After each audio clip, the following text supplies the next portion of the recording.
Thank you for listening to this free full-length audiobook recording. Please support the author by buying a copy of the book and by subscribing to the BookEmpathy channel here on YouTube. Chapter 16. The gypsum plant sat at the end of a hall road east of the highway, a set of steel frames with most of the cladding gone off them, and a conveyor gallery running up to a silo that had rust streaks down it like something spilled. There was a chain across the road with a sign wired to it that said no trespassing. The chain was slack enough to step over. Luca stepped over it. The office was a cinder block box with the windows gone. Power was still connected to the pole, which was why the place had been on her list. Inside there was a desk, a calendar from years ago, a chair on its side, and drifted sand lying across the floor deep enough to cover the tops of her boots with nothing on top of it but the tracks of small animals. Matt stood in the doorway and looked at the sand. "Nobody's been in here since the wind last blew," he said. "Which was Tuesday." "Which was Tuesday?" He turned around. "One down." The rifle range was quicker. A caretaker named Fenn lived in a trailer at the gate. He had been there for 9 years. He kept a book, and everybody who had shot on that range in the last month was in it in pencil in his own handwriting. He walked them out to the 200 and the 500 and the 800-yard lines himself and told them, at some length and without being asked, that there were maybe 6 people in the county who could hold a group at 800, and he could name all 6 and had known 4 of them since they were children. Luca wrote down all 6 names. "That's the most useful hour we've had in a week," Matt said back in the truck. "It's a list of 6 ranchers and a retired deputy who all shoot at a range with a book on the gate." She was already looking at the map. "But yes, write it up tonight." By noon, the temperature was well over 100, and the county road had gone from graded to washboard to something that was mostly rock. The satellite navigation had given up somewhere back down the road, and now showed the truck as a blue dot moving through empty space. Luca had the paper map on her knee with 19 places circled and 4 of them crossed out. "Next one's Salt Wells Storage," she said. "It should be off the highway about a mile in." "And what are we expecting there?" "Nothing." "Then why are we going?" Luca put the map down. "Somebody had to keep 4 rifles, 4 sets of clothing, optics, ammunition, and a reloading bench somewhere for a year or more," she said. "It isn't in a house they rent, because you don't put a bench in a house you rent. It's in a shop or a barn or a shipping container or a storage unit, on ground where nobody has any reason to walk past. That's all I'm looking for, and it's what I'll be looking for at all 6. And if it's in a barn on a ranch, we'll never see it. Then we'll never see it. But I'd rather be the agent who drove out here and found nothing than the one who didn't drive out here." Matt let a half-mile go by. "A half of these could go to Reno." "Reno is Agent Diaz and one more in there on the 1200 Helios names, and that's where they stay." Luca put the map back on her knee. "Rouse at Quantico. Nguyen went home to Salt Lake. Olson goes to Denver when Utah's written up. There isn't anybody left to hand a list to. So it's us." "It's us," she looked out at the flat going past. "And it's us for as long as he lets it be." Matt did not ask who he was. There was a sign at the highway turnoff, hand-lettered a long time ago and repainted since in a different shade. Salt WELLS Storage. "Secure. Jiba. Nobody's business but yours." The place was 3 long rows of units behind a chain-link fence with a graded lot in front, a gate with a keypad, and a camera on a post that turned to follow the truck as it came up. Beyond the rows, there were 4 bigger buildings the size of a small shop, with roll-up doors, and past those the flat ran away east with nothing on it. Luca leaned across and pressed the call button.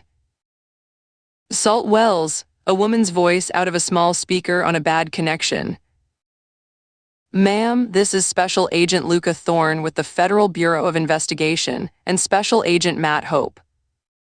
We'd like a few minutes with the owner if there's one here. There was a pause. Well, hold the phone, the voice said. Come on up, honey. Office is the one with the porch on it. The gate rolled back. The office had been a single wide once, and had grown a wooden porch and an awning and a swamp cooler. There were 2 dogs asleep under the steps who did not get up. A woman came out before they had the truck doors open, 70-odd, wide through the middle, in a sleeveless blouse and jeans, with white hair set in a way that had cost money and fallen that week and reading glasses on a chain. A man came around the corner of the building behind her, tall and dried out and bald to the crown, wiping his hands on a rag. Doreen Prosser. This is my husband, Cal. Her handshake was hard. We've owned this a long time. Now what in the world? Nothing to do with you, Luca said. We're working the shootings on County Road 214, and I'm knocking on doors. Doreen's face changed. Oh, that trooper, she said. Kirby. Oh, yes, ma'am. He'd stop here. He'd stop at the gate and get out and walk down the fence line with a flashlight if he saw the lot lit at night, and then he'd knock and tell us to lock the gate, and I'd tell him it locks itself. She stopped and worked her mouth once. Come inside before you cook. The office was cold and dim and smelled of coffee and dog. There was a counter with a bell on it, a wall of hooks with numbered tags, 4 filing cabinets with the drawers labeled in marker, and a computer on a desk that was older than the desk. On the wall behind the counter was a corkboard with about 30 years of photographs pinned to it, and every one of them was of a storage unit with somebody standing in front of it, grinning. Doreen poured 4 coffees without asking anybody. I'll sit, she said. Cal Prosser sat down behind the desk and did not say anything for a long while, which Luca noticed. How many units? Matt asked. 206 all sizes, Doreen said. Little ones you can stand in, up to those 4 sheds out back that'll take a 5th wheel. 90-something% full, which is normal. Some of these people have been with us since Clinton. Land access. Code at the gate, all hours. That's what people pay us for out here. Cheap, big, and nobody watching. She sat down. Now, before you ask, we're not stupid. We know what a place like this looks like to somebody in your line of work. It looks like a place where a person could keep something they didn't want looked at, Luca said. Well, that's right. And every so often somebody tries it and we throw them off. Doreen blew on her coffee. 2 years ago, there was a fella running a chop shop out of a unit in C Row. Cal found it because of the extension cords. You can't run a compressor off our power and think nobody's going to look at the bill. Cal spoke for the first time. We called it in ourselves, he said. The sheriff took him out of here in the middle of the day. What I'm looking for is different, Luca said. Not a business. Somebody who took a unit and hardly ever came, or came at strange hours and kept it very tidy. Somebody who was never any trouble at all. Doreen and Cal looked at each other. Well, that's most of them, Doreen said. I know it is. You want the rental records, Cal said. I'd like them, and I know I can't have them by asking. If you tell me no, you're within your rights and I'll go get an order, and that takes time I don't have. Luca set her coffee down. So I'll ask you for 2 favors you can give me today with no paper in it. First, the gate log. Not names. Just times. That I can print you in 5 minutes, Doreen said. Second, I want you both to think about anybody who has ever bothered you. Not somebody who did anything wrong. Somebody who sat wrong. Cal Prosser leaned back in his chair and looked at the ceiling. They walked the rows while Doreen pulled the log. The heat came off the concrete pads and off the metal doors and stood between the buildings, so that walking down a row felt like walking down a flue. Most of the units were padlocked. Some had the little numbered tags still on them. There was no sound anywhere except the metal ticking as it expanded, and twice, a lizard going away fast under a door. What do you actually expect to see? Matt said. Wire, Luca said. A vent cut into a door. A padlock that's better than the door it's on. Fresh gravel where somebody has been driving in and out. A unit with a new hasp and old paint. That's a real answer. I've been thinking about it since Reno. In D-Row, one door was rolled halfway up with a work light on inside and country music coming out of it, and a man was sitting in a folding chair in the doorway with a beer in a foam sleeve. He was about 65, in shorts and a shirt with the sleeves cut off, with white legs and forearms burned brown, and behind him the unit went back 30 feet and was full, floor to roof, of neon. Luca stopped walking. There was a horse in there, outlined in glass tube, 12 feet of it. There was a martini glass.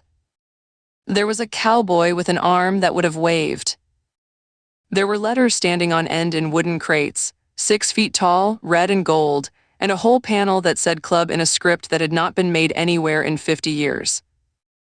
And one sign at the front was plugged into an extension cord and lit, a small one, an arrow in orange and blue that ran around itself over and over. Afternoon, the man said. Afternoon, Luca showed her credentials. Special Agent Thorne, Agent Hope. We're not here about you. Well, that's a relief at my age. He put the beer down. Del McGuire. Mr. McGuire, what is all this? That is 31 years of my working life. McGuire got up with some effort and turned around and looked into the unit with her. I hung neon all over this state. Reno, Sparks, Elko, Winnemucca, Fallen, and 9 years in Vegas that I'd rather not talk about. Every time they took a house down, I'd go and ask for the sign, and mostly they'd say take it, because to them it was scrap glass and a headache. And you kept them. I kept them and I fixed them. There's not 10 people left alive in America who can bend a tube and gas it properly, and I'm one of them, and when I'm done there'll be 10. He said it with no self-pity.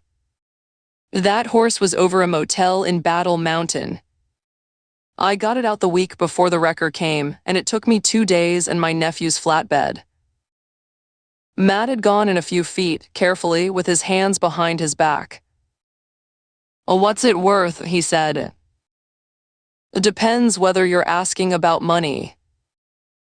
I'm asking about money. The horse restored and lit to the right buyer. $40,000, McGuire shrugged. There's a museum in Vegas would take the lot tomorrow for a fraction of that, and I keep telling them to wait until I'm dead. My wife thinks I'm a lunatic. Is she wrong? Luca said. Del McGuire thought about that seriously. She's paid for the unit out of the housekeeping for 19 years and never once said stop, he said. So no. Luca looked at the lit arrow going round and round in the doorway of a storage unit in the middle of 12,000 square miles of nothing. She looked at it until she could speak normally. Mr. McGuire, how often are you out here? 3-4 days a week. I do the restoration work in the unit because the wife won't have the gas bottles in the garage. Then you'd know the people in these rows. I know every truck that comes through that gate, he said. There's not a lot else to look at. Luca got her notebook out. Doreen had the log printed and squared on the counter when they came back in, and a second sheet under it. 2 weeks of gate codes with the times, she said. Of every in and every out. And I did something you didn't ask for. Go on. I ran the ones that don't match. She turned the sheet around. Anybody who came in and didn't go back out inside 4 hours, or who came in between 11 at night and 5 in the morning, going back 2 months. That's this page, and it's shorter than you'd think, and every name on it I can account for. That's Dell out there, that's the Tanner boy who's got his mother's furniture and works nights at the mine.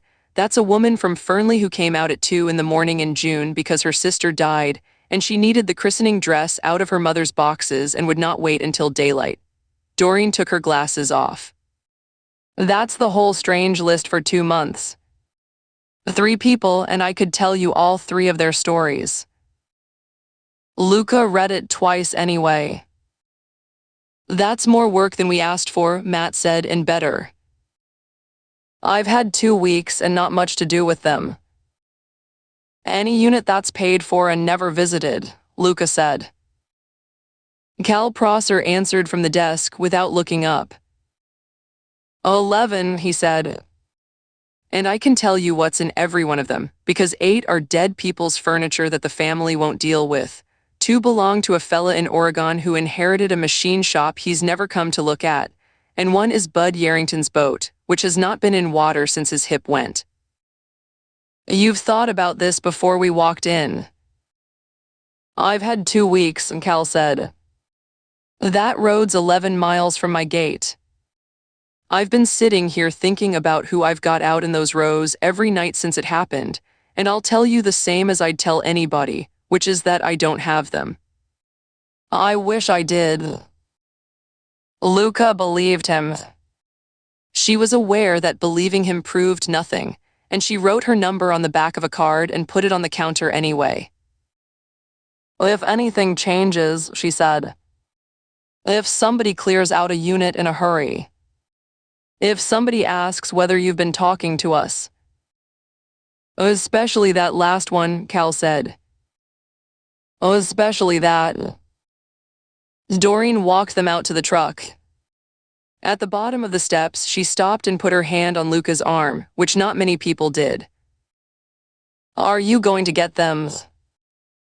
Luca had been asked that question 5 times in 2 weeks, by a hospital nurse, by a trooper's widow on the telephone, by a man in a hardware store in Fallon who had recognized her, by Captain Escalante, and now by a woman with white hair standing in 106 degrees on her own porch.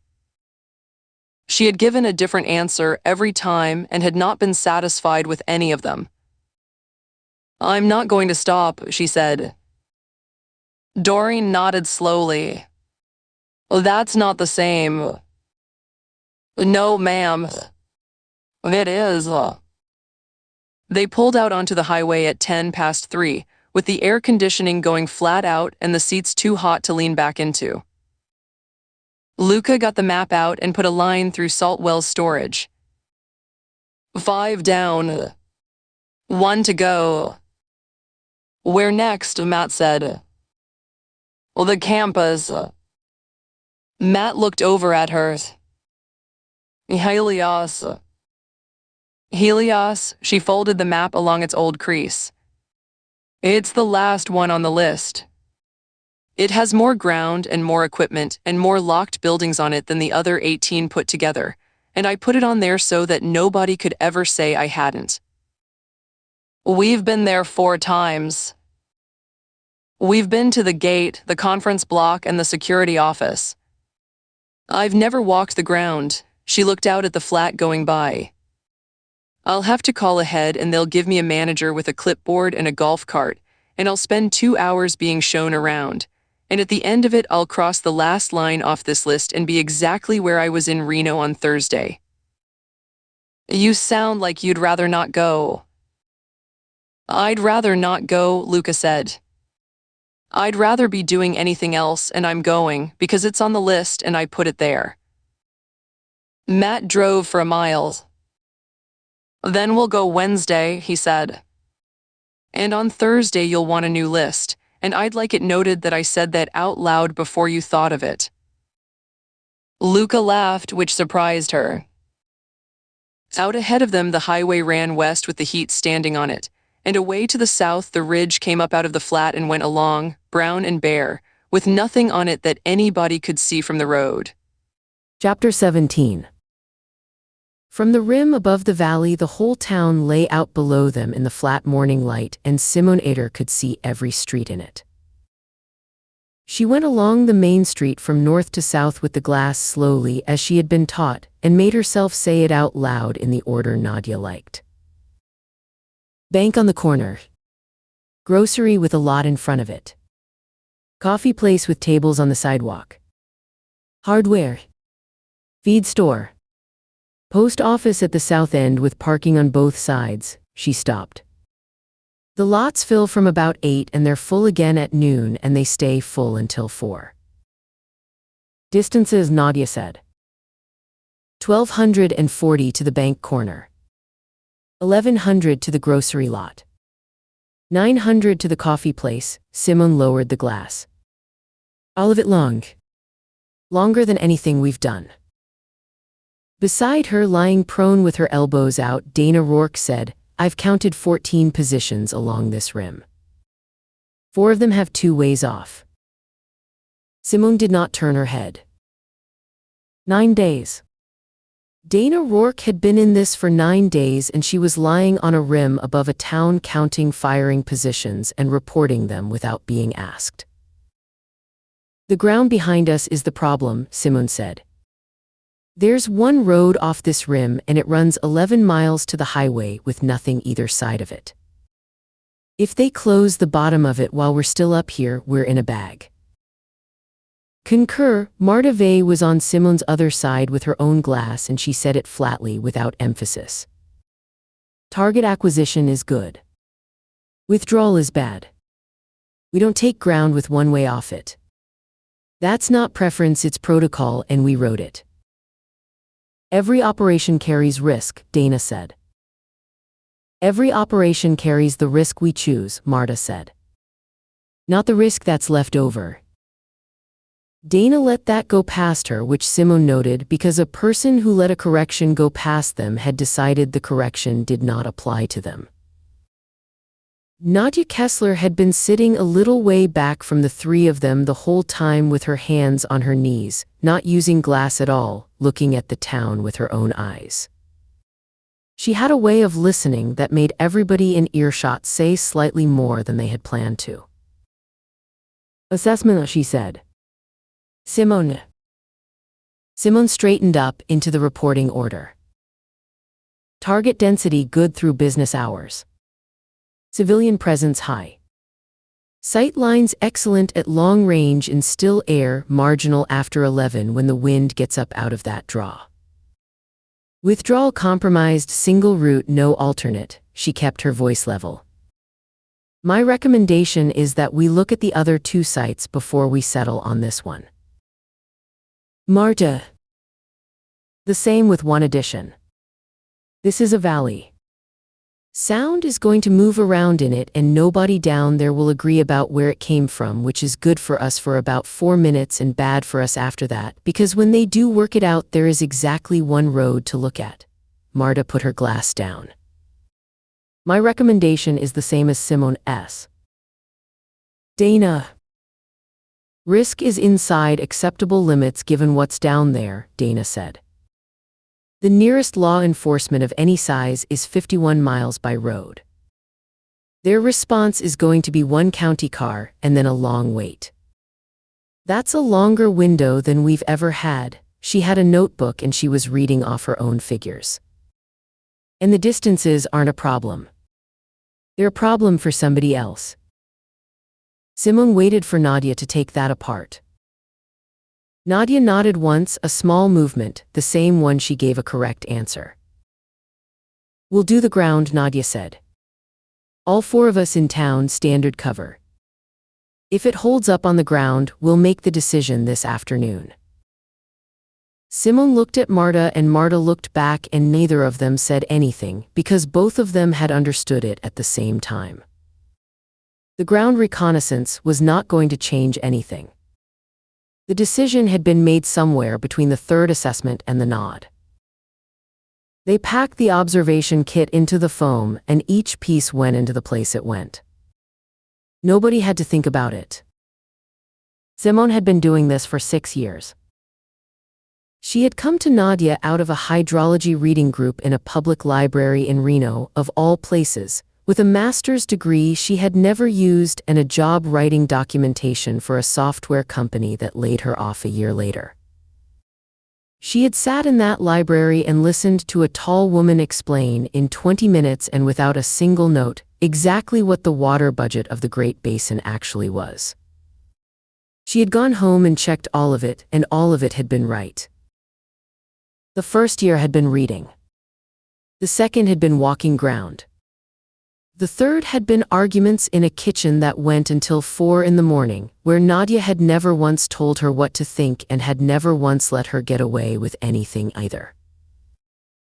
It had taken 4 years before anybody put a rifle in her hands. Dana Rourke had been on the rim with a rifle inside a week.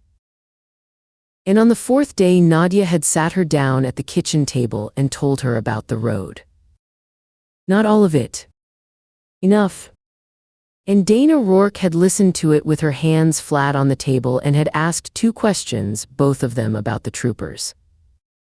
Then she had gone out to the shop building on her own and stayed there for about 40 minutes.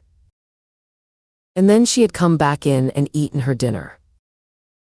Simone had thought about that every day since and had not arrived anywhere with it. The drive down took half an hour on a road that came off the rim in switchbacks. They changed in the truck at the bottom out of ordinary sight into ordinary clothes. That part had always been easy.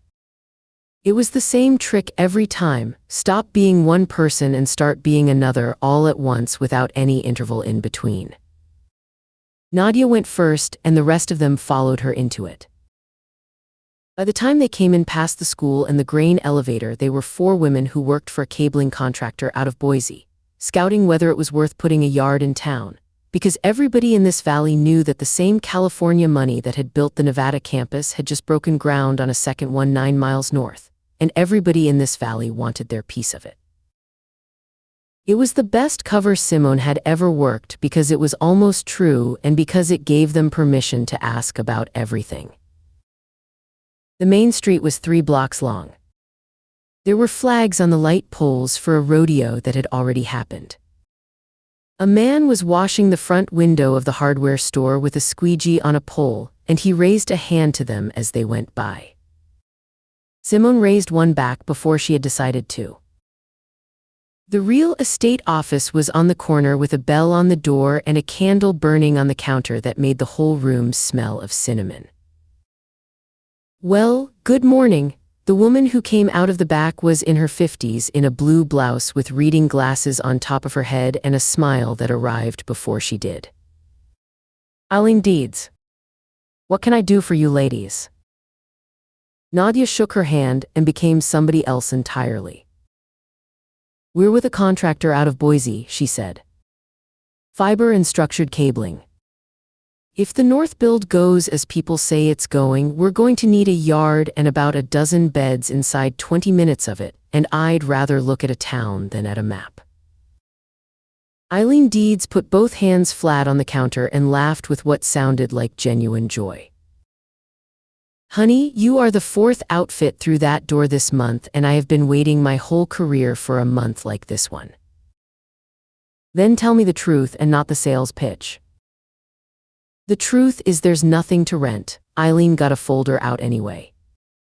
"There's 140 houses in this town, and 12 of them are for sale, and 9 of those are under offer as of Friday. Anything with 4 walls is spoken for. If you want beds, you'll be building them, or you'll be putting people in Havorson 40 minutes north, and their council has just voted to say no to man camps, which I have opinions about." Dana asked about power and about whether the water was on a district or on wells. Marta asked what the winters did to the road out of the valley. Simone stood a little back from all of it and did what she always did, which was to look at the room. Camera in the corner, dummy, no cable on it. 2 exits. A calendar from the bank on the wall. A photograph of Eileen Deeds and 3 grown children and what looked like 6 or 7 grandchildren, taken on the steps of the church at the end of the street. What about safety? Nadia said. I'll be putting young people in here. Eileen waved a hand. Sheriff's got a substation up the block and there's 2 deputies for the whole south end of the county. Kurt Hollins has had that job 19 years and the worst trouble he had last year was the Ostrander boys getting up on the water tower with a can of paint. She was still smiling. We had a break-in at the pharmacy in the spring and it made the front page of the paper for 2 weeks. That's what I want to hear, Nadia said. It's an easy town, said Eileen Deeds. Nobody locks anything. My mother would tell you that's the whole reason to live here, and I'd agree with her. Simone wrote nothing down. She did not have to. She could see it. She would still be able to see it at 2 in the morning, which was the difficulty. They had lunch at a place on the main street called the Bluebird in a booth by the window, and a woman of about 60 in an apron brought them iced tea without being asked and stood there with her hip against the table. Eileen called ahead, she said. She always does. I'm Lorna. That's very efficient of her, Nadia said. That's Eileen. Lorna put the glasses down one at a time. Y'all with the build. Thinking about it. Well, we'll see. Lorna looked out of the window at the street for a moment. My husband says it's the best luck this valley ever had, and I say ask me in 5 years. Now, the pie is apricot today and it's from Ruth Ann Sandoval's trees and there's 9 of them left, so don't dawdle about it. They ordered. Lorna went away. Through the window Simone could see across the street to the grocery lot. A young man loading bags into a car for a woman with a toddler on her hip, an old couple coming out with 1 bag between them, a girl of about 16 sitting on the tailgate of a truck with her boots swinging on her phone. 900 yards. She had ranged it herself an hour ago and she could not now unrange it. The lot fills between 11 and 1, Dana said quietly without looking up from her menu. And there's a second lot behind the church that fills on Sunday. That's a bigger number and a smaller. We don't work churches, Simone said. It came out with an edge on it that she heard herself. It landed on the table and Marta's eyes came up off her tea. Dana raised an eyebrow. Is that a rule or an opinion?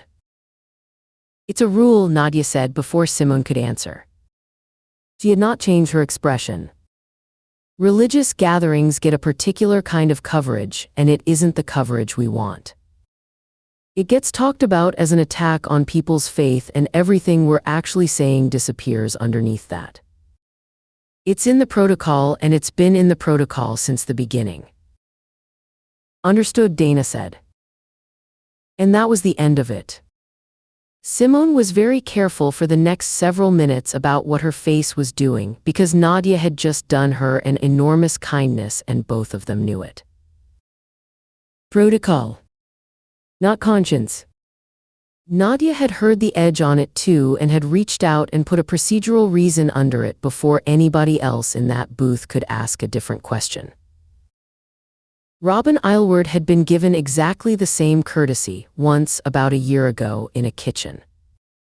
Simone remembered the moment and had not thought about it in months and thought about it now. The food came. It was good. Simone ate all of it and could not have said afterward what it was. They spent the afternoon on the ground. The hardware store where Marta talked to a man about a generator for 20 minutes and came out knowing when the power went off in that valley and for how long. The library which had public terminals and a sign-up sheet. The pharmacy with its new front door. The school, which was one building for all 12 grades with a chain-link ball field behind it and a bus turnaround at the front. Simone walked past the ball field twice. The second time there were children on it. Small ones, 20 or so, in the yellow shirts of a summer program, and a woman in her 20s trying to organize them into two lines and losing. 860 yards from the rim to the near sideline. She had ranged it that morning with the rest of them. "You've gone quiet," Nadia said beside her. "I'm thinking about the road off the rim." "That isn't what you're thinking about." Simone kept walking and kept her face still. "No," she said. "It is." "Then let me have it. I'll say it in the truck when we're all four together, which is how it should be said." Simone looked straight ahead. "Not on a sidewalk in the target zone with a school behind me." Nadia was quiet for a few steps. "That's a correct answer," she said. "It's also the first time in 6 years that you've refused me anything." "I know. I'm not angry." "I know that too," Simone said, and did not feel better for it. They regrouped at the vehicles at 3 and did not become themselves again until the doors were shut. "Assessment," Nadia said, and started the engine. "Confirmed," Dana said immediately. "Density is there through the whole middle of the day. Response is 1 county car and then 51 miles of highway. Sight lines are the longest we've had, and I can work at those distances." She turned around in her seat. "I'd want a 12-minute window, and I'd want to be off that rim inside 20. 12 minutes for multiple acquisitions at 1,100 yards is not a plan," Marta said. "It's a wish. The protocol says a minimum of 18, and the protocol says that because we sat in a kitchen and worked out why. My rate of fire at that range is better than the numbers the protocol is built on. Your rate of fire on a frame that isn't moving and isn't screaming," Marta said. Nobody spoke for a moment. Simone watched the switchbacks come up. "Simone," Nadia said. "You haven't given me yours." Simone had been assembling it for 4 hours, and she gave it in the order she had assembled it. "The sight is tactically wrong, and everybody in this vehicle knows it," she said. "One road off the rim, 11 miles of it, and a valley that will tell them within an hour where we were, even if it can't tell them in the first 4 minutes. We have never taken ground like that, and we have turned down better ground than this for less reason. Site 3 is 9 miles from an interstate with 4 ways off it, and it has 2/3 of the density." She kept her hands still in her lap. "My recommendation is Site 3, and I'd make it again if you asked me tomorrow." "Noted," Nadia said. "You're not going to take it?" "No." "Then tell me why, so that I can be wrong properly instead of just being overruled." And Nadia did, which Simone had not expected. "Because Site 3 is 9 miles from an interstate," Nadia said, "and that means it is 9 miles from a place where nobody lives. If we do it there, it is a highway shooting, and it is frightening for a week. This is a valley with 1 town in it and 1,600 people and 1 school and a build going in 9 miles north that is going to double the size of the place inside 3 years." She took the first switchback slowly. "If it happens here, nobody moves to this valley. Nobody takes the contract. Nobody puts their family in Haverson and drives in. That is the entire purpose, and it is the only method that has ever worked anywhere, and Site 3 does not do it." "I understand the argument." "I know you do. You made it to me yourself years ago." Simone had and remembered and had nothing to put next to it. "Operation approved," Nadia said. 48 hours. Standard preparation from tonight." Marta made one last attempt. "Forecast has wind out of the southwest on Thursday, gusting." "Dana shoots in wind," Nadia said, and that closed it. They came up out of the switchbacks onto the rim road and turned north with the whole valley falling away on the right side of the truck. From up here the town was very small. The grain elevator and the water tower stood up out of it, and everything else was roofs and trees, and the two lots on the main street showed as pale rectangles, and a single vehicle was moving on the road at the south end, throwing a line of dust behind it that hung and drifted and came apart. Simone looked at it for as long as it was in sight. She had believed all of it once completely, in a way that had made the rest of her life feel small. She had sat in a kitchen at 4 a.m. and argued this whole position to Nadia herself and won a piece of the argument and been proud of it for a week. The people down there were not innocent. That had been the finding. Simone had done the work herself and knew where every part of the reasoning went. They lived inside a system that was emptying the ground under them. They voted for it and they worked for it, and they would take every dollar it offered, and the ordinary decency of them changed nothing about the math. It had been the clearest certainty she had ever known. And she could not now look at a girl of 16 sitting on a tailgate swinging her boots and make the math and the girl be the same size. Beside her, Dana had the map out on her knee and was talking to Nadia about the wind out of the draw. Her voice was quick and pleased. Nadia was answering her. Simone turned her face to the window. 48 hours. Chapter 18.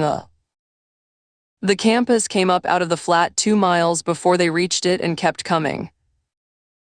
Luca had seen it from the ridge and from the county road and once from the air on the way in. Well, she had never driven straight at it. From the highway approach, it was a gray wall of tilt-up concrete standing on ground that had nothing else on it. 4 buildings finished and 2 more that were still steel frames with tower cranes over them. And beyond all of it, a switchyard with transmission towers marching away north in a line that went out of sight. There was no sign at the turnoff. Just a number on a post. You'd think they'd want their name on it, Matt said. They want the opposite of that. The fence started a mile out and did not stop. Chain link 10 feet high with 3 strands of barbed wire canted outward on top of it, and camera poles at intervals the whole way, and between the fence and the buildings, a graded strip of bare dirt wide enough to drive a truck down. At the gatehouse, a man came out with a clipboard before they had stopped rolling. He was about 50. Thick through the middle, gray mustache, security shirt with the sleeves rolled to the elbow, and a radio on his shoulder.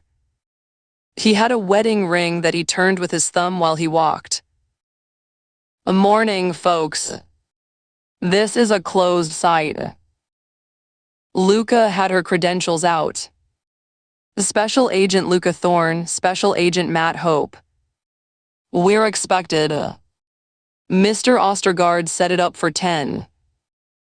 The man read both sets of credentials properly, which most people did not, holding them at arm's length and looking from the photograph to the face and back. He did, he said. You're early. We are. That's all right.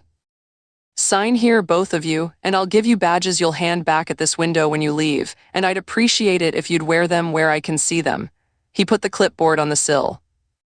Wade Pruitt. I'm the security supervisor. Mr. Pruitt, how many gates are there? 3. This one, the south one for construction traffic, and a gate on the north side that's chained and hasn't been opened since April.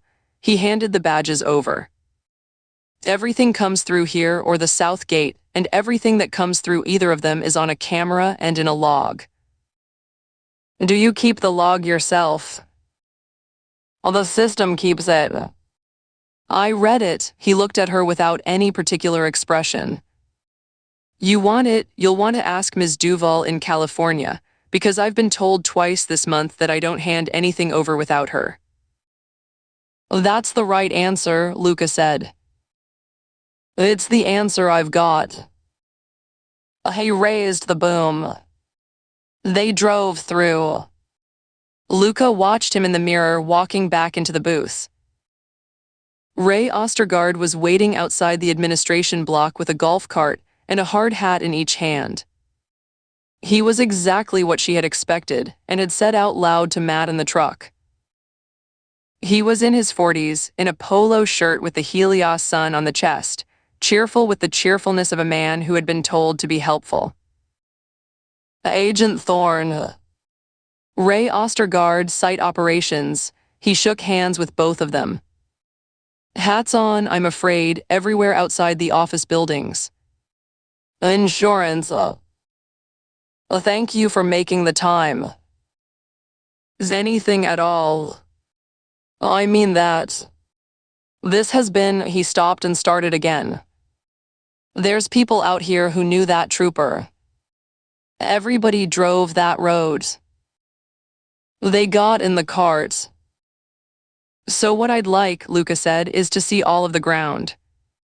Not the conference room. Not a presentation. I want to drive the fence line, look at every building that's got a door on it, and understand who is on this site at night. That I can do. Ostergaard put the cart in gear. And I'll tell you now so you're not disappointed later, I can't take you inside a data hall. Not because of you. Because I'd have to have a client sign off and there's 9 of them and they'd all say no. Understood. But everything else you can have. It took 2 hours and Luca made herself look at all of it. The construction side first. The 2 unfinished buildings with their steel standing open to the sky, laydown yards full of cable reels and switchgear crates, a concrete plant, a washdown bay, 3 portable buildings that were the hiring desk and the safety office and the union trailer. Men and women everywhere in high-visibility shirts, 1,200 of them somewhere on that ground, and every one of them at some point that morning turning to look at a golf cart with 2 people in it who did not belong. How many of these people are yours? Matt said. Helios, I mean. Not contractors. On a day like today. About 1 in 9. Ostergaard did not have to look it up. The rest belonged to about 40 different companies, and half of those belonged to somebody else again. So most of the people on this site don't work for you. Most of the people on this site have never met anybody who works for me. Well, the finished side was different. The finished side was quiet. Nobody works in these, Ostergaard said, taking them along a road between 2 of the completed halls. That's the part people don't get. Once a building's live, it's got nobody in it. There's no offices in there. There's no desks.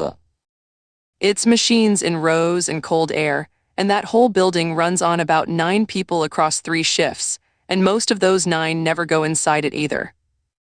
They sit in a room and watch it. 9 people. 9 across the whole site for the live plant. Plus security, plus site IT, plus whatever contractors working that day. He turned the cart. When this build is finished and the construction people are gone, there'll be fewer than 60 permanent jobs on this campus. That's the argument the county doesn't like to hear, and it happens to be true. Luca thought about a woman standing at a lectern in a school gymnasium. Show me the water, she said. Ostergaard took them out to the cooling plant.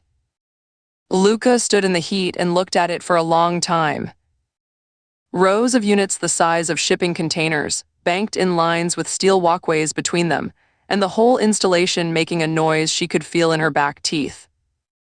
Above it, the air went up in a shimmer and came apart. What's that in a day? She said. On a day like this, Ostergaard did not hesitate, which she gave him credit for. About 400,000 gallons. And when the other 2 buildings come on. More. Matt had walked a little way down the line of units with his head back, looking up at the shimmer coming off the top of them. Where does it go? He said. Into the air. That's the whole design. Ostergaard raised his voice over the noise. It's the most efficient way there is to move heat, and it uses water to do it. And it doesn't come back. Oh, not here it doesn't. How much more? Roughly double. He took his hard hat off and put it back on. I'm not going to pretend to you that isn't a lot of water. Everybody who works here knows what it is. Most of us live here too. The site IT office was in a long concrete building on the north edge with no windows in it and its own generator yard. This is commissioning, Ostergaard said, badging them through. It's where the systems get built and tested before a haul goes live. Networks, access control, the badge system, building management. Site it lives in here. Inside, the cold came at her, and the air handlers filled everything with noise. There was a corridor with doors off it. Luca noticed, because noticing was the job, that there were no cameras in the corridor. No cameras in here. Not in the corridor. There's cameras on the outside doors and cameras in the halls, Ostergaard shrugged. The corridor's a corridor. It's on the list for next year. The office at the end was a commissioning room with a table, chairs, a whiteboard nobody had cleaned properly, and a wall screen. There was a bench along one side with 6 monitors on it. It was empty and the lights were off, and somebody had left a jacket over the back of a chair. They're on nights, Ostergaard said. The whole IT crew is. Luca stopped in the doorway. How many? 4. 4 people run all of this. 4 people run all of this, and they run it well, and if you ask me, they're underpaid. He went in and turned the lights on. It's a very particular job. Everything they do has to happen when nothing's happening, so they're 11 at night to 7 in the morning, 4 on and 3 off, and they've been on that pattern since April. Luca stood and looked at the room. Table, chairs, whiteboard with a change window schedule on it in 3 colors. A corkboard with a safety notice and a pizza coupon. A vending machine against the wall that had been unplugged, its cord looped and tucked behind it. Names, she said. They'll be in what we sent you. Ostergaard was already scrolling on his phone. We gave your people everybody. 1,206, wasn't it? There are 4 of those. Humor me. He read them off, and Luca wrote them in her notebook in her own shorthand, 4 names, and felt nothing while she did it, because he was not telling her anything. Those 4 names had come to Matt in an email at 4 o'clock in the morning on the first night, inside 1,206 others, and had been sitting in a spreadsheet in the Reno office ever since. That's the current 4, Ostergaard added. There's a 5th starting Monday. Somebody left. Somebody always leaves. We turn over about 10% a month out here on the construction side, and it's better than that on the permanent staff, but it isn't 0. He put the phone away. The light had a vacancy, and she filled it. That's about as much as I know, because Site It is a self-managing group, and frankly they're the only department on this campus that never gives me a problem. Luca said. Kessler. She's the Site It led. She'll be asleep right now. Is she good? Ray Ostergaard laughed. She's the best hire this site has made, he said.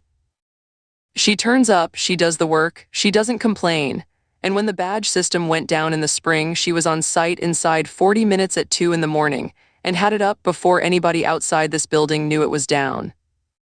If I could clone her, I'd have this place finished a year early. Luca wrote none of that down.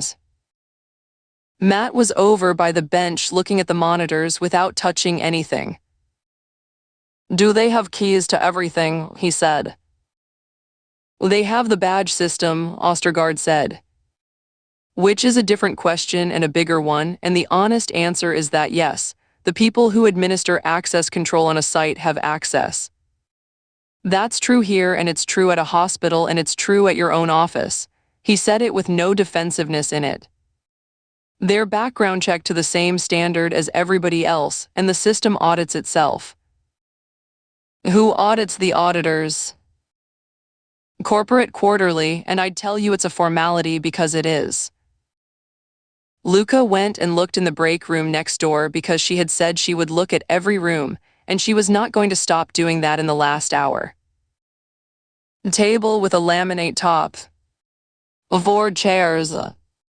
A sink. A microwave with a wipe-down cloth folded over the handle.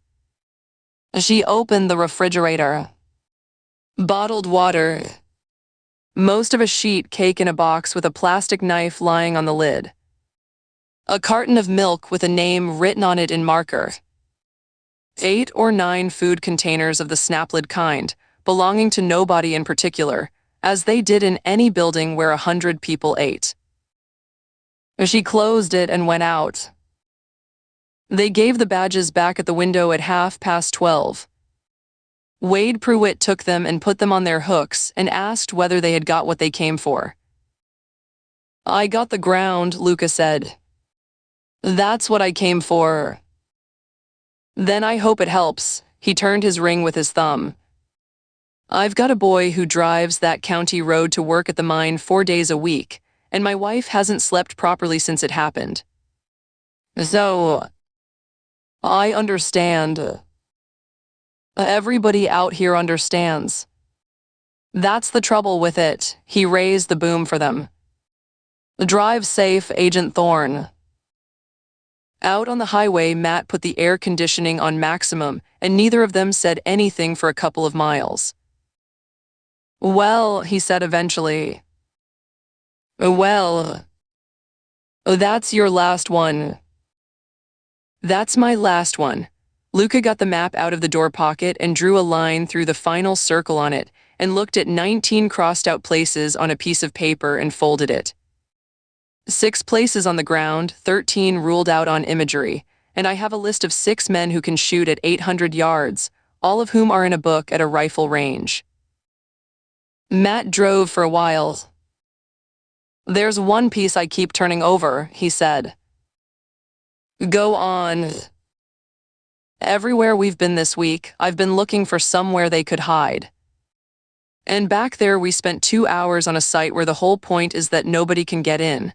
He put a hand up off the wheel. But the people who work there are already in.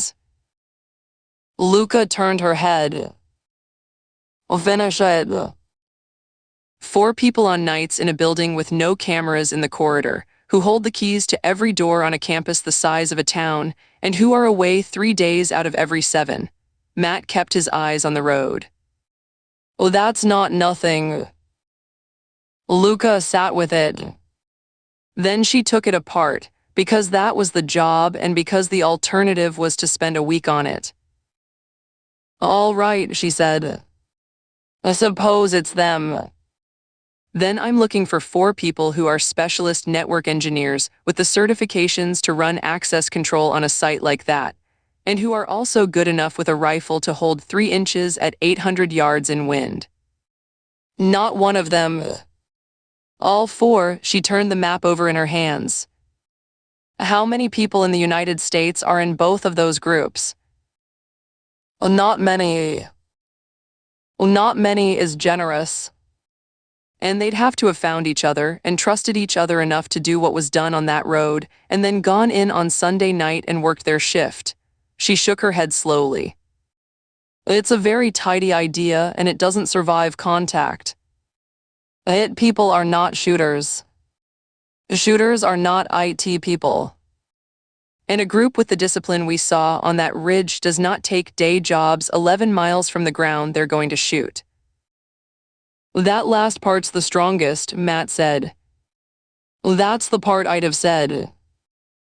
It's the part that decides it. You don't work next door to it. Nobody does that. No, Matt agreed. Nobody does that. And that closed it. Luca put the map back in the door pocket. They drove west with the heat standing on the road ahead. She did not throw any of it away because she never did. She wrote it all up that night in the motel in Fallen with the laptop on the bed. The 3 gates, the chain north gate, the graded strip inside the fence, the 400,000 gallons a day, the corridor with no cameras, the 4 names, the 5th starting Monday, the site it lead who came in at 2 in the morning and fixed it before anybody knew. Then she emailed the 4 names to Agent Diaz in Reno and asked where they sat in the queue. The answer came back inside 20 minutes because it was a question a machine could answer. All 4 had been run on the 3rd day in the first block because Diaz had started with permanent staff and worked outward to the contractors. A criminal history, none. Military service, none. Firearms purchases, none. Licenses current, addresses current, employment verified, and Helios's own background checks on file and passed. Luca read it and put a mark against the 4 names in her book and closed the laptop. Hale's number was 3 down in her recent calls. She put her thumb on it and did not press it. Call me when you have something. She had 19 places crossed off a map, a gate log she could not have without a lawyer in California, and 6 names out of a book at a rifle range.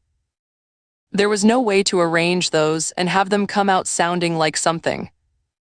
He would take the call at any hour, she knew that. He would hear all of it out to the end, and then he would ask her one question she could not answer. Then he would tell her to work it. They would both put the phone down knowing exactly where they stood. She turned the phone face down on the nightstand. She lay in the dark with the air conditioner starting and stopping under the window. Somewhere out there were 4 people who had lain on a ridge for 2 days and gone home afterward. She was no closer to them than she had been standing in that road with her hands over her head, and every day that passed was a day they had that she did not. Chapter 19. Simone Eder woke a minute before the alarm as she had woken for 6 years.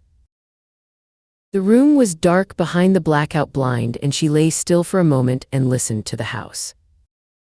The swamp cooler on the roof. The refrigerator cycling in the kitchen. A truck out on the county road a long way off. Then nothing. She reached over and turned the alarm off before it could go because there was no sense waking Marta across the hall.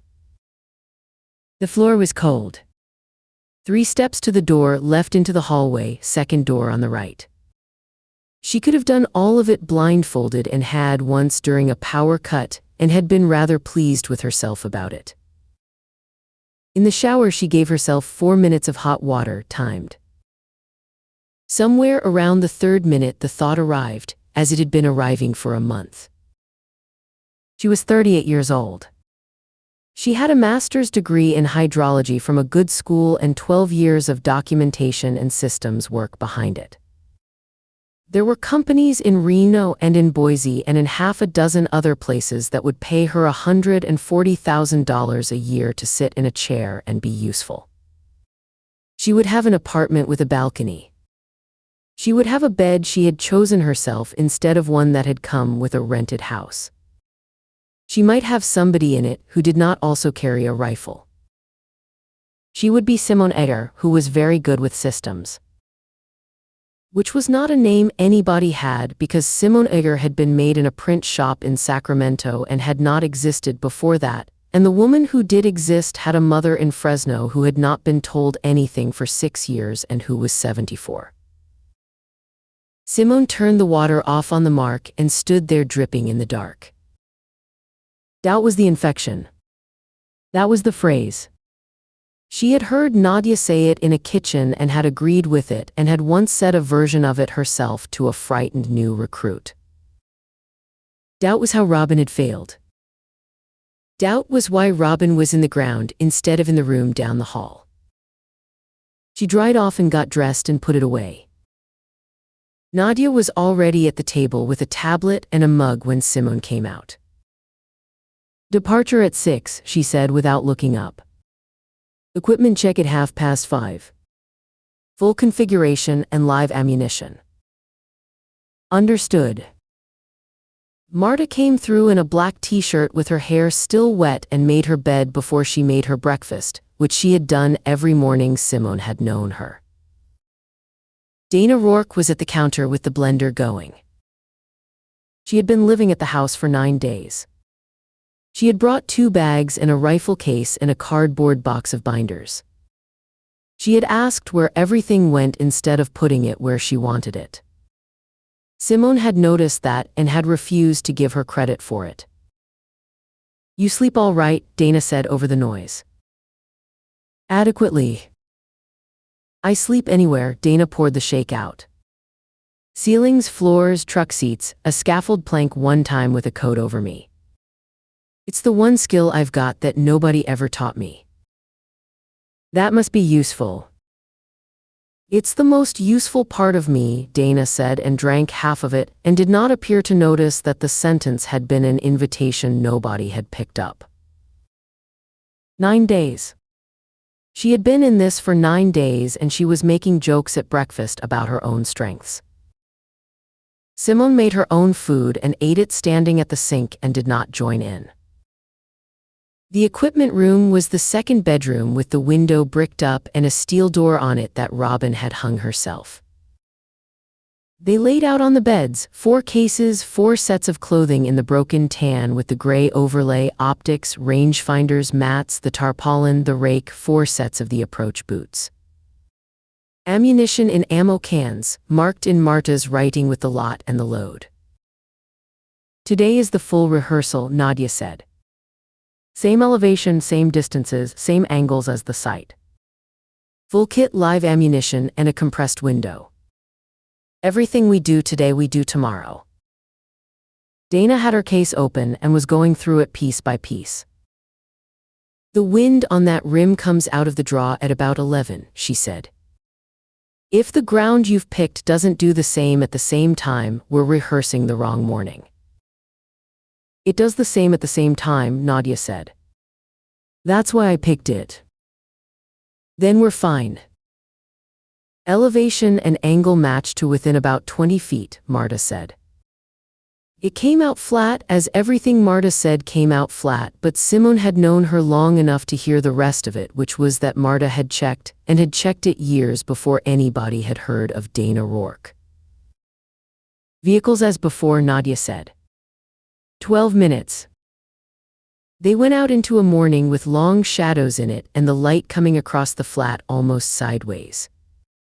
The ranges stood up out of it, black on one side and gold on the other. Nadia and Dana took the lead truck without anybody saying anything about it. Simone got in beside Marta and they pulled out behind them and held the distance they always held. Neither of them spoke for a while. "She's proving herself," Marta said. It was carefully said, and Simone understood that it was a question. "Her shooting is good," she said. "Whether she has the rest of it is a different matter, and we won't know for a while." Nadia thinks she has it. Nadia recognizes what's useful. "Useful," Marta repeated and let the words sit in the cab. Simone watched the road come at them. "Her integration has been accelerated," she said. "The protocol we wrote says a year. She's had 12 days. "We don't have a year." It was Nadia's answer, word for word, and Marta said it as a person says something they are repeating rather than something they believe. "The timeline requires her." The silence came back and sat between them, and both of them knew exactly how close to the edge of it they had walked. Simone looked at the ranges and decided.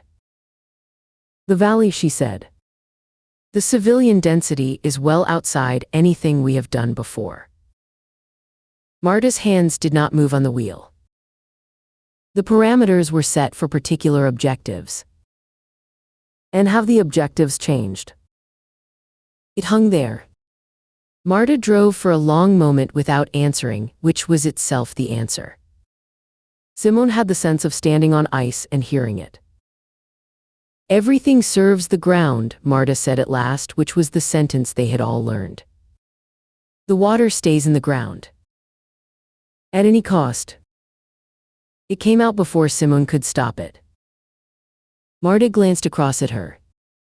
Something went over her face that Simone had never seen there in 4 years and was gone. "The system won't be reformed," Marta said. "It has to be made not worth it." And that was where it stopped, because neither of them would go further. They drove the rest of the way without saying anything. The rehearsal ground was a long rim of broken rock above a dry basin with a bench of flat ground below it. Nadia had been using it for 4 years and had never once brought anybody to it who had not already been brought a long way. The hike in was 1.25 miles with the cases on their backs. They went single file 10 yards apart, each of them putting her feet where the woman in front had put hers. Nadia walked at the front and set a pace that did not change on the rises. Steel plates and cardboard silhouettes stood out on the bench in a pattern that had been laid out with a wheel and a compass. 2 clusters near a plywood frontage the size of a shop front. A line of them along a strip of gravel to stand for a parking lot. 3 set apart on their own. Simone had helped set it out the previous week and had not looked at it in this particular way until now. "Positions," Nadia said. "Calibrate." Simone lay down and built her position, and the ground was where it had been the last time. Her body did the rest without asking her. "Ranges," Dana said over the radio, quick and pleased. "Alpha 817. Bravo 792. Charlie 834. Wind is left to right and it's about 4 and it'll come up when the sun gets on that draw." Simone had ranged all 3 herself and had all 3 the same and was annoyed anyway, which she noted and disliked in herself. "On my mark," Nadia said. "Sequence as briefed." Through the glass, Simone watched a jackrabbit come out of the sage short of the plates and stop and sit up and go on again. "Mark." The shots went out in the order they had been written and the plates rang. The sound came back off the far side of the basin 4 seconds later, like somebody dropping a sheet of tin in another room. "Good group, Dana," Nadia said. The correction on the mover was excellent. "Conditions are easy," Dana said. "The real one will be dirtier." Simone put 3 into the middle of Fox inside an inch and reported it in a voice she did not entirely like the sound of. "Acknowledged," Nadia said and moved on. By 11 the temperature was over 100 and the mirage was running so that everything past 600 yards swam. "Simone, your third group's drifting," Dana said during a pause. "Half a minute right. You might want to look at your mount. It could be walking under recoil." It was said helpfully. "My equipment is within tolerance," Simone said. "Sure. Just I'd hate for it to matter tomorrow." There it was, laid on the ground between them where everybody could see it. Simone lay with her cheek on the stock and stayed where she was. "Check the mount, Simone," Nadia said over the radio. So Simone broke position and checked a mount she had torqued herself on Sunday and knew to be exactly right, and found it exactly right and said so and got back down. The drift was the mirage.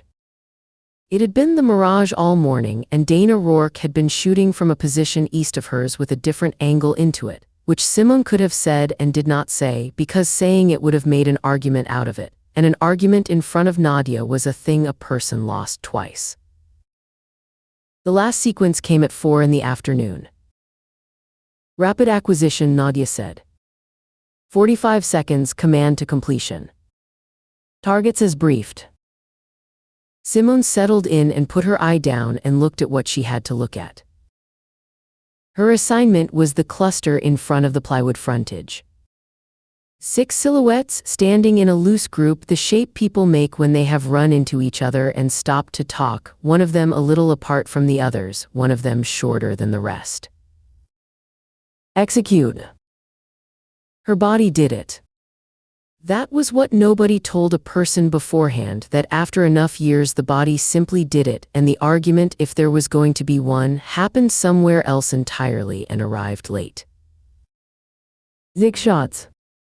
6 center hits inside 9 seconds. Time, Nadia said. All targets. Good. Dana was already breaking her rifle down. The compressed window actually helps, she said. It's like a match. You stop thinking and the hands take over. Tomorrow isn't a match, Marta said, and there was an edge on it that Simone had not heard from Marta in 4 years. Everything's a match, Dana said. It's us against how fast the ground is going. That's all it ever is, she snapped the case shut. You want the shorter one at the end there. I'd have taken it first. It's the one that moves. And Simone lay in the dirt and understood that she had just heard a person describe a child as the one that moves. And also, and this was the part she could not get to lie flat, that the woman who had said it was the same woman who had sat at their table 12 days ago and told all 3 of them that the kid running conduit was not the enemy. Dana had not said that sentence or anything like it since the day she said it. Simone did not know whether that meant Nadia had done in 12 days what usually took a year, or whether it meant Dana Rourke had simply worked out which sentences were expensive and stopped saying them. And she could not think of a way to find out that did not involve asking. Simone, Nadia's voice came across the rim. Your 3rd shot on that sequence was late. Half a second. I was reading a mirage shift. Dana was shooting through the same air. Dana is 20 yards east of me and 40 feet lower, and the air between her and that frontage is not the air between me and that frontage. It was out before she had decided to say it. That's not an excuse. It's a fact about light. The radio was quiet for a moment. I expect precision from everybody, Nadia said. Regardless of position. Yes. Break for the afternoon. Dana and I are going back to the house for the rest of the ammunition and the last of the kit. A pause. Marta and Simone will stay and run the rapid acquisition sequence until we get back. Simone lay with her face against the stock and looked at nothing. Understood, she said. They watched the 2 of them go down off the rim with the cases on their backs, single file, 10 yards apart, getting smaller against all that ground until the shape of them went into the shimmer at the bottom and came apart. Marta waited until they were out of sight. Then she sat back on her heels and pushed her hat up. Well, she said. That was subtle. About as subtle as a brick. 2 hours in this. For the rest of the ammunition, Marta got a bottle out and drank half of it and handed the rest to Simone without being asked. There's 40 rounds in the truck at the bottom of this hill. I know there is. I loaded them. So do we think they're going for ammunition? Simone looked at her. No, she said. No, Marta took her hat off and wiped her forehead with her wrist and put it back on. Well, Nadia's slept with all of us except me, and I've been here longest, which I've decided to take as a compliment. Simone laughed. It came out of her before she could stop it, a short, ugly bark of a laugh in the middle of 12,000 square miles of nothing. It was the first time she had laughed since the North Dock. That's the meanest you've ever been. It's the truest sentence I've said all week. Marta looked out over the basin. And I'll say the rest of it while there's nobody up here to hear it. That woman is very good and she is nowhere near ready, and Nadia knows it, and Nadia is doing it anyway. 12 days. We took a year over you, and I sat in that kitchen for 4 hours arguing about whether you were ready when you already were. You argued against me. I argued against everybody. It's what I'm for, Marta shrugged. I'd have argued against me. Simone turned the bottle around in her hands. What do you actually think, she said. Not about Dana. About tomorrow. Marta was quiet for a while. I think the site is wrong, and I said so on the rim, and I was overruled, and I've been overruled before and been wrong about it, she said. And I think that when a person changes the rule because of who is standing in front of them, the rule was never the rule. That's very close to something you shouldn't say out loud. That's why I said it up here to you with nobody within 20 miles, Marta said. And I'd be obliged if that was the end of it. It's the end of it. Good, Marta lay back down and pulled her rifle in and set her elbows. Now let's shoot for 2 hours and 104 degrees so that nobody can say we didn't. They ran the sequence a dozen more times. The sun came down the sky and the shadows went out long across the basin, and the plates rang.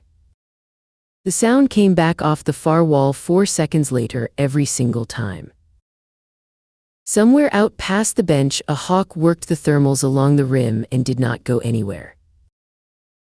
In 17 hours, the 4 of them would be lying on a rim above a valley 2 counties east with a school in it, and Simone Eder would be looking through good glass at a parking lot she had already ranged from a photograph.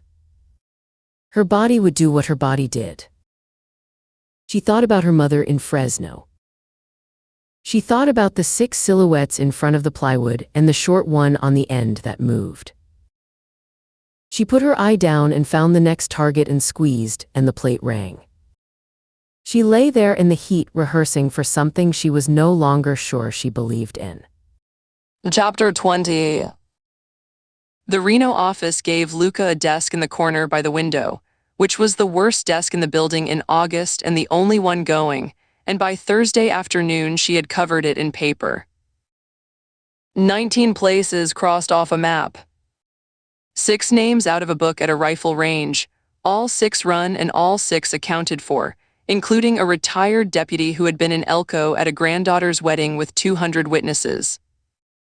1,206 Helios names with a mark against 260 of them now, because the 2 people the Reno office had lent her were down to 1. The one was leaving today, and Tam Nguyen had gone home to Salt Lake. Kevin Diaz came over with his jacket over his arm. They want me back on the Sparks case, he said. I asked to stay. I asked twice. I know you did. He put a folded sheet of paper on the corner of the desk. That's where I stopped and how I was sorting them, so whoever picks it up doesn't begin again at the top. Which order I read them in and why, he said it fast. It's my own handwriting on my own time, so nobody has to put it anywhere. Luca unfolded it. It was a page of small, careful printing, the names grouped 4 ways with a note against each group. Most people hand a job over like a shovel, she said. This is a map. The back of Diaz's neck went red. Ma'am, what you did out there, he said.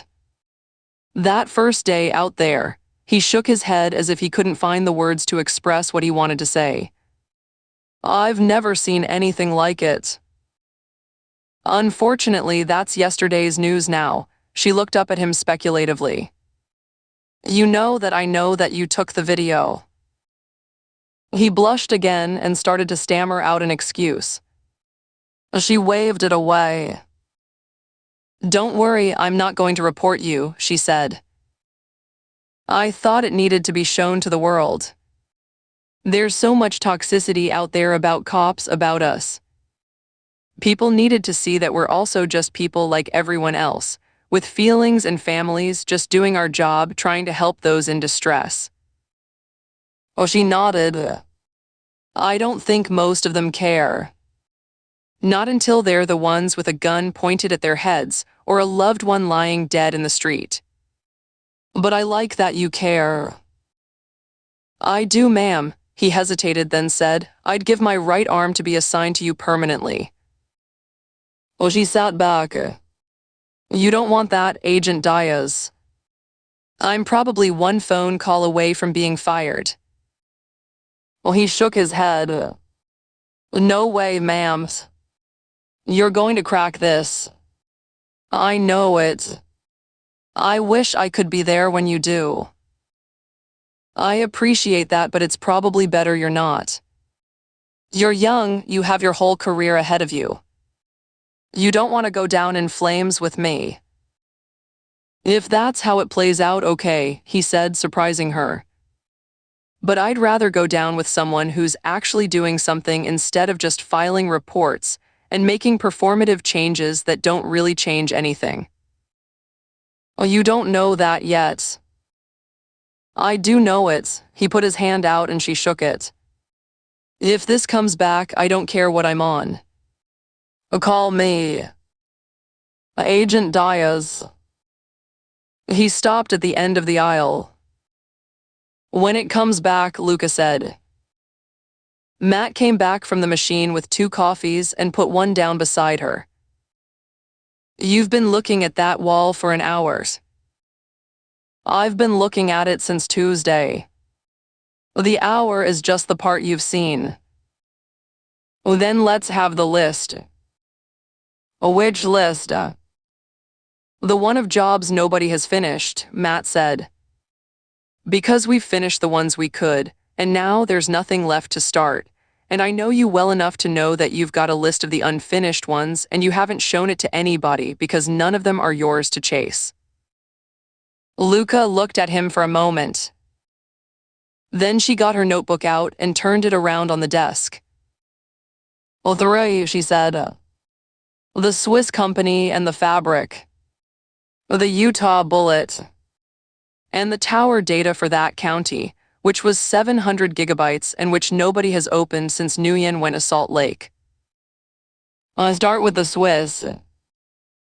The Swiss have counsel, and their counsel has decided that the customer list is proprietary and that a foreign criminal investigation is somebody else's problem. Luca turned the page. That's been sitting since the 21st. And Rao told you what to actually ask for. Rao told me exactly what to ask for, and I've never asked it because I wrote it down and then I went out and drove the list. She was already reaching for the phone. Which is a bad reason. Rao picked up on the 3rd ring from a laboratory in Virginia with something running behind her that made a noise like a fan in a duct. Agent Thorne, this is either very good or very bad. It's neither. It's a call I should have made 2 weeks ago. Luca had the notebook open. You told me not to ask for the customer list. You told me to ask who in the western United States had bought 4 sets. I did. Nobody asked. There was a short silence.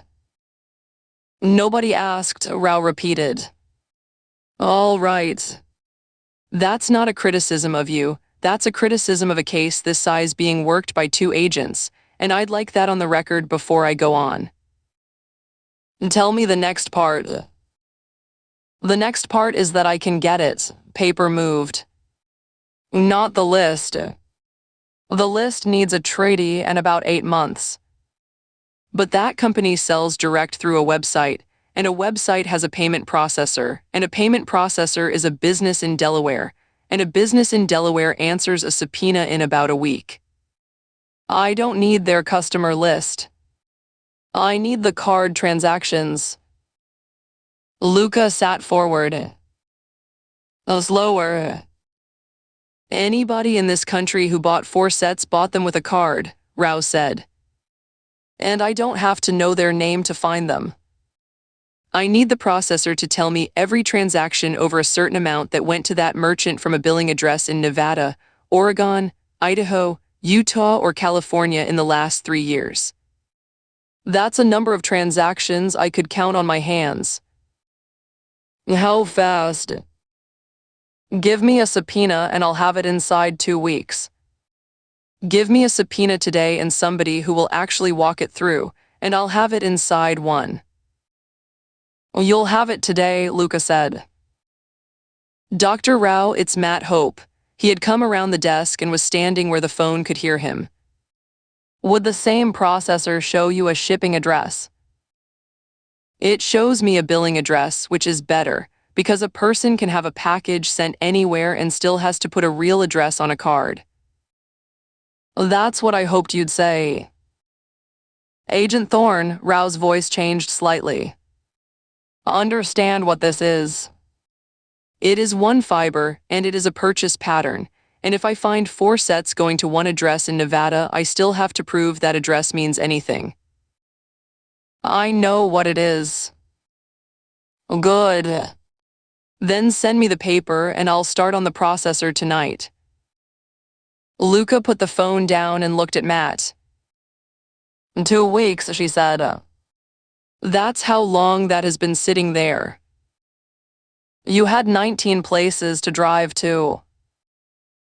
I had 19 places to drive to, and a woman in Virginia telling me the right question, and I drove to the 19 places. She got up and took her jacket off the back of the chair. I'll write the affidavit tonight and walk it into the U.S. Attorney's office in the morning. Well, then that's today done, Matt said. They came out of the building at 7 into heat, still standing up off the parking lot. The sun was down behind the mountains, but the sky above them was still white with it. Matt put his hat on and stood there with his keys in his hand. Right, he said. We're going dancing. Luca stopped. We're what? There's a place on 4th that has a band on Thursdays. A steel guitar, fellow on a fiddle, the whole business. I asked the woman at the desk downstairs, and she says it's terrible and everybody goes. Oh, Matt. I have looked at nothing but storage units and a gypsum plant and a room with 900 badge readers in it, Matt said, and if I do not do something this evening that has nothing whatsoever to do with any of it, I am going to be no use to you tomorrow. And neither are you. I've got an affidavit to write. You'll write it at 11, and it'll be better than the one you'd write now. Luca stood in the parking lot with her jacket over her arm and found that she was smiling, which she had not done in a building all week. Oh, you dance. I am from Wyoming, Matt said. I have been dancing since I was 9 years old at gymkhanas with women who were 65 and took no prisoners. I am, and I say this without any pride whatsoever, the best 2-stepper you are ever going to be in a truck with. That is a very large claim. It's a modest claim. The large claim is what I could do with a waltz. All right, Luca said. All right. 1 hour. 2. 1 hour and I'll think about 2. That's a yes, he unlocked the truck. Get in, Agent Thorne's. She was reaching for the door handle when her phone went. She looked at the screen and everything in her shoulders changed. Matt saw it happen and stopped with his own door half open. Thorne. Agent Thorne, it's Roy Escalante. Where are you right now? Standing in a parking lot on Kayetsk Lane. Then you're an hour and a half from me, and I want you to start driving while I talk. Escalante's voice had something in it that had not been there in 2 weeks. I've got a man out on the flat, 30 miles east of the scene, who says he heard it. Luca had the door open and was in the seat. Heard what? Rifle fire. Saturday afternoon and again Sunday morning. Escalante was moving. She could hear a vehicle door and then wind. Name S. Emmett Vogel. 71 years old. He's been camped out on Bureau of Land Management ground since the middle of June with a motorhome and a dry washer, looking for gold, which about 40 people do in this county and which none of them get rich at. Why is he only saying this now? Because he came off the flat this afternoon for the first time in 3 weeks to buy propane and diesel in Fallon, and the girl at the counter had the paper open on the shootings, and he stood there and read it and then drove straight to my post at Fallon and would not leave. A door shut. He's been out there the whole time. He's got no phone. He's got no radio. He didn't know. Matt was already in the truck. Luca put the phone on speaker and held it up between them. Captain, tell me exactly what he told you and don't clean it up. He says he was working a wash about 4 miles from the road on Saturday and heard 3 shots in the afternoon, spaced out, big rifle, and thought somebody was shooting coyotes, which is what everybody thinks. Escalante paused. And he says Sunday morning at about 6 he heard 2 more, and then a long time later some more, and that by then there were helicopters and he could see the dust off the road all day. So he packed his gear and moved his camp 4 miles further out because he didn't want to be near whatever it was. Oh, that's it. No, Escalante said. That's the part any old boy in this county could tell you. Here's the part I called you about. He took a breath. He says that on the Thursday before, 2 days before any of it, he saw 2 trucks come up the mine road out of the Pinto Hills at about 5 in the morning with no lights on.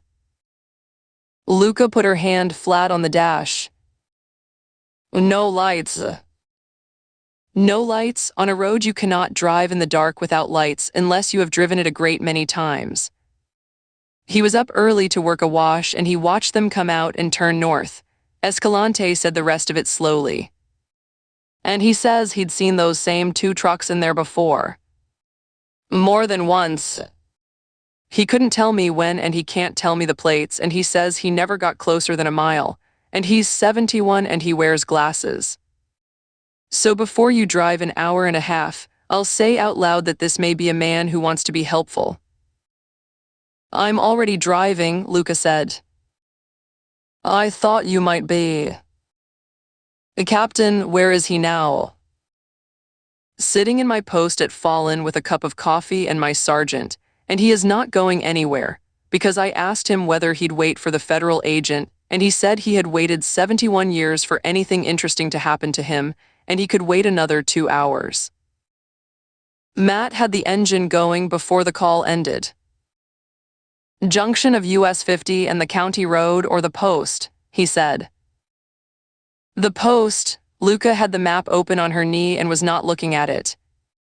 And Captain, do not let anybody put a photograph in front of him. Not a truck, not a face, not a color chart. Nothing. I want the first description that comes out of that man to be his own. He's had nothing but coffee and my sergeant's opinions on the Wolf Pack's defensive line. Well, then he's in perfect condition. The call ended. Matt pulled out of the lot and turned east. Neither of them said anything for a couple of miles. 2 trucks, Matt said at last. 2 trucks in the dark with no lights on the Thursday. Luca was looking straight ahead down the highway. That's 2 days before Cole Barrett. That's not the shooting. That's the last time they walked the ground before they did it. And if it's true, he's 71 and he was a mile away in the dark and a defense attorney would take him apart in 5 minutes. She put her hands flat on her knees to stop them moving. And it's the first time since this started that anybody has told me something I didn't already know. Out ahead of them, the highway ran east into country that had already gone blue with the last of the light. The mountains stood black along both sides of it. Matt drove faster than he usually drove. Chapter 21. The Nevada Highway Patrol post at Fallon was a low brick building behind a chain-link yard, with 4 units parked nose in and a flagpole with the halyards slapping against it. There was a motorhome sitting across 3 spaces in the lot that had not been new when the men who built the post were young. Captain Roy Escalante came out of the building and met them halfway across the lot. "He's in the break room and he's had 4 cups of coffee, which I regret," he said. "Before you go in, 2 points. He's been camped on public land since the middle of June, which is about 9 weeks past what the Bureau of Land Management allows, and he knows it. And there's a coffee can in that motorhome with about 30 arrowheads in it that he has picked up off the flat over 15 years. "Well, that's a federal offense," Matt said. "That's a federal offense, and he knows that too, and it is the reason he sat in the parking lot for 20 minutes before he came in." Escalante put his hat on. "So you'll want to get that off the table in the first 30 seconds, or you'll get nothing out of him." Trooper Colby Whitehorse was standing at the door of the break room with his arms folded. He looked older than he had on that road. He had been 26 behind a shot-out car for 8 hours, and he was 26 still, and something about how he stood had changed. "Agent Thorne, Trooper, are you back on the roads?" Since Monday, he had plainly been waiting to be asked. "The captain put me on days out of Fallen, and I've been driving 214 twice a shift, which he says is not therapy and which everybody knows is therapy." "Is it working?" "Some days." Whitehorse looked at the floor and then back up. "Ruben's out of the hospital. His shoulder's a mess, but they think he'll keep the arm, and he's talking about coming back, which his wife has opinions about." "Tell him I asked." "He asks about you too, ma'am. Every time." Emmett Vogel was sitting at a laminate table with a cup in both hands. He did not get up. He was small and dried out and burned to the color of a saddle, with white stubble and a shirt that had been washed in a bucket. His hands were the largest part of him, split across the knuckles, the nails worn down flat, a thumb that had been broken and never set. He had a pair of reading glasses in his shirt pocket with tape on one hinge. He looked at Luca's credentials for a long time and did not look at her face. "Mr. Vogel, I'm Special Agent Luca Thorne. This is Special Agent Matt Hope. Federal. Then I'll tell you what I told the sergeant, which is that I came in here on my own 2 feet and nobody made me." "Yes, sir." "I know that." Luca pulled out the chair opposite and sat down so that her eyes were below his. "And I'm going to get the next part out of the way before you spend another hour worrying about it. I don't care how long you've been camped out there. I don't care about your dry washer or your claim or whether you've got a claim. And I don't care about the coffee cans." Vogel's head came up. "Captain Escalante told you about the can." "He did, and he told me because he wanted me to say this to you instead of finding it later and making it into something." Luca put her hands flat on the table. 2 people were shot dead on that road, Mr. Vogel. One of them was a state trooper who was walking back to his car. I have nothing. I have driven to 19 places and I have nothing. So what I want out of you is what you heard and what you saw, and everything else that is in that motorhome can stay in that motorhome, and I will put that in writing tonight if you want it in writing." Emmett Vogel drank some of his coffee and put the cup down. "I don't need it in writing," he said. "I've been read wrong by better-dressed people than you, and I know the difference." "Then tell me about Saturday." And he told it. He had been working a wash about 4 miles south of the road, in a place he had been going to for years because there was decomposed granite in the bottom of it and a bench above it where he could park. Saturday afternoon, hot, no wind. He had the dry washer running off a little gas motor, and he shut it down at 4 to eat something. "And that's when I heard it," he said. "3 of them. Not close together, spaced. Boom. Then a good few seconds. Boom. Then a bit more. Boom. How far? Matt said. Couldn't tell you in miles, and I won't guess, because sound does what it wants in that country, and anybody who tells you different is selling something. Vogel turned his cup around. But I'll tell you what it was. It wasn't a 270, and it wasn't a 30-06, and it wasn't anybody's varmint rifle. That was a big case with a lot of powder behind it, and it had that flat crack on it that comes off a barrel that's been made properly. Matt shifted in his chair. Mr. Vogel, how would you know that? Because I was a powder man at the Round Mountain Pit for 28 years, Vogel said, and before that I was a Marine for one tour I don't discuss, and I have spent my whole life listening to charges go off at a distance and working out where they went off and how big they were. That's not a hobby. That was a job with a paycheck and a pension, and I was good at it. Luca wrote that down and underlined it. That's a better answer than I've had out of any laboratory, Matt said. It's the one job I was ever any good at. And Sunday about 6 in the morning, 2 more. Same rifle or its brother, he was looking at the table. And I'll tell you the truth, I rolled over and went back to sleep, because it's public land and people shoot on it, and if I got up every time somebody shot at a jackrabbit, I'd never get any work done. Then about 8:30 there was more, and after that there was aircraft and there was dust standing over that road all day long. He stopped. So on the Monday, I moved my camp 4 miles further out and I stayed there. And here's what I'd like to say out loud in front of a witness, because I've been chewing on it for a week. Go on. There was a woman lying out there behind a rock all that night. Emmett Vogel's mouth went. And I was 4 miles from her with a bed and a jug of water and a truck, and I rolled over. Nobody spoke. Mr. Vogel, Luca waited until he looked at her. You could not have known. You had no radio and no phone, and no reason to think it was anything but somebody shooting at coyotes. There is exactly one group of people at fault for what happened on that road, and you are not in it. That's the right answer. It's also true, and you can have it both ways. Vogel wiped his face with the flat of his hand once and put both hands back around the cup. Ask me about the Thursday, he said. That's the part your captain wanted. Tell me about the Thursday.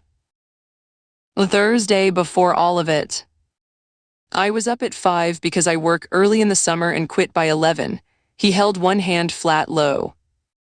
I was walking up onto the bench with my light off, because your eyes are better without it once they've adjusted, and I looked across and there was 2 vehicles coming out of the mine road. Out of the Pinto Hills. Out of the bottom of it, where it comes down onto the graded road. Pickups. Coming steady, one behind the other close, he stopped. With no lights. You're certain about that?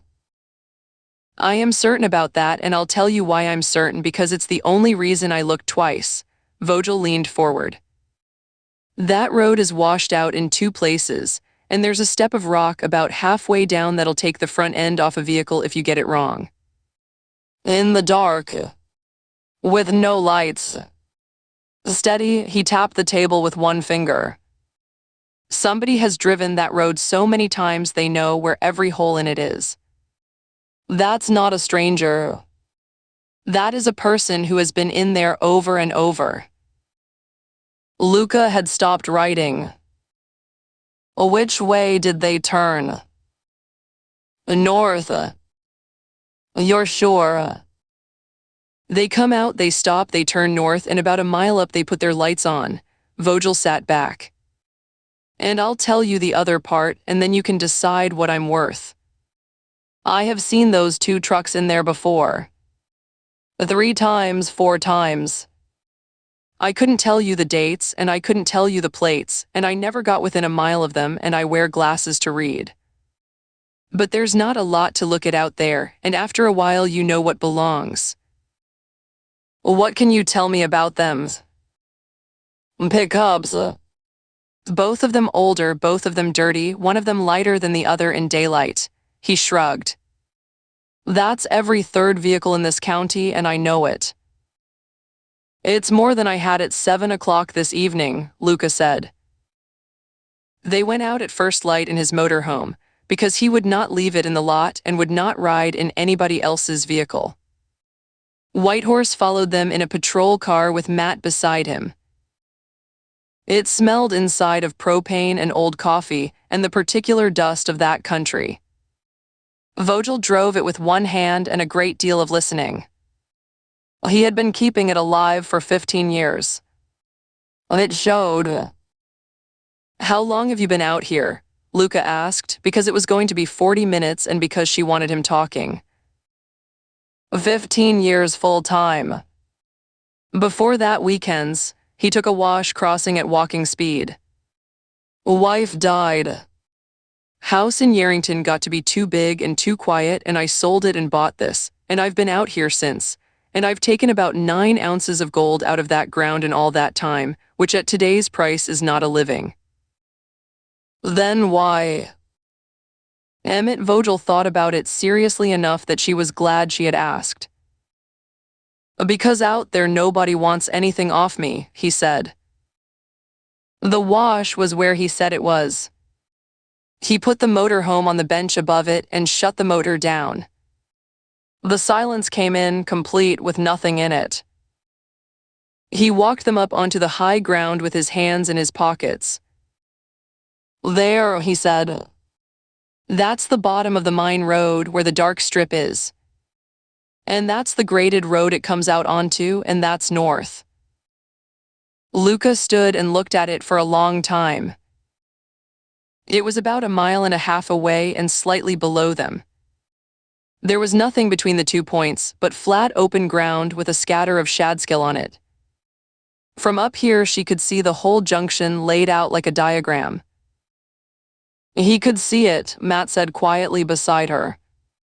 In the dark from here, with the moon coming up. He could absolutely see it. He could see it, and nobody has ever asked him. Luca turned to Whitehorse. Trooper, that graded road. Where does it go north?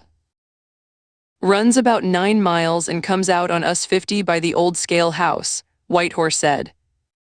There's a cattle guard on it about halfway, and then a wash crossing that's bad enough you've got to slow to about walking pace. Everybody does. My dad did in a 2-ton truck. Luca went very still. Once more. There's a wash crossing you've got to slow for. Where every vehicle on that road has to slow to walking pace, Luca said.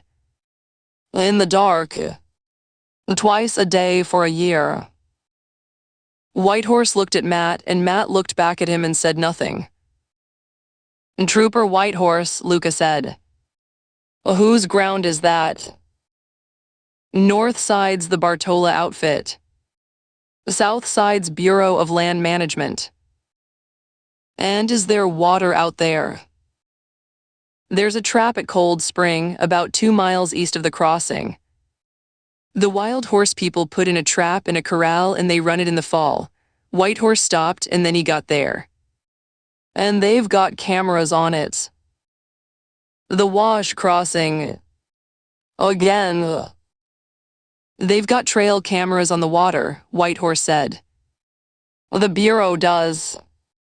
They're solar and they sit on a post and they take a picture every time anything moves in front of them, and they leave them out there for months, because nobody's driving out to Cold Spring twice a week to swap a card. Luca had her notebook out and was writing while he was still talking. How many cameras are we talking about in that whole country? Ma'am, I couldn't tell you. There's the horse traps. There's the guzzlers the wildlife people put in for the chukar and the deer, and they've all got cameras. There's ranchers with cameras on their own gates because of people cutting fence. There's hunters who put them out in August and leave them until November. Whitehorse spread his hands. There's cameras all over that country, and not one of them belongs to anybody who'd ever think to call us. Oh, that's it, Luca said. Oh, ma'am. Oh, that's it. That's all of it. She turned around to Matt and she was not bothering to keep her voice level. We've been looking for cameras this whole time and there aren't any, because there's no traffic and no towns and no gas stations. And the entire time there have been hundreds of cameras out there taking a picture of everything that moves, and every single one of them belongs to a rancher or a hunter or a wild horse program, and nobody has ever asked. They'd be sitting on cards, Matt said. They'd be sitting on cards in a box in somebody's shop, and the ones still out there have got months on them. Luca was already looking at her phone and finding no service and putting it away. Trooper, how many people would I have to talk to get all of them? Every rancher, every guide, the Bureau, the Wildlife Division, and about 40 men who'd rather not tell a federal agent where their deer camera is. Whitehorse said it with no pessimism in it. But every one of them drives that road, and every one of them knew Dale Kirby. And who do they answer the phone for? Whitehorse almost smiled. The Highway Patrol, he said. Luca stood on that bench above a dry wash with the sun coming up over the eastern range and the whole flat going from gray to gold underneath her, and did what she had not been able to do since that road, which was to see the next 4 moves. Then here's what we're doing, she said. Captain Escalante has 412 sworn officers, and he offered them to me 2 weeks ago, and I have never once used them. Today I'm using them. Every trooper in this half of the state gets a list of questions and a map, and they go and knock on the doors of the people they already know, and they ask about cameras and they bring back cards. That's not a task force, Matt said. No, it's 400 people who live here. Emmett Vogel had been standing back from all of it with his hands in his pockets. He spoke for the first time in 10 minutes. I've got one, he said. Everybody turned around. On the motorhomes. Little cheap one, $40, strapped to the ladder on the back and pointed at my gear, because 2 years ago somebody helped themselves to a shovel and a battery while I was up the wash. Vogel shrugged. It's been running since about April. I've never once looked at it. Luca heard herself take a breath. Mr. Vogel, she said. Where was that motorhome parked on the Thursday? Right about where we're standing, said Emmett Vogel. Chapter 22. The second phone went off at 4:10 in the morning. Nadia had it on the nightstand of a motel room in a town 2 counties east of Fallon that had 1 street and a grain elevator, in a room paid for in cash under a name that was not on any of the 4 driver's licenses in that building. The phone was a flip phone with a prepaid card in it and 3 numbers stored. It had rung twice in a year. She had it open before the second buzz. 4 missed calls. 2 messages. All of them from the same number and all of them from Wednesday, which meant the phone had been out of coverage for 2 days and had found a tower at 4:10 in the morning and delivered every one of them at once. Beside her Dana, Rourke did not wake up. Nadia got out of the bed without moving it and went into the bathroom and shut the door and sat on the edge of the tub in the dark and listened. Wade Prewitt's voice, low, with wind in it, and a vehicle going past somewhere behind him. 11:30 on Wednesday morning. It's me. Nothing's wrong and there's nothing for you to do. But there are 2 federal agents on this site right now. Thorne and the big one, Hope. I badged them in at 10 and Ray Ostergaard's driving them around in a cart. A pause. I wanted you to hear it from me and not off the shift board. I'll call you when they're off the property. Second message. 20-1. It's me again. They handed their badges back at 12:30 and they're gone. He had gone indoors, the wind was off it. I got all of it out of Ray afterward, which took no effort, because he's a talker and he was pleased with himself for being helpful. They did the fence line, the construction side, and the cooling plant, and then he took them into commissioning and showed them our office. A pause. She could hear him breathing. She asked him how many people are on nights. He told her 4. She asked for the names and he read all 4 of them off his phone. Another pause. She asked him whether there were cameras in that corridor. He told her there weren't. He thought nothing of any of it because there's nothing to think. The message ended. Nadia sat in the dark with the phone in her hand. Then she deleted both messages and both call records and closed the phone and set it on the edge of the sink and put both hands flat on her knees. She had built all of it to survive exactly this.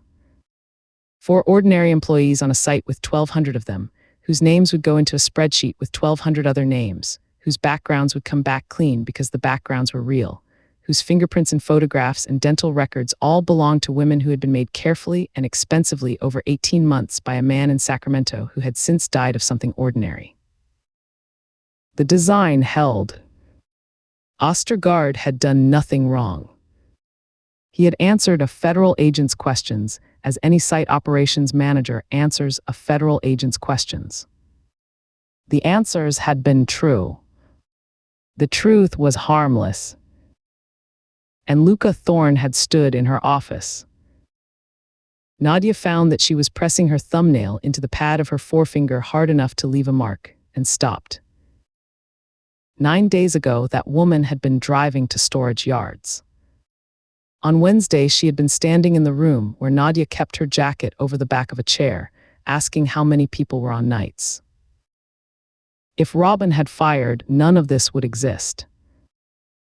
Nadia made herself look at that squarely, because she had made the decision at the table and had never once permitted herself to pretend it had been costless. Robin had not fired, and so there was a federal agent alive and working, and that agent had now been inside their building.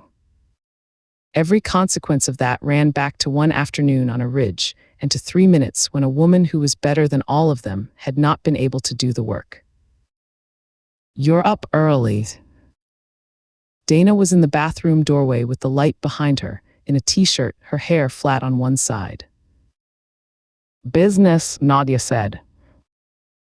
At 4 a.m, 2 counties from home, on the phone you keep in the truck, Dana came in and sat down on the closed lid of the toilet, which was not graceful and which she did without a flicker of self-consciousness. "Keep it to yourself if you want. Just don't call it business." Nadia looked at her. "The FBI spent 2 hours on the campus on Wednesday," she said. "Thorne and Hope." They walked the whole site and Ostergaard took them into the commissioning building and showed them our office, and she asked how many people work nights and he told her 4, and she asked for the names and he gave her all 4. Dana did not react quickly, which Nadia had liked about her from the first week and liked now. "And the names are Klein," she said. "The names are Klein." Then she's got 4 employees off a list of 1,200 she already had. Dana rubbed her face with both hands. "Which is exactly what she had on Monday." "That's correct." "So what's actually different?" "Nothing is different," Nadia said. And everything is, because until Wednesday she had never been in the room. Dana thought about it. "You're worried she'll remember it later," she said. "Not now. Later when she has something else and the room comes back to her." And that was so exactly right, and so exactly what Nadia had not yet said out loud to herself, that she sat for a moment without answering. "Yes," she said. "Then that's a problem for later." Dana stood up. It's 4 a.m. and we're 11 miles from that rim, and there's nothing either of us can do about a woman in Nevada between now and lunchtime. She put a hand out. Come back to bed. You'll be no use up there tired, and you know it. It was not subtle. It had never once been subtle, from the morning in the duplex in Fallen onward. Nadia had known from the beginning exactly what it was, and had made the assessment, and had judged the assessment correct. She was also aware, in a way she did not examine, that she had begun to want it for reasons that had nothing to do with the assessment. She went back to bed. She had all 4 of them in the room by 5:30. Nadia and Dana on the 2 chairs, Simone on the end of one bed, Marta standing with her back to the wall beside the door, which was where Marta always stood. Nadia gave them all of it, plainly, in the order it had happened. That's Wednesday, she finished. 2 hours on the ground. Our building, our office, and our 4 names read off a phone for her by the site operations manager correctly, because she asked. Nobody spoke. Abort, Marta said. Reasoning. Because a federal agent stood in our office 2 days ago, and we are about to do what will make her go back and look at every piece of paper she has ever touched. Marta had her arms folded. Everything we've built survives being boring. It does not survive being interesting on the same week she walked the ground. We stand down, we go home, we work our shifts, we let her get bored, and we do this in October.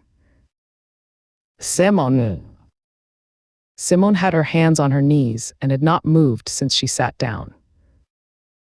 I'd delay, she said. Not abort. Delay? How long? 6 weeks. Long enough that nothing about our week and her week ever end up next to each other on a chart. She looked up. And I'd use the 6 weeks to find out what else she's got, because we don't know, and we're deciding as though the visit is all of it, and the visit is only the part Wade could see. That's a fair point, and it's the best one anybody has made, Nadia said. Dana. Go, Dana said. Because everything Marta just said is also an argument for going right now. She leaned forward with her elbows on her knees.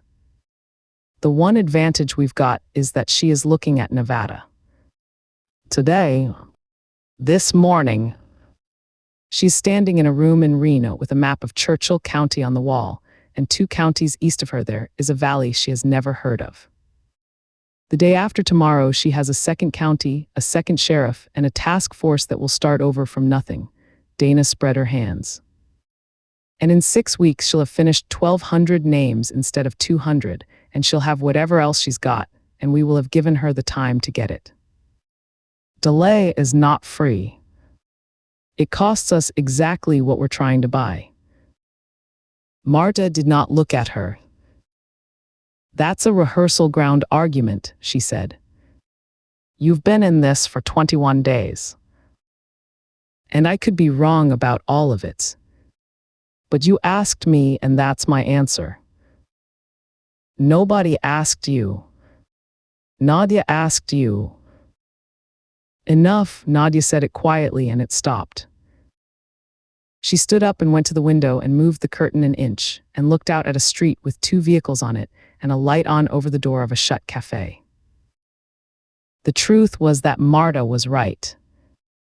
Dana was right, and both of them being right was exactly the condition under which a decision was actually a decision instead of a calculation. And underneath both of those was a 3rd consideration, which Nadia looked at directly because she had made a rule with herself years ago about looking at these directly. She did not want to stand down because a woman she had never met had walked through her building. That was not tactics. That was pride, and pride had ended more operations than police work ever had. She weighed it, set it aside, and weighed everything else again without it. It came out the same. We go, she said. Marta's jaw moved. Then I want the reasoning where all three of us can hear it, she said. Not in your head. Out here in front of us so it's on the record. Nadia turned around. Because we have never been closer to being finished than we are this morning, she said. The site reconnaissance is done. The positions are chosen. The route in and out is walked. The vehicles are staged. 4 people are rested, fed, and in position 11 miles from a rim, and everything we need is in 2 trucks in a lot behind this building. She let it stand. And because in 6 weeks we will not have any of that, and we will have to build all of it again, and we will build it against an investigator who by then will have had 6 more weeks. Delay is not a pause. It's paying twice. And if she gets to us in October anyway. Then she gets to us in October, Nadia said. Marta, I have heard you, and you are not wrong, and I am overruling you. Understood. Do any of you have a problem with the decision? The room was very quiet. No, Simone said. No, Marta said. Then we move at 7. Standard order. We take the alternative target. The alternative, Marta said. The alternative. She was alone in the room at 6:30 with the laptop open and the door shut. It took 4 minutes. The Reno paper had run the same photograph 3 times in 2 weeks, and it was better than anything the wire services had. It had been taken with a long lens from the roadblock on the second day, a woman standing beside a black Suburban with a borrowed highway patrol windbreaker on and the sleeves pushed up, half turned away from the camera, talking to somebody out of frame. Special Agent Luca Thorne, 34, of the Federal Bureau of Investigation. Nadia enlarged it and sat and looked at it for a long time. She had seen the face already, of course. She had seen it through a spotting scope at 800 yards, standing in open ground with both arms over its head for 3 minutes, in the middle of a decision that 4 people made and only one of them got wrong. This was different. This was a photograph of a woman doing her job on an ordinary morning. There was nothing in the face except concentration. 34 years old. 9 years in. A resident agency in Wyoming. Nadia read the article twice and then read the comments underneath it, which she disliked doing and did anyway, because people write words under a newspaper article that they would never say to a reporter, and by the 4th comment she had a first name for a son. She sat with her hands still on either side of the laptop. There is no version of the next 2 years, she thought, in which this woman stops. That was not anger. Nadia had almost no use for anger and had spent a great deal of her life removing it from her own decisions. It was an assessment. It was the same assessment she would have written about a well-run agency or a hard county board or a piece of ground that would not drain, a fixed obstacle correctly identified requiring a plan. She closed the article and cleared the history and shut the laptop. You've been in here a while. Dana was in the doorway with her hair wet and her boots in her hand. Reading. About her. About her. Dana came in and sat on the arm of the chair and looked at the shut laptop rather than at Nadia. There's something you're not telling me. There isn't a part I'm not saying. Nadia stood and picked up her jacket. There is a piece of work that will have to be done at some point, and it will not be done today, and it will not be done in that county, and it will not be done by any of the 4 of us inside a year. She put the jacket on. That's everything. I'm not going to dress it up for you. I wasn't asking you to. Dana pulled her boots on, one and then the other. I'd want to be the one who does it, though. When it happens. Nadia stopped with her hand on the door. Why? Dana looked up. Her face had nothing in it that Nadia could read at all. "Because I'd be good at it," she said. 21 days, Nadia thought. And on the 4th day, this woman sat at my kitchen table and told me that the kid running conduit was not the enemy, and I have not heard her say anything like it since, and I still do not know whether I built that or whether I am looking at something that was already there. "Today first," Nadia said. "Get your kit." Chapter 23. The cards started coming in before they were off the county road.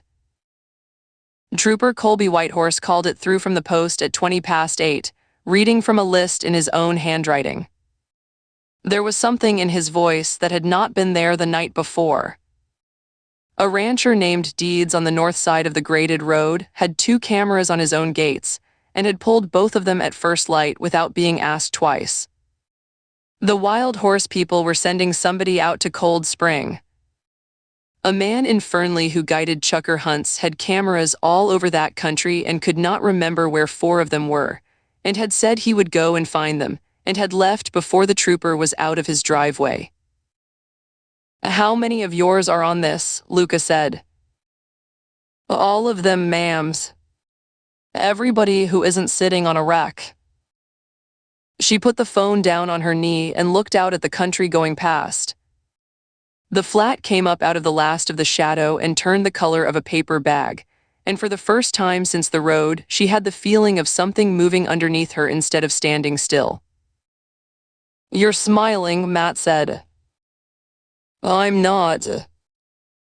"You are, and I'd write it down, except I'd have to explain it later." They came up onto US 50 and turned west into the glare with the visors down. The second call came at 20:10. Luca looked at the screen and put it on speaker and held it up between them. "Agent Thorne." "It's Nguyen." Special Agent Tam Nguyen sounded like a man who had been awake for a while. "Where are you?" "On 50, about 40 miles out of Fallon." "Then pull over because you'll want to write." Matt slowed and put 2 wheels off onto the shoulder and left the engine running. Luca got the notebook out of the door pocket. "Go ahead." "I got your Vogel statement last night," Nguyen said. "The part I could not stop reading is that he has seen those 2 trucks go into the Pinto Hills before. More than once over a period. Not the night before the shooting. Before that and before that. That's what he says. Then they were not caching up there. You cache once, paper moved on his end. They were doing something up there over and over, and there is only one reason 4 snipers go back to the same piece of empty ground to do." Luca had the pen still. They were practicing. They were practicing, and people practice on ground that resembles the ground they mean to work. That's not a theory about them, that's how everybody who has ever shot at distance does it, including me. Nguyen paused. So I went and looked at what the Pinto Hills actually is. Not what's in it. What it is. Tell me. It's a rim with a bench under it and a graded road at the bottom, and the drop from the rim to the road is 190 feet, and the slant to the road is a shade under 800 yards, and there are 2 ways off it that don't cross each other. He let that sit. That is the same ground as the ridge above 214. The same drop, the same range, the same 2 exits. It is not similar. Inside the tolerance of my instrument, it is the same. Matt had turned in his seat. They built the job on the practice ground, he said. They found the practice ground because it matched the job. Which means the job was chosen first, and it means the shape of the job is a shape they will use again because it is the shape they have spent a year getting good at. Nguyen's voice did not change. Agent Thorne, I ran that geometry against the whole basin last night. Every rim in 6 counties with that drop and that range and a road or a building under it, and 2 ways off the back. How many? 14 if you don't care whether anybody is underneath it. 3 if you do. Luca put the point of the pen on the page. 3. 3. And I want the caveat on the record before I give them to you, because you'll take these seriously and you should not take them further than they go. This is a shape on a map. It is not a plan I have read. There may be a fourth one I've missed because a shadow fell wrong on the imagery, and there may be nothing in any of the 3. Understood. Give them to me. He gave them to her, and she wrote each one down and read it back, and the paper on her knee filled up with the only 3 specific places in the world where 4 people might already be lying down. The first was a motel and garage on the highway where the road bent north around a low bluff. The second was a gas station on a road with nothing on either side of it for a long way. The third was a town. The town's the one, Matt said before she had finished writing. Tell me why. Because it's people. The other 2 are people only in the sense that a house is people. A town at lunchtime is 40 of them in one street. Agent Nguyen's. What's in that town? A one street, Nguyen said. A grain elevator, a fuel dealer, a bar, a post office, a cafe. 91 people in the last count, and I would guess that is generous. A pause. And a rim to the east of it at 1,100 yards, with a 2-track off the back that comes out on a county road 9 miles north. Nobody said anything. Tam, Luca said. When did you do this? Last night. You're in Salt Lake. You went home a week ago. I went home. I did not stop. There was the sound of him drinking something. Agent Thorne, I sat in the shade of a truck in that valley for 9 days and looked at 4 bedding impressions in raked dirt, and then a woman got killed in my state on a highway, and then I was told to go home, and I went home, and I have a laptop and a wife who is asleep. Please stop asking me about it. I'm going to have to tell the acting director you did this. It's the only way I can credit you. Then tell him after. Luca laughed. We'll drive all 3, she said. Nearest first. Send me everything, and Tam, send it to Captain Escalante at the same time, not after me. He has 400 people out, and I'm not going to be the reason he hears it second. Sending now. She put the phone face down on her knee and looked at the 3 lines in her notebook. The notebook was the same one she had been carrying since the first morning, with the questions in the front of it that she still could not answer. That's an hour and a half to the first one, Matt said, pulling back onto the highway. If we hold to it, we can check all 3 pieces of high ground before dark. Then we hold to it. The motel came up out of the shimmer at 11:30. It was the kind of place that had been kept going by somebody who cared. 10 units in an L around a gravel lot, painted a pale green, with a strip of watered grass in front of the office and 2 chairs on it under an awning. There was a garage at the end with both bay doors open and a truck up on a lift, and a mini-mart with new pumps in front of it that did not match anything else on the property, and a sign at the road that said vacancy and underneath, in smaller letters that had been repainted more recently, clean ROOMS. Good coffee. We fix tires. A pretty girl of about 17 was behind the counter in the office with a textbook open in front of her and a highlighter in her teeth. She took the highlighter out when she saw the credentials. Oh, she said. Okay. Mom. You don't have to be worried, Luca said. I'm not worried, I'm just Mom. She put her hand flat on the book, which was organic chemistry, and pushed it away from her as if it had been at fault. I'm Anjali. I'm sorry. It's usually just truckers. Her mother came out from the back with her sleeves pushed up and her hands wet, and behind her, a moment later, a man came in from the direction of the garage, wiping his palms on a rag that was not going to help. Bhavna Sheth, the woman said. Well, this is my husband, Carrot. We have owned this motel 24 years. A Special Agent Luca Thorne. This is Special Agent Matt Hope. Nothing here is wrong and nobody here is in trouble. Then this has to do with the shootings, Bhavna Sheth said. Oh, yes, ma'am. Kirat Sheth put the rag down on the counter and then picked it up again and held it. Luca told them what she had come to tell them, and she told it plainly, because there was no version of it that could be softened without also being useless. That the people who had done that road chose ground by its shape.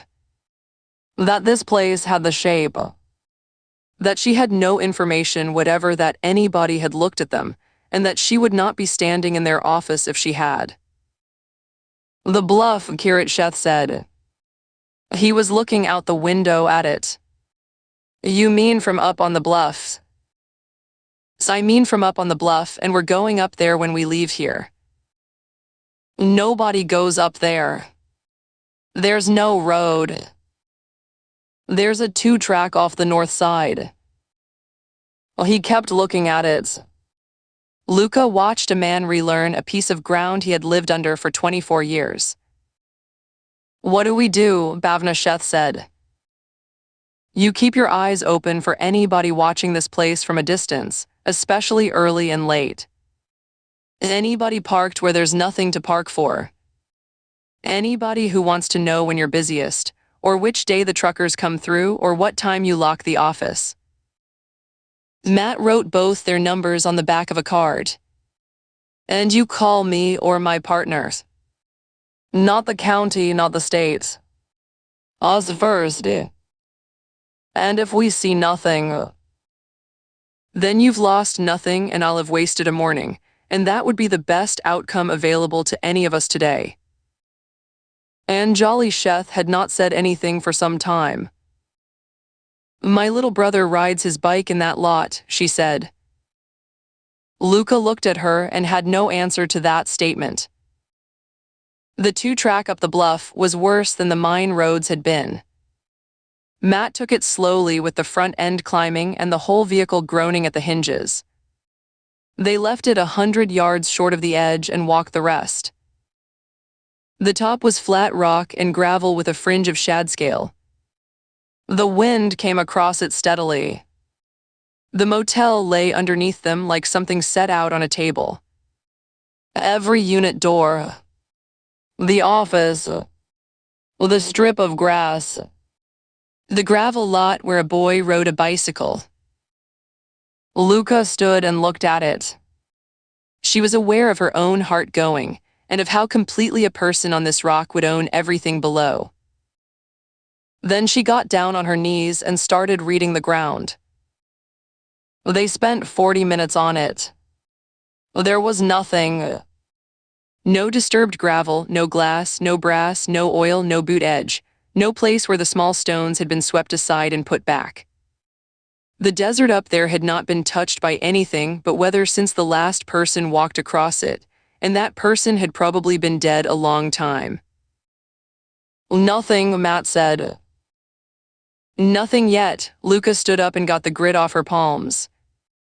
Photograph the whole rim, both exits and the sight lines. If this is one of the 3 Escalantes, people need to know what it looks like without driving up here. And if we're wrong about all of this, then Agent Nguyen wasted a night and we wasted a day, and a family in a motel sleeps badly for a week. She was already walking back. I'll take that trade every time you offer it to me. The gas station was 90 minutes further on, and it was 1 pump and a shed and a sign that said last gas 71 miles, and under that cold beer, ammo, ice.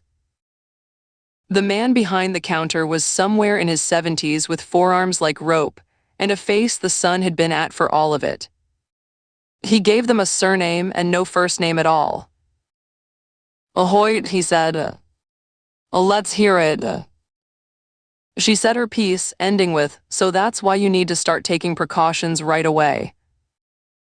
Hoyt listened to all of it with his arms folded and his weight on one hip, and when she had finished, he reached under the counter, not quickly, and brought up a short shotgun and laid it on the wood between them with the muzzle pointed at the wall. That's my precaution, he said. Mister Hoyt, the people I'm describing would be 900 yards away on that mesa. You would never see them, and that gun would never reach them. Then I'd die at my own counter in my own place, which is more than most men get. He said it without any heat. I've been out here 41 years. I've had 2 robberies and 1 fire, and a fella come at me with a piece of pipe a long time back. I close when I feel like closing, and I open when I feel like opening, and there's no pattern to it, because I've never had the discipline to keep one. Matt put a card on the counter beside the shotgun. That's actually the best protection anybody's described to me today, he said. Well, it isn't protection. It's just how I am. Luca tried once more and got nowhere, and knew she was getting nowhere while she was doing it.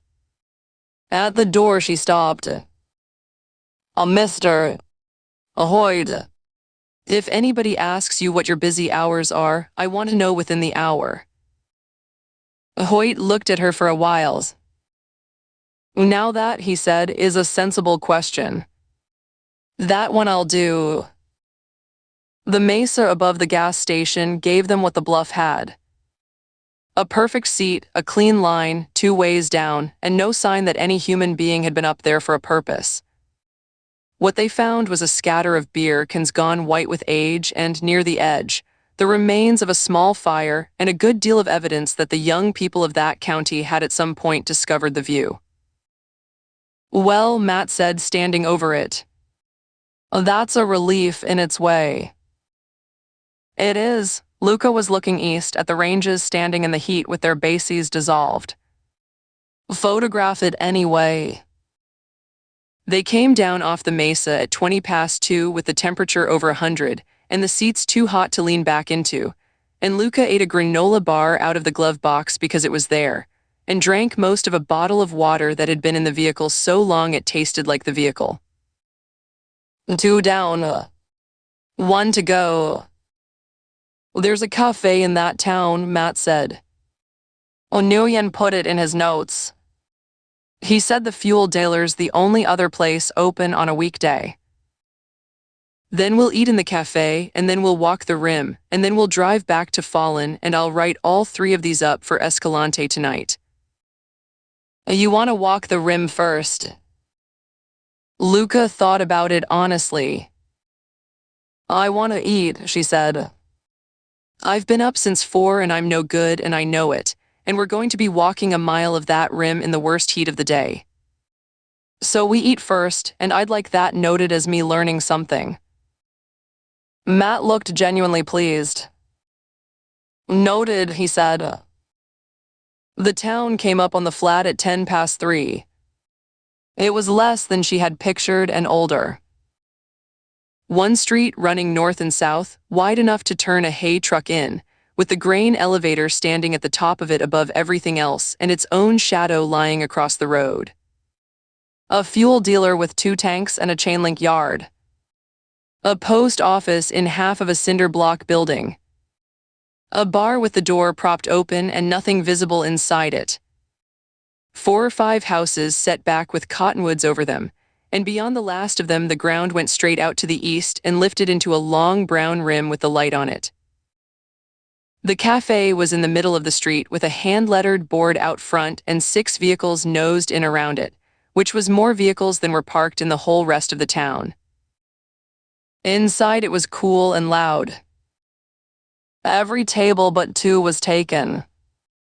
There were 4 men in work shirts at the counter with their hats on the stools beside them, arguing about water with the particular relish of men who had been having the same argument for 30 years. 2 women at the window with a cake box between them.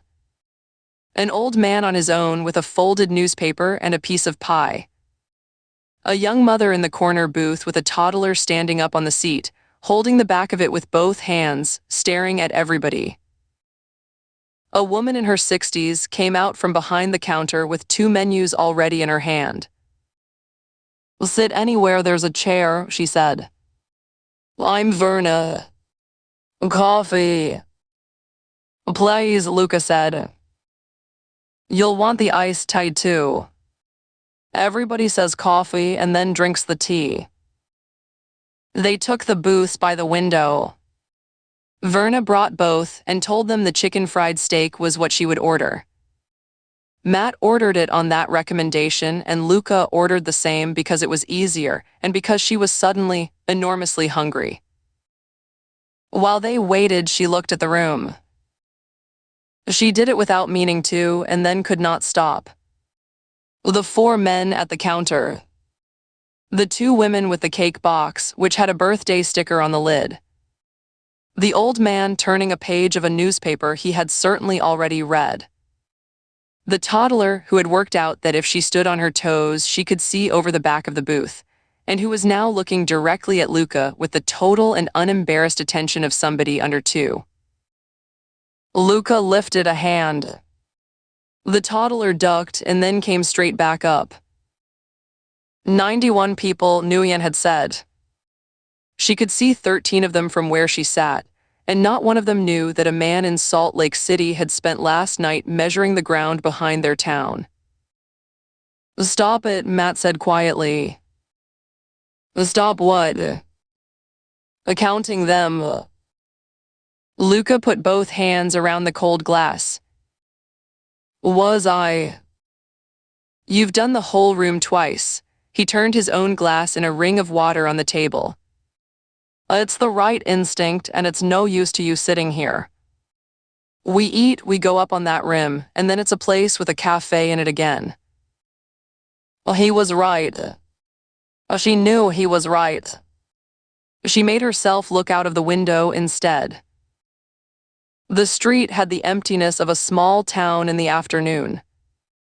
The elevator's shadow had moved off the road. A dog went along the far side without hurrying.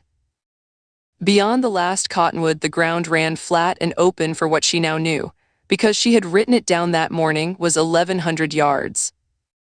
Then it stood up into the rim, brown and bare, with a lip of darker rock along the top of it and the heat standing over the whole thing. The food came. It was enormous, and Verna set it down with the plate turned so the good side faced her. "There you are," she said. "Don't be polite about it." "Thank you." Luca picked up her fork and looked out of the window again while she did it, at the rim, with nothing in her head except that it was a hard piece of ground and she was going to be walking it in an hour. And a light went off on top of it. It was there and gone, one flat white wink out of the dark lip of rock, one flat wink of sun off glass with something moving behind it. It took no part of her mind to understand it, because all of the understanding was already in her body and had been since a Sunday morning on County Road 214. She was moving before she knew she had decided to. Down, Luca had the young mother's booth in her sight and was already out of her own, the table going over, the glass and the plate and all of it going with it. "Everybody get down. On the floor. Now." Chapter 24. The front window exploded. Her shout bought them about a second, and it was barely enough. She grabbed Matt by the collar and hauled him down off the seat just as a round went through the booth back where his head had been, the cushion blowing out in a puff of white foam, and glass splinters and shards rained down over the tables and the counter and the floor. Another shot punched a ragged hole in the seat above them. It made a wicked sound. She felt the vibration in her bones and in her teeth, which clicked together. Then the air was full of glass and debris and death. Rounds coming in one after another, spaced, unhurried, every one of them placed to cause maximum mayhem. The room shattered into chaos. A woman was screaming. People were burrowing under tables and pulling each other down with them. And at the counter, a man missed the floor and went into the stools, and she saw blood spurt where his nose crunched against the edge of one. FBI, Luca said, trying to speak loud enough to be heard above the noise. Everybody stay on the floor. Do not stand up. Do not run for the door. She raised her head 2 inches and peeked. The men at the counter were down, 3 of them flat and one on his knees with his hat still on. The 2 women were under their table with the cake box between them on the floor, upside down, cake frosting oozing out the crack in the cover. The old man with the newspaper had not moved from his chair. Luca thought at first that he had been hit. Then she saw that he was simply sitting there with his hands on the table looking at the window, entirely still in stunned shock. Sir, on the floor. Now. He looked at her and some awareness came into his eyes, animating them. Moving with agonizing slowness that made her want to scream, he got down on all fours, then lay flat. She exhaled in relief. Small mercies. The mother was in the corner booth with the toddler pulled off the seat and underneath her and both arms around her, folded over the child on the floor with her back to the window. Luca made herself read the room as she had read the ridge. 1 rim. Waste. A single line into this building, and it came through that window and through the front wall and nowhere else, because there was nothing else out there, because she had spent all of yesterday and all of this morning finding out that there was nothing else out there. Which meant the front wall was the only wall that mattered, and every other wall in this building was cover. Mad. With you. Front wall's the only exposure. Everything else is dead ground. She had her hand flat on the floor and could feel the boards going through her palm every time something hit the building. Where's the kitchen door? Behind the counter, left. Then that's where they go. Another round came in and went through the pie case, and the glass front exploded into smithereens and filled the air with tiny fragments that seemed to go everywhere like pinpricks. The man on his knees at the counter stood up. He did it fast, having built up to it for 4 or 5 seconds.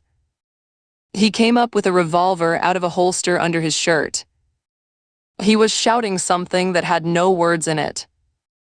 Luca was already moving and was never going to be in time. Nose, get down.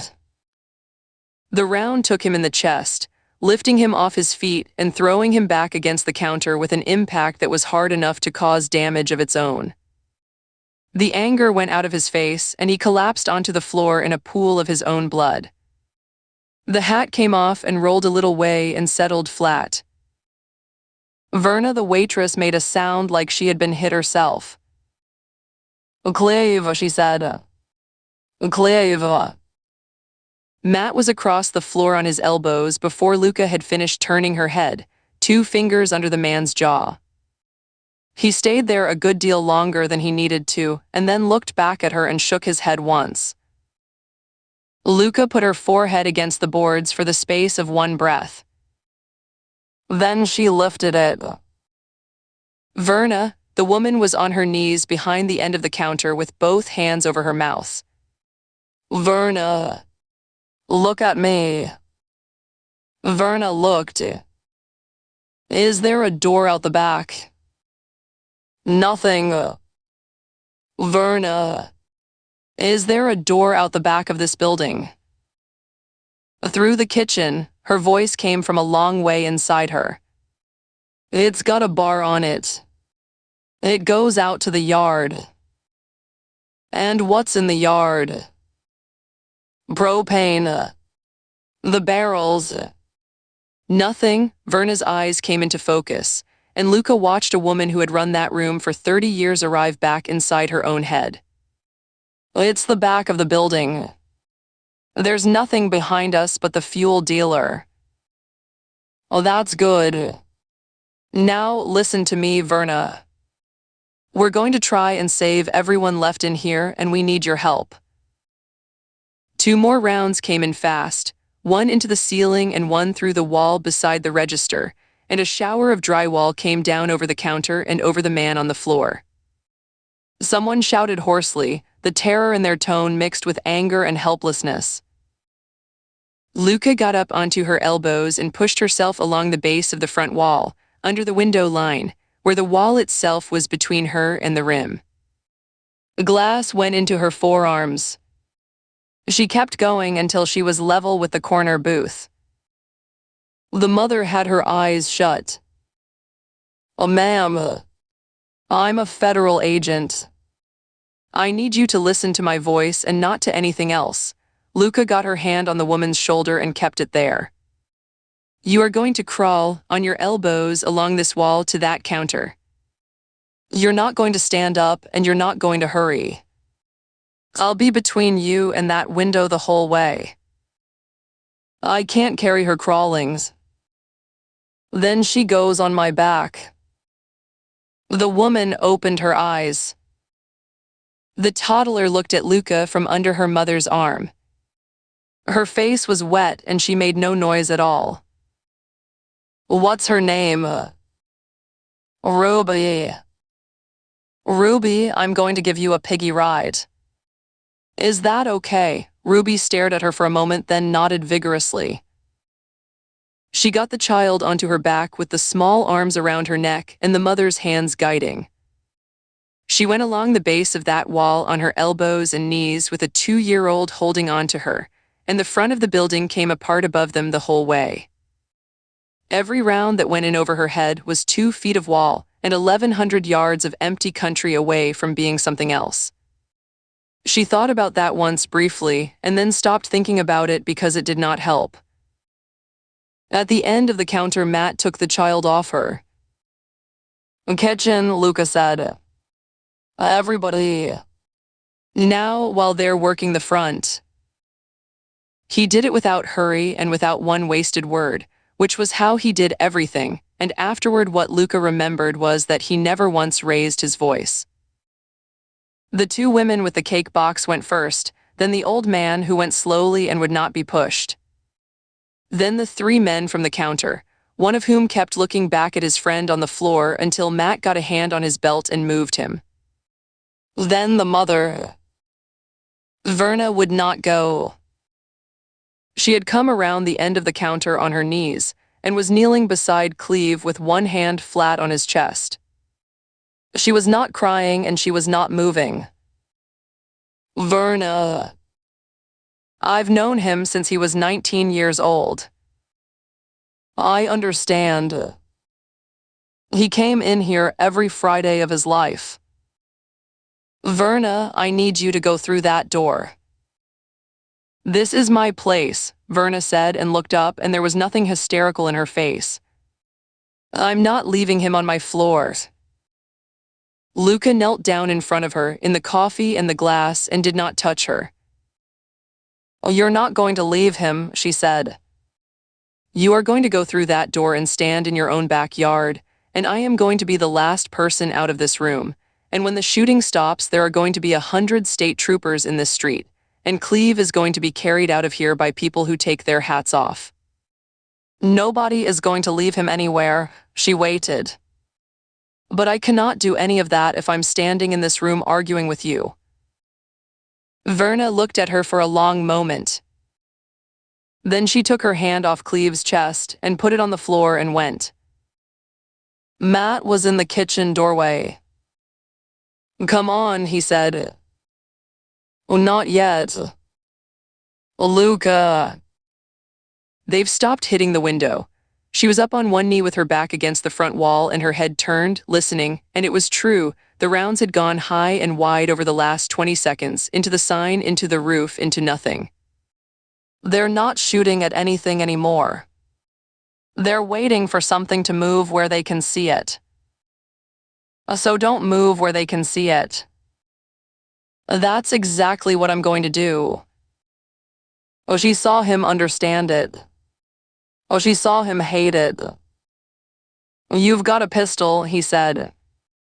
It won't carry a third of that distance, and you know it. They don't need to be hit. They need to be looking at the front of this building for about 15 seconds while these people walk out the back of it. She had the Glock out and was checking it automatically without needing to think about it or look at it once. Take them across the yard and put the fuel dealer's tanks between them and the east, then get them into the shop. Then count to 15 and start shouting at me. I'm not leaving you in here. You're not leaving me in here. You're taking these people out of a building. That's not the same, and I'd like you to hear the difference.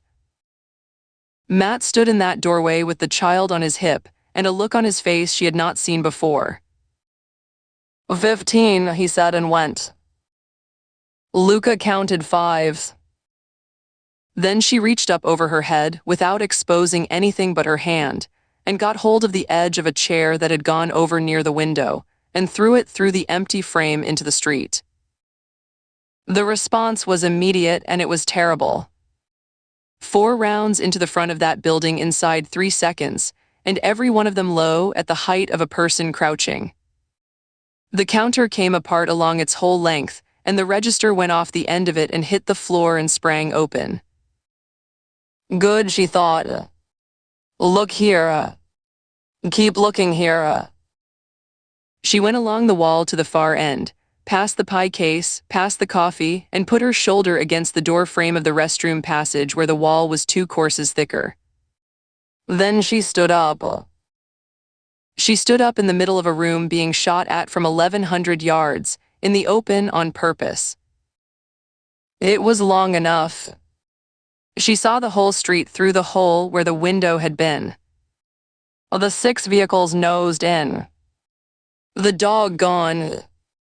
The elevator's shadow. The flat brown rim standing up out of the east with the light coming off the lip of it, and on it 2 winks, one after the other 100 yards apart. She had them, she had the ground. She would be able to draw that rim from memory for the rest of her life. She threw herself sideways and down behind the end of the counter, and the world came apart where she had been. It went on for some time. The wall above her opened up, then the shelf's contents. She lay on her face in coffee and broken sugar bowls with both hands over the back of her head and glass going into her forearms, and her heart going so hard it hurt. She was aware, distantly, that she was making a sound and that it was not fear. She had stood in a road with her hands over her head for 3 minutes and let 4 people decide whether she lived. This was not that. The firing stopped. Thorne, Matt from the yard at the top of his lungs, exactly as ordered and about 8 seconds early.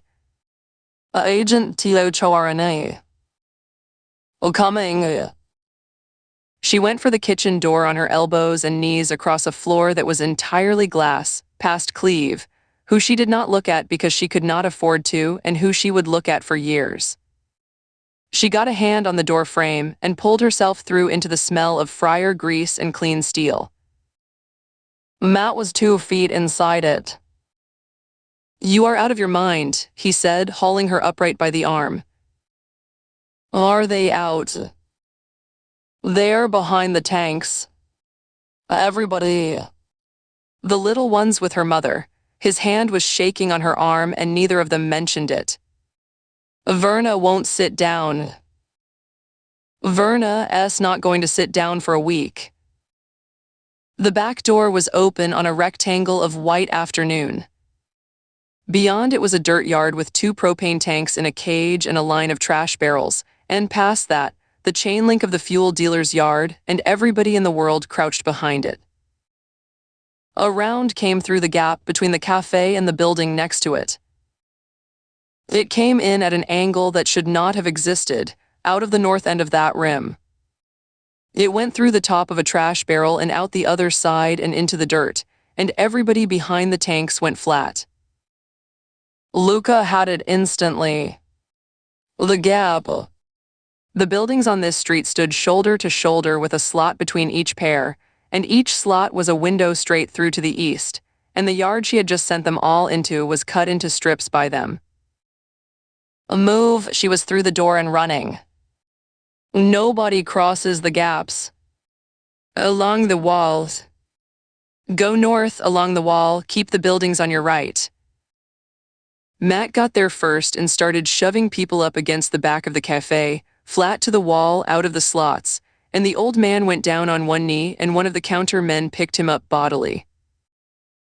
Another round came through the same gap and went into the propane cage and made a noise like a hammer on a pipe.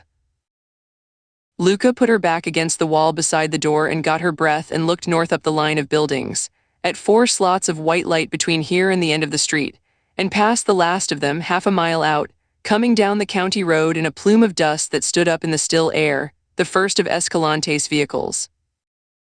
There, she said. There. Look. Matt looked. Go, Luca told him. Take them. I'm behind you. Chapter 25. They went north along the backs of the buildings with the wall against their shoulders, past 4 slots of white light, and at each slot Matt put his arm out like a gate and held everybody until Luca had gone across first and nothing had happened. At the end of the row was the fuel dealer's yard, and at the back of the fuel dealer's yard was a shop building of poured concrete with no windows in the east side of it, and that was where they stopped. There were already people in it. 15 or 20 of them, standing and sitting on the concrete floor among the drums and the pallets, and a man in his 60s in coveralls with a fire department radio on his belt was moving among them, counting heads out loud. He had the roll-up door on the west side open a foot and no more. Who are you? He said. A Special Agent Luca Thorne. FBI. Merle Tibbets. I've got the fire department here, such as it is. He did not shake her hand and she liked him for it. I've got 19 people and I'm short about 40. Who told them to come here? Nobody told them anything. This is the only building in this town that hasn't got a window pointed at that hill. He looked past her at the people coming in behind. That's Verna. Verna, sit down. Verna did not sit down. Charlene Bulai was on the floor against the north wall with her sister holding her hand and one leg of her slacks cut open to the hip.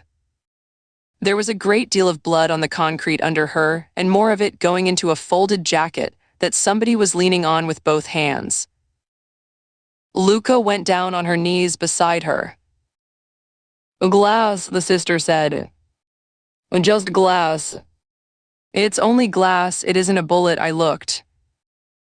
Ma'am, take your hands off it and let me see.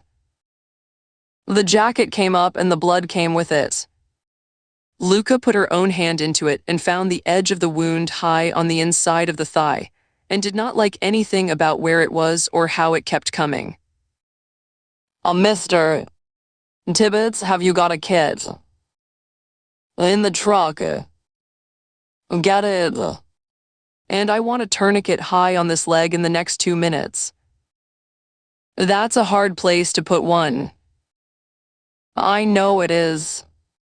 Put it anyway. Charlene Bulai's eyes were open and moving, and she was talking the whole time about the cake, about whose birthday it was, about the fact that she had told Dot they should have gone to Ely instead. Luca held her hand and said yes and let her talk, because a woman talking is a woman with pressure in her, and the day that stopped was the day this got worse. Matt came in off the phones. Escalante's got units coming from 3 directions, he said. First one's 2 minutes out on the county road. Luca stood up with her hands red to the wrist. On the county road. Oh, yes. That road comes in from the north straight across open ground in full view of that rim for the last mile and a half. She was already moving toward the roll-up door. Get him on the phone. Now. Matt had it out and was dialing before she had finished. Oh, she took it out of his hand. Captain, this is Thorne. Stop your vehicles. We'll say again. Stop them. Wherever they are, stop them. The last mile and a half of that county road is inside their beaten zone, and they are still up there and they are still shooting. She had her shoulder against the frame of the door and could see, out across the flat, a long feather of dust coming south. Your first unit is about a minute from driving into the open in front of 4 rifles at 1,100 yards. Stop him. There was 1 second of nothing on that line. Break, all units on the Brannon call, all units stop where you are and acknowledge. Escalante's voice went flat and cut through everything. Do not approach the town from the north. Repeat, do not approach from the north.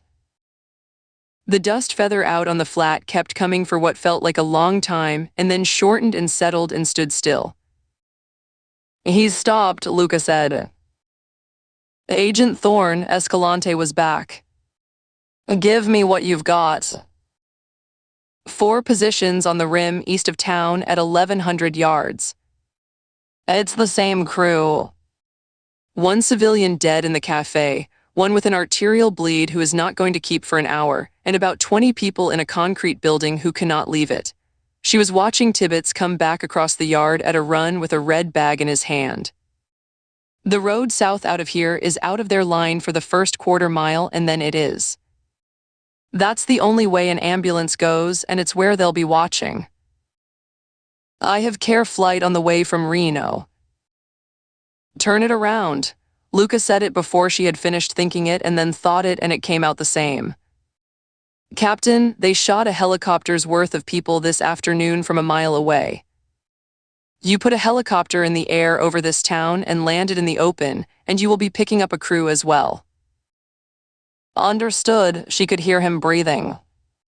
Then what do you want? I want the road south for 4 minutes, and I want them looking somewhere else while I've got it. The plan took about 90 seconds to make, and nobody argued with any of it, which told her more about how bad Charlene Bulai looked than anything Tibbets had said. Merle Tibbets had a crew cab with the fire department's kid in the back. He would take her south with her sister and with the volunteer who had been leaning on the jacket. Matt would go out of the north end of the street in the Tahoe. Luca would go out of the south end in whatever else would run. You'll want mine then, Tibbets said and put a set of keys in her hand. The flatbed. It's slow and it's loud and there's nothing on it worth anything, and if you're going to get one of them shot to pieces, I'd rather it was that one. Mr. Tibbets. Don't, he was already walking away. Just go fast. Matt got hold of her arm at the door. East and west, he said. 2 minutes. Then we both go to ground and we let the state of Nevada do the rest. 2 minutes. Luca. I heard you. That's not the same as agreeing with me, and I've known you long enough to know the difference. She looked at him. There was nothing she could say to him that would be both true and kind, so she gave him the true one. If they get off that rim, we lose them, she said. Everything I have is on that hill, and it is on it right now, and it will not be on it in 15 minutes. I know. Then don't ask me for the other. Matt let go of her arms. 2 minutes, he said. And Thorne, I'm going to be shouting at you the whole way. They went at the same moment. Luca took the flatbed out of the yard and down the last of the street, and she did not go straight at any point in it. The truck was slow and it wallowed, and the steering had 4 inches of nothing in the middle of it. She threw it left and right across that street with the engine screaming in second and the empty bed banging behind her. The first round came through the tailgate and out the side, and she felt the whole truck shudder. The second went through the cab behind her head and out of the windshield, and left a hole in the glass with white cracks running away from it in every direction. She could not see the road through it any more, so she leaned to the right and looked through the part that was still clear. North of her, out of the corner of everything, Matt in the Tahoe going the other way at a speed that vehicle was not built for. Two of them moving in opposite directions. 4 rifles and 2 targets and a decision to make. Take it, she thought. Take either one of us. Take me. Behind her and to the south, small in the mirror, Tibbets's crew cab came out of the yard with its lights on and went away down the road with the sun on the back of it, and nobody shot at it. Luca watched it in the mirror until it went over the rise. Then she stopped zigzagging and put the flatbed's nose at the east side of the valley and drove straight at the rim. It was not a decision she made. It was a decision she noticed herself having made, somewhere back down the street, and by the time she had noticed it, she was already off the road and across the Barrow pit and out on open ground with the sage going under the bumper. Her phone was going on the seat beside her. She let it go. The ground out there was better than it looked from town and worse than she wanted. She took it at 50 with the truck coming off all 4 wheels every few seconds, and the empty bed slamming down behind her like a dropped door. The rim came up in the cracked windshield and got bigger and stopped, looking like a shape on a map. They kept shooting at her the whole way, and then all at once they stopped. She understood why a moment later, and she understood it because a man in Salt Lake City had told her the numbers over a bad connection and she had written them down. 190 feet of drop. A rifle laid on a rim cannot be depressed into the ground at the foot of its own rim. The closer she got, the safer she was, and every yard she covered was a yard of ground they could no longer reach. She was under them. Luca found the 2-track where Nguyen had said it would be, at the north end where the rim came down to meet the flat. She put the truck at it in first and started up. It went about 400 yards. Then something hit the engine. She felt it go through the whole vehicle, a single flat concussion under her feet, and the note of it changed, and a smell came up through the vents that was hot metal and something else, and steam started coming out from under the hood on the passenger side in a thin, hard jet. "Oh, no," she said. No, come on. Come on. The flatbed climbed another 100 yards, dying the whole way, the engine going ragged and then rough and then knocking hard. Then it stopped, and the sudden silence was worse than any of it. Luca sat with both hands on the wheel and the steam going up in front of her. She got the window down, and she heard them. Up there above her, out of sight beyond the top of the 2-track, engines starting. 2 of them, one after the other. Doors. A tailgate. Somebody's voice, too far off for words, saying something short. They were going. She was maybe halfway up. Luca sat where she was with both hands on the wheel of a dead truck on the side of that hill, with the steam standing up in front of her and her heart going, and the sound of 2 engines she could not see coming down through the open window. She was not going to let them off that rim. Not after the road. Not after Cleve on Verna's floor. Not after carrying somebody's 2-year-old along the bottom of a wall. Chapter 26. They came up the back of the rim in the dark and were in position before there was any color in the sky. Nadia lay on the lip of it and let her eyes finish adjusting and watched the town come out of the night underneath her. One street running north and south. The elevator at the top of it, which was the tallest structure in that valley and which she had used to find the town from 6 miles out. The fuel dealer's yard. The bar. The post office. 4 or 5 houses with cottonwoods over them, and beyond the last of them nothing whatever, all the way to the far side. 1,100 yards. No wind on the ground and none up here. A high overcast burning off by 9, by the look of it, which would take the shimmer out of the middle distance for most of the morning and put it back in the afternoon. Marta, North End. Simone, Center. Dana, South. They went to it without speaking. She listened to them work behind her, which was one of the few pleasures she permitted herself in this part of a job. 3 people unrolling mats and setting bipods and cutting sage with hand shears in the dark, and no sound out of any of it except cloth and the small noise of the shears. Simone came along the rim on her elbows 20 minutes later. "Center's wrong," she said. "Go on." There's a power pole and a guy wire on the east side of the street that cuts the middle of the block. From center, I've got the bar and the post office and about half the cafe front. From 20 yards south of center, I've got the whole cafe. Then move 20 yards south. Simone did not move. "The cafe's the only building on that street with people in it before 11, she said. Nadia turned her head and looked at her. She had known Simone Eder for 6 years and had never once found the bottom of her, which was the quality that made her worth the 6 years. Simone did not object. Simone stated a fact and left it lying there and waited to see whether the person she had given it to would pick it up. "That's correct," Nadia said.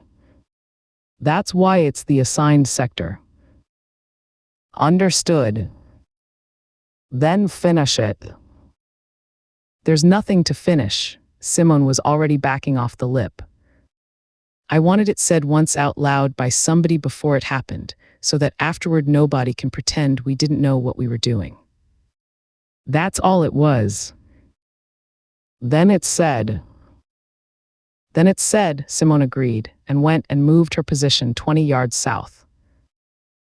The sun came up behind them, which was the whole reason for the rim being where it was, and put their shadows out long in front of them down the face of it and then pulled them back in. At 6:10, a light came on in a house at the north end. At 20 past, another one, and then the town did what towns do. A screen door. A truck warming up somewhere out of sight. A man in a yard with a hose. 2 dogs going up the middle of the street together with the unhurried purpose of animals that had done this every day of their lives. At 7, the cafe's front window went yellow and a woman came out and put a board on the sidewalk. Nadia watched her through the scope.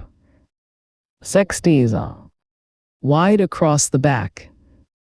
She set the board down and looked at it and moved it 4 inches and looked at it again and then went back inside. And the small pointlessness of that, the 4 inches, sat in Nadia's chest and then was put where such things went. At 7:20, a vehicle stopped in front of the cafe, and a young woman got out of it and went around to the other side and lifted a child out of a seat in the back.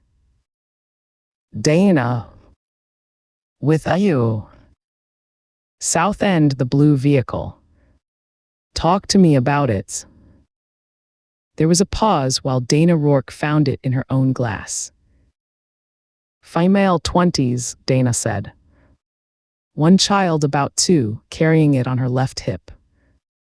Bag over the other shoulder. She's going into the cafe. And she stopped to talk to somebody at the door, so she's local, and she'll be local every day at about this time." Nothing moved in Dana's voice. "Range is 1140 from me. She's got 20 feet of open sidewalk between the vehicle and the door, and she's slow across it because of the child. If it mattered, that's where. It doesn't matter today." "I know it doesn't. You asked me to talk about it." Nadia lay still behind her rifle. There it was again, then. She had put the same question to Robin once, in a different place. Robin had taken her time over it, and had answered it in the flat, careful way of a person walking a plank over water. Robin had needed the reasons every time. Robin had gone on needing them right up until the afternoon she had lain on a ridge above a state highway, and found that the reasons were not enough to move her finger. Dana had not needed a reason. Dana had needed a range. 21 days. Nadia set that where the 4 inches had gone and went back to the street. The morning was long and got longer. The overcast burned off at 8:30, and the heat came up off the flat and stood there. Somebody opened the post office.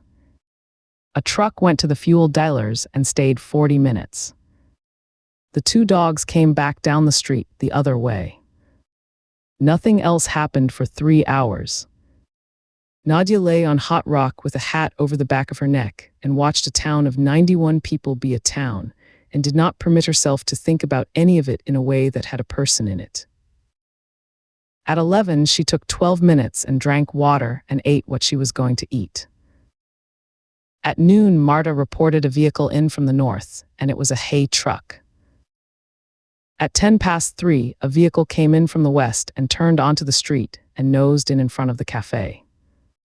Nadia put her glass on it because she put her glass on everything, and a tall man got out of the passenger side, and then the driver's door opened. The woman who got out of it was wearing a jacket in 104 degrees. Nadia had the magnification wound most of the way up before she had finished the thought, and by then the woman had turned and was looking east, straight up at the rim, with one hand raised against the light. She looked at it for 4 seconds. Then she said something to the tall man, and the 2 of them went inside. Nadia, Marta on the net, and there was something in her voice that had not been in it in 6 years. North End. Did you say? I saw it. That's her. I know who it is. Nadia lay with her cheek on the stock and her heart going and made herself do what she had made a rule about years ago, which was to look at it directly and completely and without any softening. Luca Thorne was in that town. Not in Reno. Not in Churchill County. Here in this valley on the one street, on this afternoon, standing under this rim. There was no version of that which was a coincidence. There was no version of it in which the Bureau had not found this ground and worked out what it was for. And there was no version of it in which a federal agent drove into a valley she had identified as a target and did not have all of the state of Nevada somewhere behind her on a road.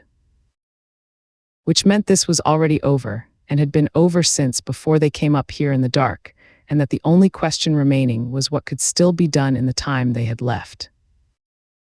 Marta. With you. How long until somebody comes over that flat from the north? If she called it before she came in. An hour. If she called it when she stopped outside. Longer. Then we have less than an hour and we are not going to get another one. Nadia settled her elbows. Everything changes. Nothing we discussed this morning applies. We are not making a statement today, and we are not making a point. We are shooting for 8 minutes and then we are off this rim and gone, and every one of you is going to have to live afterward with the fact that this is what it turned into. Nobody argued. Not even Marta. Positions, Nadia said. Cafe front. On my shot. She let out a breath and half of another and fired. The window went in flat and white and the whole front of the building took it, and the other 3 came in on top of her inside a second, and for about 4 seconds it was exactly what she had built it to be. Then it stopped being that. Through the glass, she saw the tall man's head go down and out of the frame before her second round arrived.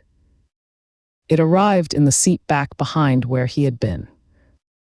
It was already too late because the woman had him by the collar and was going down with him, and had been going down with him before the glass was out of the frame. Alpha's under, Simone said. She had him down before the first one landed. She saw us, Marta said. She saw the glass off a lens, Nadia said. Keep working. They worked. They put rounds into that building for 6 minutes. Nadia watched a room full of people she had spent a year describing to herself as a category turn into 13 individual human beings going flat under tables. She kept firing because the alternative was to stop firing, and there was nothing at the end of stopping. A man at the counter stood up with a handgun, and Marta took him and he went down. After that, the room did what rooms did. Then it stopped doing that, and something else started happening in it that Nadia did not like the shape of. "She's moving them," Simone said. "Along the front wall. Under the sill where we can't get an angle." "How does she know where the sill is?"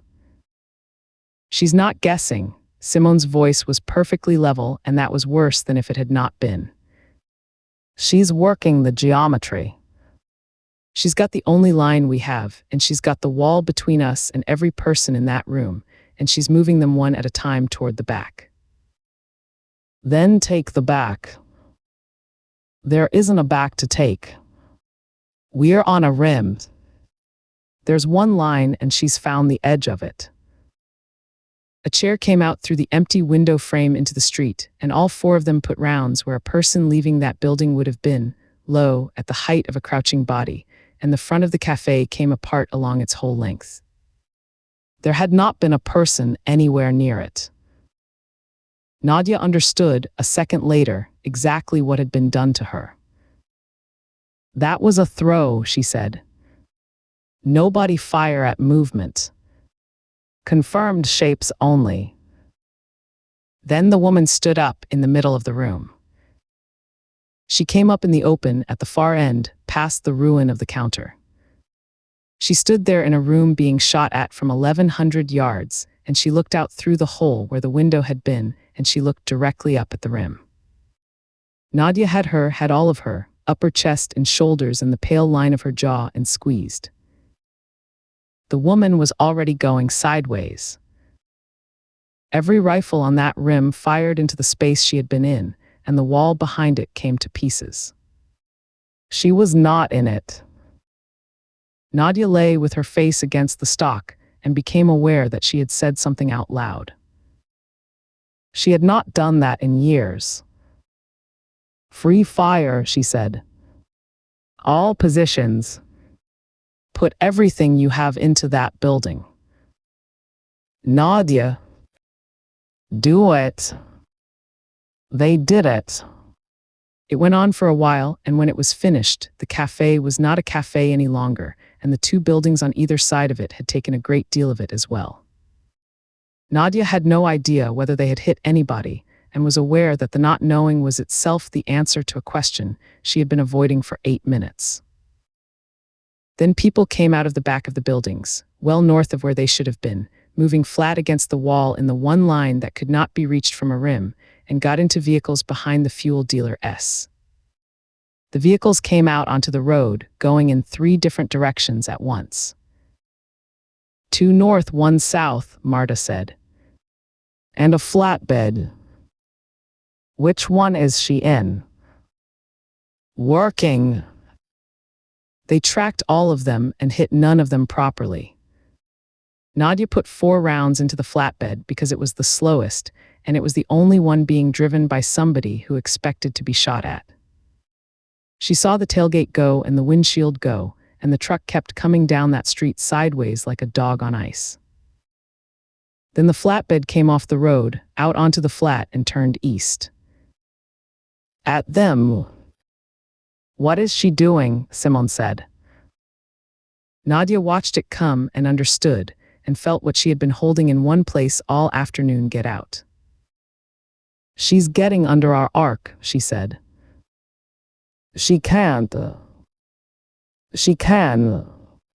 She knows the drop off this rim, which means she knows what we can and cannot reach, which means somebody has measured this ground and told her. Nadia was up on her knees and already pulling the mat. She has known the shape of this rim longer than she has been in that valley. "Extraction. Now, everything in the trucks, nothing left, and I want the mats and the shears." They broke it down in 3 minutes, which was slower than they had ever done it, because 3 minutes was what it took when nobody was speaking. Marta went first with the bags. Simone took the second load. Dana came past her with a rifle case in each hand and stopped. "Where are you going?" Dana said. Nadia had her sidearm out and was checking it. "There's a switchback about a third of the way down that road," she said. "Whatever she's driving is finished, and she'll be on foot from about there, and she'll be coming up in the open." "That's not the plan." "No." Dana Rourke stood in the sun with a rifle case in each hand and looked at her. Her face had nothing in it that Nadia could read. "Then let me," she said. "Get to the trucks." "Nadia." "Get to the trucks and have them running." She did not wait to see whether it was obeyed. She went off the back of the rim and down through the scree at an angle, sure-footed and fast, cutting across the switchbacks, and while she moved, she made herself do the accounting one last time, and it came out where it always came out. There was no version of the next 2 years in which this woman stopped. She heard the engine before she saw it, laboring, and then heard the note of it change and go ragged and start to knock, and by the time she reached the boulder above the second switchback, it had died altogether, and the silence came back over that hillside and lay there. Nadia went down onto one knee behind the rock and brought the pistol up and braced her wrist. Below her, 40 yards down and open all the way, a flatbed truck sat in the middle of the road with steam going up out of the hood in a thin, hard jet, and its windshield starred white all across the driver's side. The door opened. Chapter 27. The photograph had come out of her jacket somewhere on the flat and was lying face up in the passenger footwell. Luca was bent sideways across the seat with 2 fingers on the edge of it when the windshield went. She did not hear the shot first. She heard the glass and then a flat report a long way behind it, and by then she was down across the console with her cheek on the seat and safety glass coming off her shoulders in beads, and the headrest she had been leaning against a second earlier had a hole through it. She shoved the photograph into her jacket. She did not think about doing it and could not afterward have said when she did it. Then she kicked the passenger door open with her boot and went out of it onto the road on her hands and knees. The door was thin steel and one skin of trim, and it would not stop the kind of ammunition the snipers were using. She crouched behind it anyway because there was nothing else on that hillside to crouch behind. The engine ticked as it cooled. That was the only sound for 4 or 5 seconds, and it seemed enormous. Then a round came through the door about a foot above her head and out the other side of it. The mirror came off the wing in pieces. Not a rifle. She knew it in her chest before she knew it in her head, because a rifle at any range had a particular flat authority to it that she had been listening to all afternoon, and this had not been that. This had been a handgun, close and firing down. Luca went flat on her stomach in the dirt and put her cheek against the road and looked under the truck. Up the slope, 40 yards, maybe 50. A pair of boots behind a boulder, one of them braced back against the rock, and above the boots a piece of a shoulder in something the color of the hill. One. Only one, and coming down and by herself. Luca drew her weapon and got both elbows into the dirt and put the front sight on the piece of shoulder and fired twice. The dust came up 2 feet low and to the left of it, and the boots did not move, and she understood, in the flat way she understood things when there was no time for anything else, that she had just told a person who was better at this than she was exactly where she was lying. The answer came in through the front tire and through the fender and through the engine block she was lying behind, 4 rounds inside 3 seconds. She was already rolling toward the back of the truck when the 4th one went through the door she had been behind. She came up against the rear wheel. Then the shooting from above started. It was different. She knew the difference immediately because it was rifle fire and it was coming from the top of the rim and it was not aimed at her. It was aimed at the truck, at the whole shape of the vehicle, systematically front to back. The rear tire went with a bang that she felt through the ground. Gravel came off the road into the side of her face, and she got a hand up too late and felt the heat of it go across her cheek and jaw, and when she took the hand away there was blood on it. She was aware in a distant way that some of the stones were still in her. The truck was killing her. It was the only object on that hillside that anybody could see, and she was tied to it. Luca looked down the slope. Below the edge of the road, the hill fell away at an angle no one would walk down, all loose brown dirt and shale and scattered rock, going down and out of sight over a lip a long way below. There was nothing on it, no brush, no shelf, no rock big enough to matter. Another round went through the bed of the truck above her head. As she holstered the Glock, as she thought about Theo, as she went over the edge, it was worse than it looked. She got about 10 feet on her back, and after that she had no control of anything. The hill took her and turned her, and she went down it sideways with her arms in against her chest and her chin tucked. The dirt got into her mouth and her eyes and her ears. The rocks came up and hit her in the shoulder and the hip and the ribs, one after another hard. She bounced and kept going. She clawed at it the whole way, and the whole way it came away in her hands. Then her boot caught. The stop went through her leg like a hammer blow and turned her onto her front and slammed her chest into the hillside. She lay there with her mouth full of dirt and her heart going, and did not understand at first that she had stopped. She spat and coughed and got her eyes open.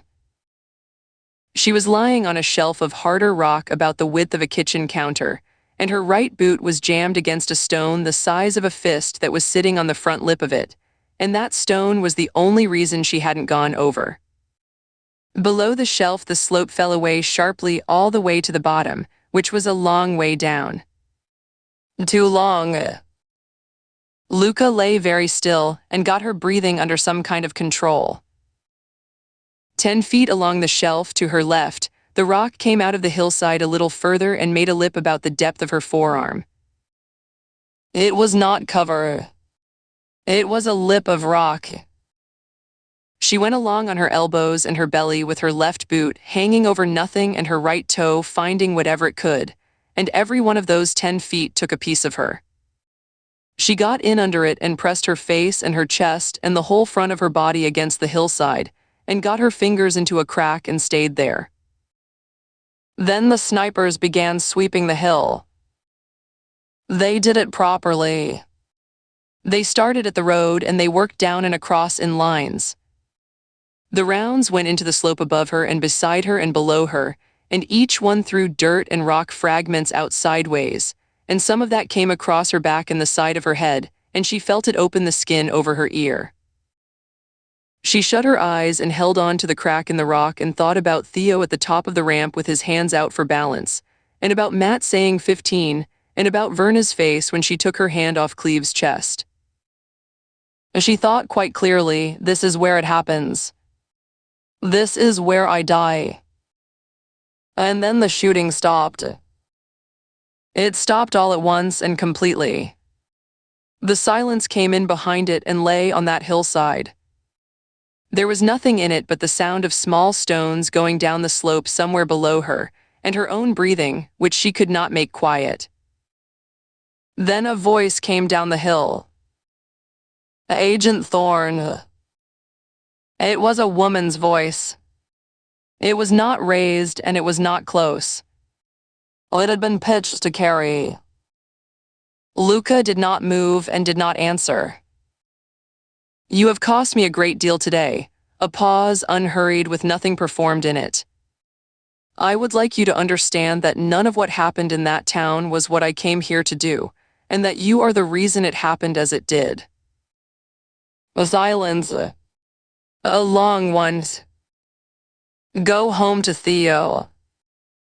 Luca's whole body went cold from the inside. She lay under a lip of rock on a hillside in a county she had not known existed a day ago, with her fingers in a crack and blood running back along her jaw into her collar. And somewhere up above her, a woman she had never seen said her son's name out loud. "We'll see one another again," the voice said. "Oh, you can be sure of that." Then nothing. She waited. She heard, or thought she heard, boots going up through scree at an angle, unhurried. She heard, some time after that, an engine start somewhere beyond the top of the rim, and then a second one. She heard them go, the sound thinning and dropping and finally not being there. She waited a long time after that, because it was exactly what a person would do: leave loudly, and then lie back down and watch the hillside for movement. The sun went off the face of the slope, and the rock stopped being hot under her hands and started being merely warm. When she finally moved her head out from under the lip and looked up, there was nothing on the rim but the rim. Luca lay on her back on 18 inches of shelf, with the sky going over her, and understood, without any feeling attached to it, that she was alive. The feeling came a moment later, and she did not enjoy it. She had to get up the hill. There was no going down.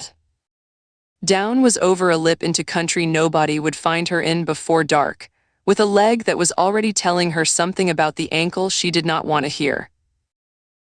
So she started up. It took her a long time, and she never afterward knew how long. The hill had brought her down about 60 feet, and every one of them had to be taken back a foot at a time, testing, waiting, moving, and the dirt that had let go under her going down let go again under her coming up. And twice she slid back most of what she had made and had to lie still with her face in the hillside until her hands stopped shaking enough to try it again. Her fingernails went. Not all of them, and not at once. One caught on a stone and came away, and she made a sound she had never made in her life. And after that she used the sides of her hands and the heels of them where she could, and left marks going up. The dirt got into everything that was open on her. There was a good deal of it open. 2/3 of the way up, she found the boot print. It was in a patch of finer soil where the slope eased, and it was pointing down the hill. It was small. The tread was the same wide-spaced pattern she had spent 11 days looking at in a laboratory photograph of a rake trough above County Road 214. Luca stopped with her cheek against the dirt and looked at it from 6 inches away and did not touch it. Then she got her phone out of her jacket pocket. It was still working. She photographed it twice with her hand shaking so badly that the second one was the only one worth anything. She went on up. Her hand found the edge of the road. She got a forearm over it, and then the other one. Then she came up onto the flat surface of it on her belly and rolled onto her back and lay there with her arms out and the sky wheeling. The flatbed sat 20 feet away with every window out of it, and the front tire flat and the whole side of it punched through in a line, and the glass lying around it caught the light. Luca got herself sitting up, and then, with a great deal more difficulty than that had taken, standing. She got as far as the truck and put her back against it and slid down it and sat in the dirt beside the front wheel with her legs straight out in front of her. Everything had started hurting at the same time. She got the photograph out of the inside of her jacket. It had been folded and unfolded 100 times, and now it had her own blood across one corner of it. It was Theo at the county fair with a paper cup in one hand and his other hand up in the middle of a word, caught between one sign and the next, laughing at something out of frame. Luca held it against her chest with both hands and let herself breathe. Somewhere out on the flat, a long way off and getting closer, she could hear sirens. Chapter 28. The grinding of tires on gravel brought her back. She had been sitting against the front wheel of the flatbed for what felt like a long time and could not have been more than a few minutes, because the shadow of the truck had not moved. Her body had arrived at the stage where everything reported in at once, and none of it was good. A highway patrol unit came up the 2-track with its light bar going and stopped 40 feet short of her. Matt was out of the passenger side before it had properly stopped. "I've got her," he said into his phone, running. "Oh, she's up. Oh, she's conscious. Stand by." He went down on one knee in the dirt in front of her and put a hand out toward her face and did not touch it. "Luca, I'm all right." "You are absolutely not all right." He was looking at the side of her face and at her hands, and she watched him make himself stop looking at her hands. "What is that? Is that gravel?" Mostly. Mostly." "There's some road in there too." She got hold of his forearm. "Help me up." He got her up. The hillside tipped sideways and came back. She stood with her hand shut on his sleeve until it had finished doing that. "Oh, you need an ambulance." "Later." "Luca." "Matt," she let go of his sleeve. "They went off the top of this rim about 6 or 7 minutes ago in 2 vehicles. Every minute we spend on my face is a square mile of open country they could lose themselves in." Trooper Whitehorse had come up behind Matt with a first aid box and stopped when he saw her. "Ma'am," he said. "Trooper, get on the radio to your captain and ask him one question. Does the department have an aircraft in the air right now, or can it send one up right away?" "He's already got it up, ma'ams. It's been up since the first call. He wouldn't put it over the town while there was shooting. Too risky." "Because I told him not to." "Oh, yes, ma'am." "Then tell him the shooting's finished and the rim is clear and I want it here." She was already moving toward the patrol car badly. "There's flat ground at the top of this rim wide enough to put it down. I saw it on imagery 2 days ago." They took her up the last of the 2-track in the highway patrol unit. Whitehorse drove it fast, but with the control of a veteran driver, which impressed Luca. At the top, the rim opened out into a bench of hard pan and shattered rock with a scatter of low sage on it. Luca got out and stood in the middle of it and turned all the way around once. "They had been here." The mats were gone and the brass was gone and there was nothing lying anywhere, but the sage had been cut, low and clean and with shears, in 4 places along the lip, and the ground behind each of the 4 places had been raked.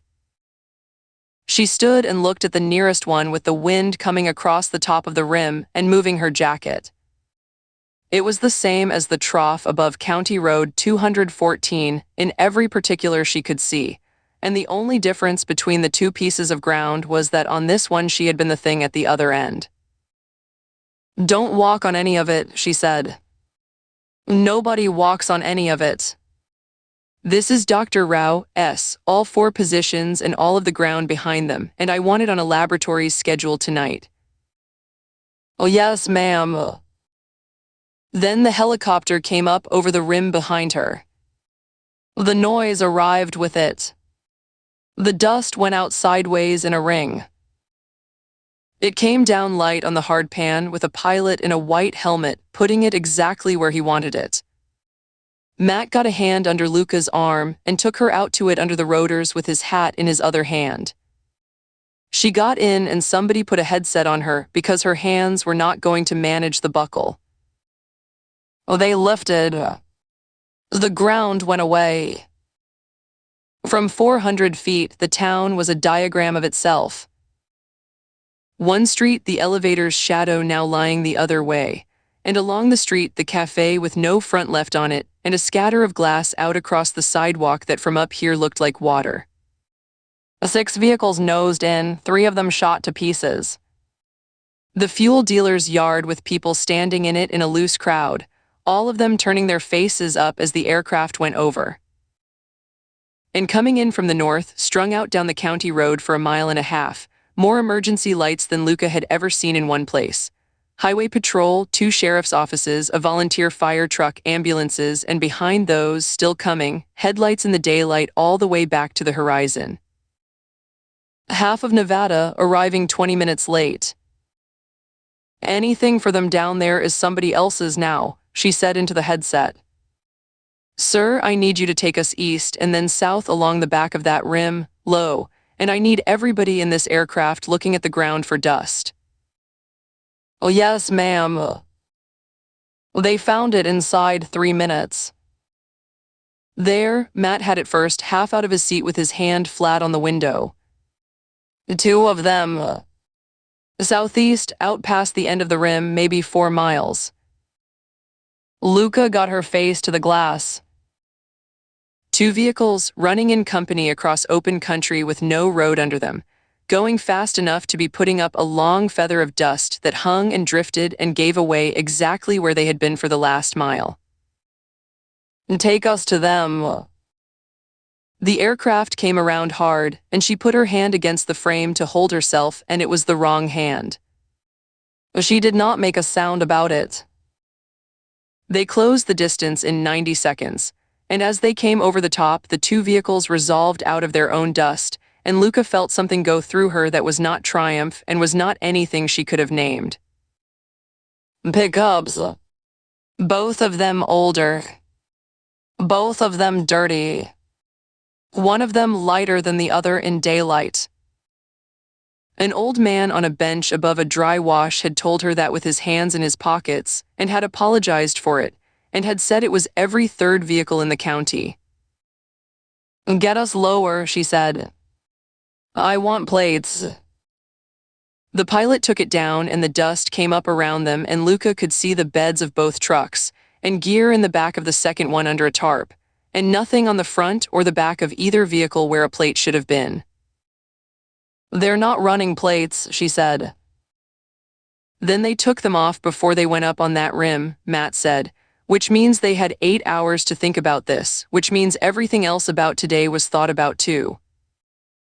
The pilot's voice came on. Ma'am, I've got a loudspeaker. It won't do anything, but it's there. I'll use it. His voice went out over the desert, enormous and flattened, ordering the vehicles to stop, and for 4 or 5 seconds nothing would ever happen. Then the 2 trucks split apart. The lighter one went east and the other one held south, and inside 20 seconds there was half a mile between them and it was widening. They're making us choose, Luca said. Her phone went in her jacket. She got it out with the side of her hand and looked at the screen, and the name on it was Hale. Sir, are you hurt? Oh, yes. How badly? Not enough to matter today.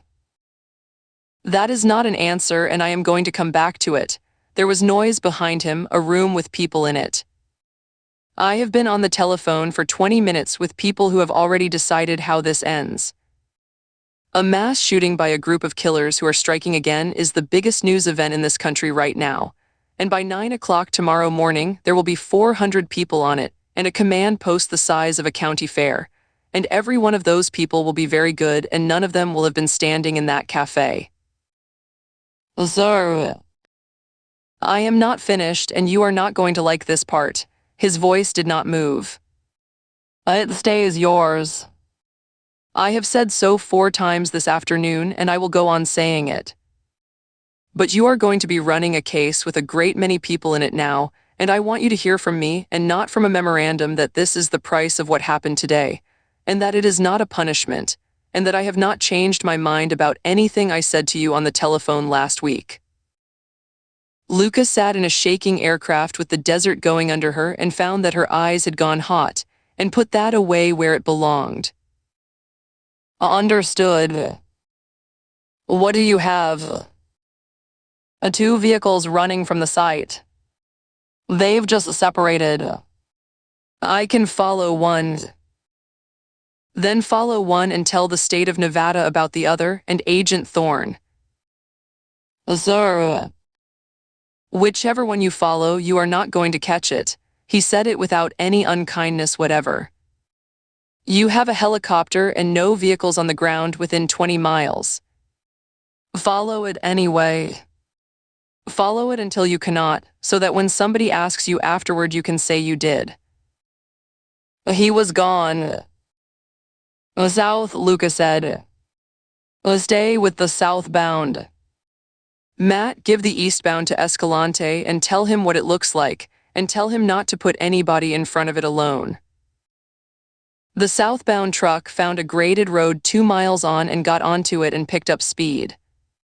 The aircraft ran above and behind it. Luca watched the top of that vehicle from 300 feet and could not do one single thing about it. That road meets the state highway in about 4 miles, Matt said with the map on his knee. And that highway runs north into Battle Mountain, and there's an interstate on the other side of it. Can we get in front of it?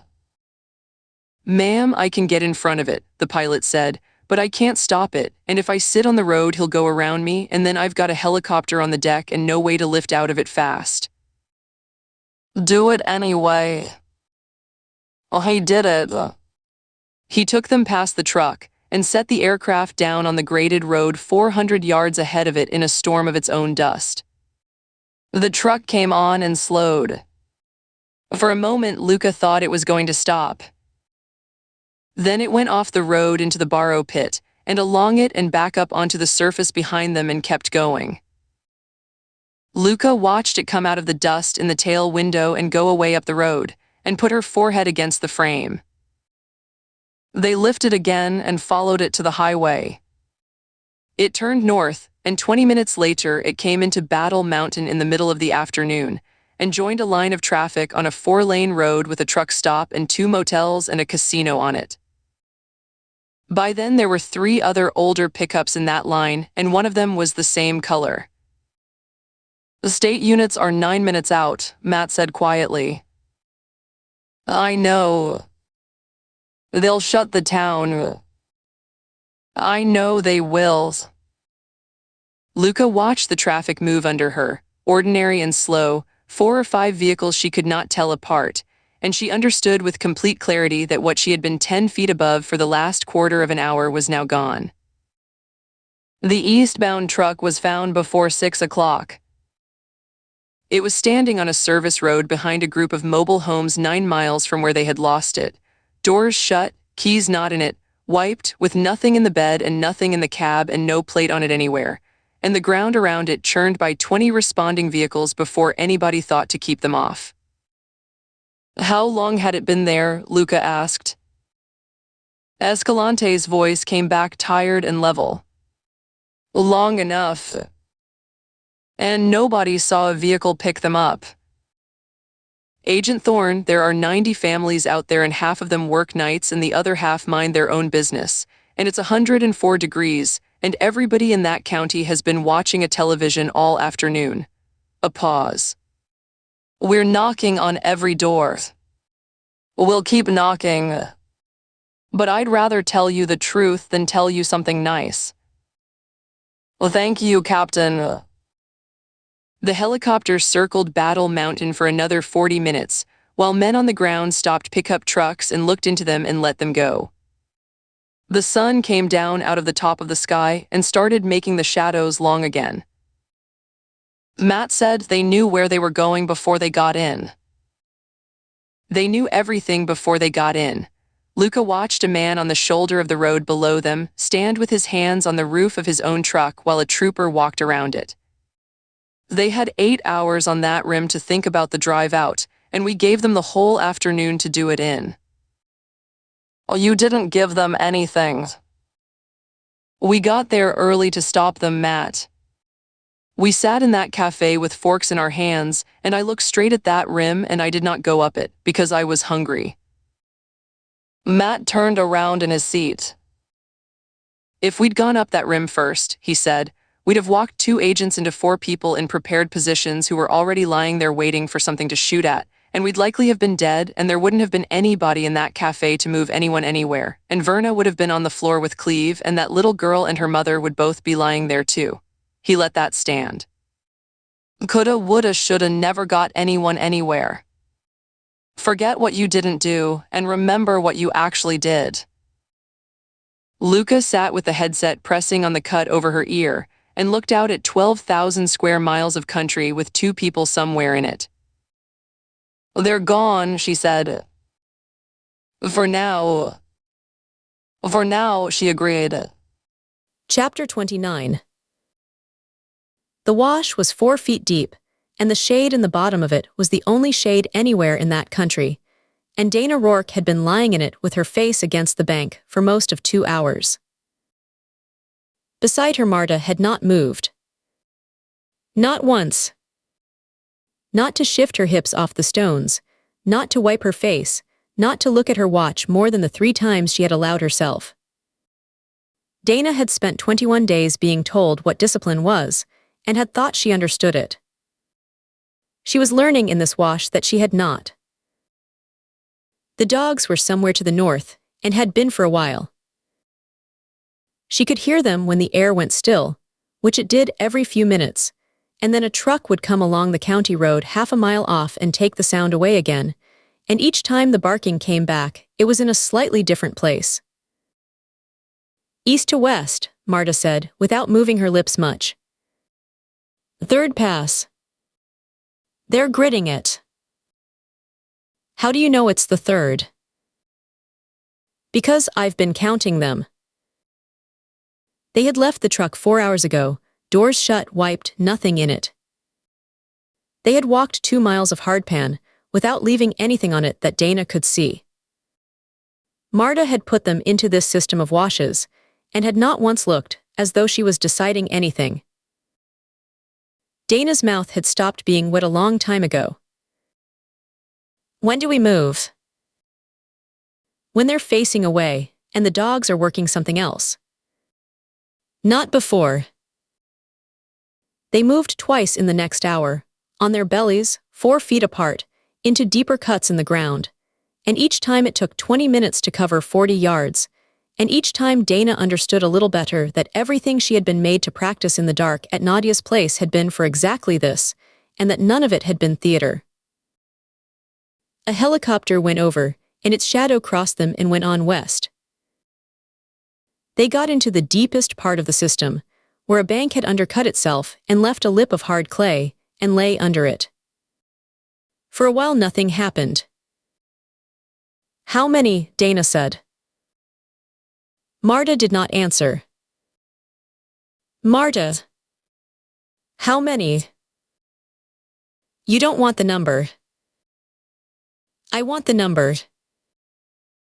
Marta turned her head. Her eyes were flat and hot, and there was a great deal behind them.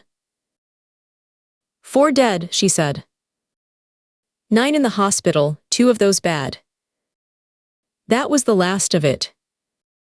It'll change. Dana lay under the clay lip and looked at the roots hanging out of it. That's not, she stopped and started again. That isn't what we went up there for. No. The plan was the street. Selected. Was based. 8 or 9 at the most, and every one of them somebody who'd made a choice. She heard her own voice and made it quieter. That was the whole argument. That was the entire reason I said go. I know what the argument was. I was in the room and I lost it. Marta went back to watching the north. And then a woman with a badge walked into that cafe at 3:10, and by 3:30 there was no plan anymore. There was a person on a rim saying free fire, and you and I put rounds into a building we could not see into for 4 minutes because we were told to. The words sat in the bottom of that wash, and neither of them touched them. Nobody questioned Nadia. That was not a rule anybody had ever said out loud, which was how Dana knew how serious it was. It had been explained to her in the first week in the form of a story about a woman called Robin who had not fired, and who was not anywhere anymore. 4, Dana said. 4 so far. Do you know who? No, and don't ask again, because the answer's coming whether you ask or not, and you'll get it off a television in about a week with their photographs next to it. Marta's voice did not change. And you'll look at it. Everybody looks at it. You'll tell yourself you won't. Then the voices came. Two of them men, close enough that the words arrived whole, and with them the scrabble of dogs on loose ground. Take the wash. Both directions. They're all through here, this whole flat's cut up. Marta's hand came out flat, palm down, stay. Then she made a fist and opened it twice and pointed east, and pointed at herself and pointed west, and Dana understood and hated it and went. She went in a crouch along the bottom of the wash with her boots, finding the quiet places, 40 yards, 50, and came to a place where the water had cut back under the bank in a shallow scoop about the depth of a chair. She got into it and pressed herself flat and put her cheek on the dirt and stopped. If they took one of them, the one they took could not give up the other. That was the reason. Marta had not said it. Dana had understood it anyway, and understanding it had cost her something she did not have a name for.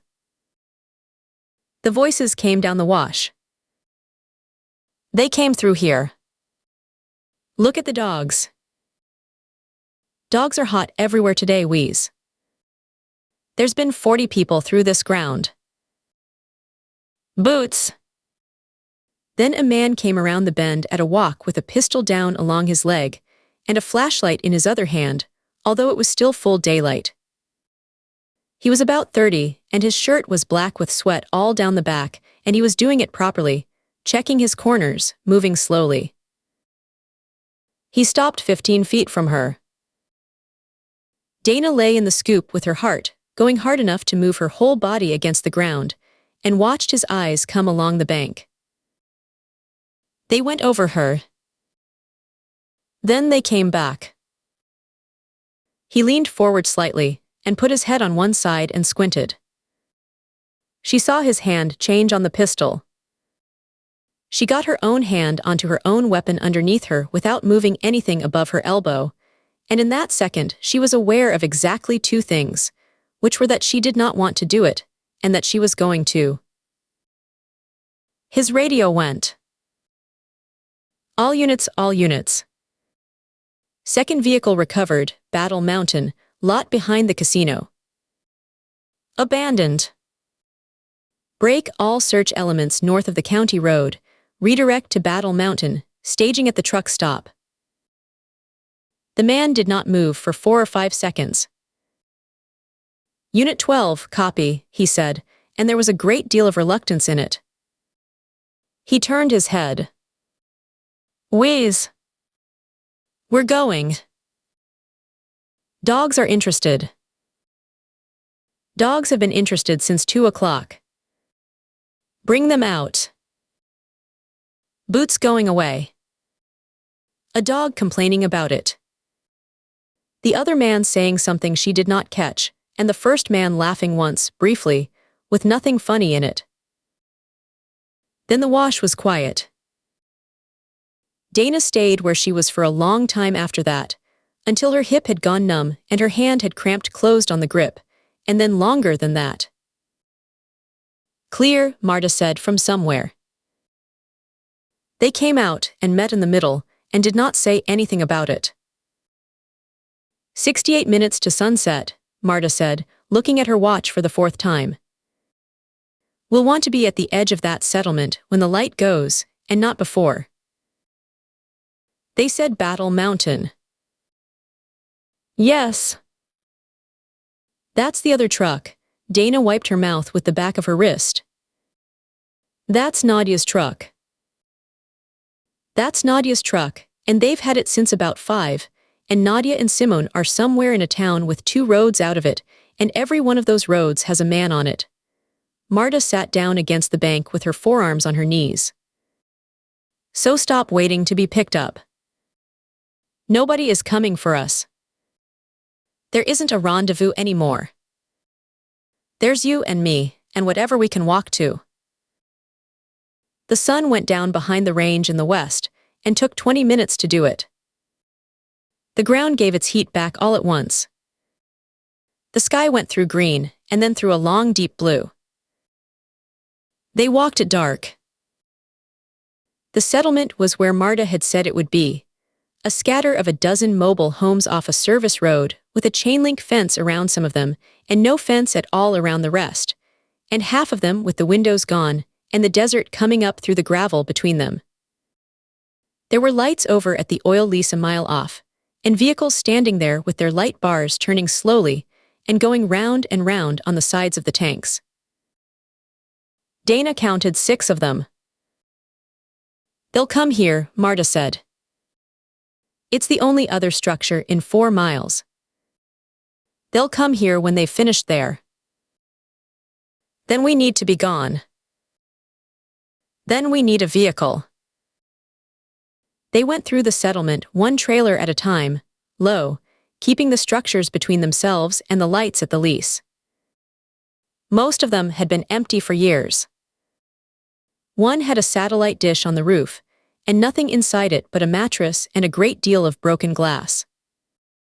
One had been used, and recently, and had a camp stove in it and 4 jugs of water and a sleeping bag on a bed frame, and on a nail beside the door there was a set of keys. Dana took them off the nail. "Keys," she said. "There's no vehicle out front." Marta had already gone around the outside. Dana heard her stop. "Back here." Behind the trailer, under a tarp gone chalky with sun and weighted at the corners with tires, was a motorhome about 30 years old, and when they pulled the tarp back, it was white where it was not rust, and it had a swamp cooler bolted to the roof, and one of its side windows was replaced with plywood. "That's not inconspicuous," Dana said. "It's a vehicle. There is nothing else in 20 miles that is a vehicle." Marta had her hand on the hood. "And somebody's been running it. It's not seized." Light came across the gravel.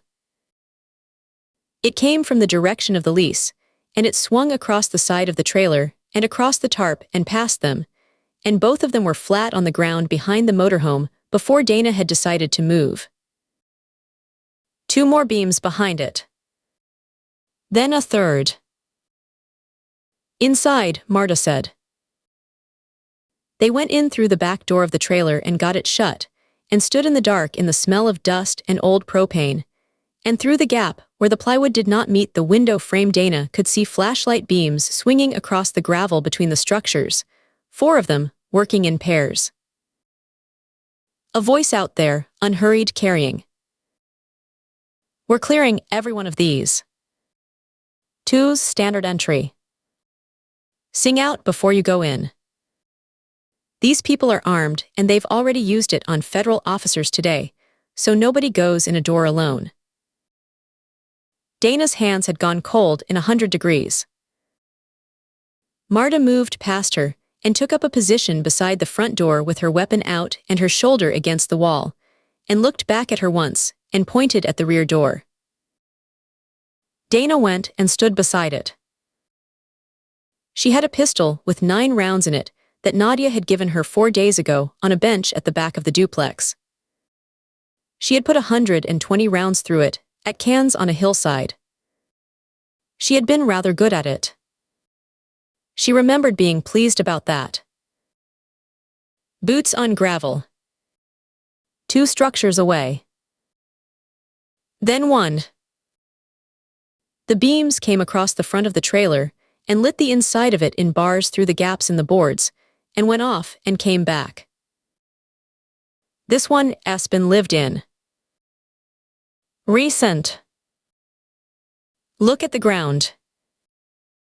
Boots came around the side toward the back. Dana pressed her shoulder blades against the wall beside the rear door, and got both hands on the pistol and put it up. The boots stopped. "Got a vehicle back here. Under a tarp. Tarp's been moved." Across the dark of that trailer, Marta caught her eye and held up 3 fingers. The handle of the rear door turned and stopped, and did not turn any further. Sheriff's office. Open this door. Marta's fingers went down. 3, 2. And Dana Rourke stood in the dark with her weapon up and all of her 21 days behind her, and heard herself think, quite clearly and in her own voice, that she did not want to be a person who did this. 1. She pulled the door open with her left hand and brought the pistol up with her right. There was a man 2 feet in front of her, with his own weapon coming across, and his mouth already opening. She fired. She had been taught where to put it. She put it 8 inches higher. He went back off the step and down into the gravel with his shoulder ruined, shouting, "Alive." At the other end of the trailer, Marta kicked the front door out of its frame and fired twice into whatever was standing there. There was a shout, and then the sound of a grown man hitting the ground and not getting up. Chapter 30. Go, Marta said. Dana came off the step and around the back of the trailer at a run with the keys already in her hand. She went past the man she had shot, who was sitting up in the gravel with his back against the skirting and his left hand clamped over his right shoulder, and who looked up at her as she passed. His weapon was 2 feet from his boot. She kicked it away into the dark under the trailer and did not look at his face, and saw it anyway. Marta had the tarp off the motorhome and was in the driver's seat before Dana reached the door. The engine turned over 3 times and did not catch, and turned over twice more and caught, and ran rough and then evened out. And Dana got in, and the motorhome went forward off the flat spot behind the trailer, with all of it swaying like a boat. Marta put it between 2 structures and out onto the gravel track. Then the shouting started properly behind them. A light came across the inside of the cab, and another, and then a round came through the back of the vehicle somewhere and hit metal twice on its way through. Dana got her head down against the dash. Stay down. They're behind us. They're behind us on foot, Marta said, wrestling the wheel, and their vehicles are all at the lease, and by the time they get to them, we will not be on this track. Another round went through the side and out the windshield, and left a hole in it, the size of a thumbnail, with the cracks going out from it in a star. Then the shooting stopped, because the range had opened. Dana sat up and looked back through the shattered rear window at the settlement going away, flashlights swinging, and one pair of headlights beginning to come around the end of it. Marta went left onto a track Dana had not seen and would not have believed was there, and then right, and then left again onto something that was really only 2 ruts and a crown of grass, and after a while there were no lights behind them anywhere. They drove for an hour like that. The motorhome shook itself apart slowly the whole way and kept running. Everything in the back of it that was not fastened down came off and rolled about. The swamp cooler on the roof came loose at one corner and began banging in a rhythm that got into Dana's teeth. Where are we going? Nowhere. Away, Marta had both hands high on the wheel and her eyes on the 2 ruts in the headlights. This vehicle is finished in daylight. Anybody who sees it will remember it. So we get off the map tonight, we hide it before the sun comes up, and in the morning we solve the next problem. They put it in a wash in the dark, in under a cut bank where the sand was deep, and pulled brush across the front of it. It was not good, but it was better than standing in the open. They took the watch in turns. Dana had the first one and sat in the dark on the step of that motorhome with a pistol on her knee and 8 rounds in it, and above her the sky was what it was out there, so full that it stopped being individual stars and became a kind of dust. She had loved that sky since she was a child in Fernley, and had gone out to look at it on purpose 2 nights ago. She did not sleep on her watch or on Marta's. Every time she shut her eyes, she was standing behind a door in the dark with a pistol coming up, and the man's face was there in the instant before she fired. His mouth was open. He was about her own age. She had put it high on purpose. She had known she was doing it while she did it. She had told herself in the wash afterward that it was a flinch, and that flinches happen, and lying under a cut bank in the dark, she stopped being able to make that stand up. It had not been a flinch. She had had a whole second, and she had used it to decide. Which meant that in the moment it mattered, she had not been what she had told a woman in a bathroom doorway she was.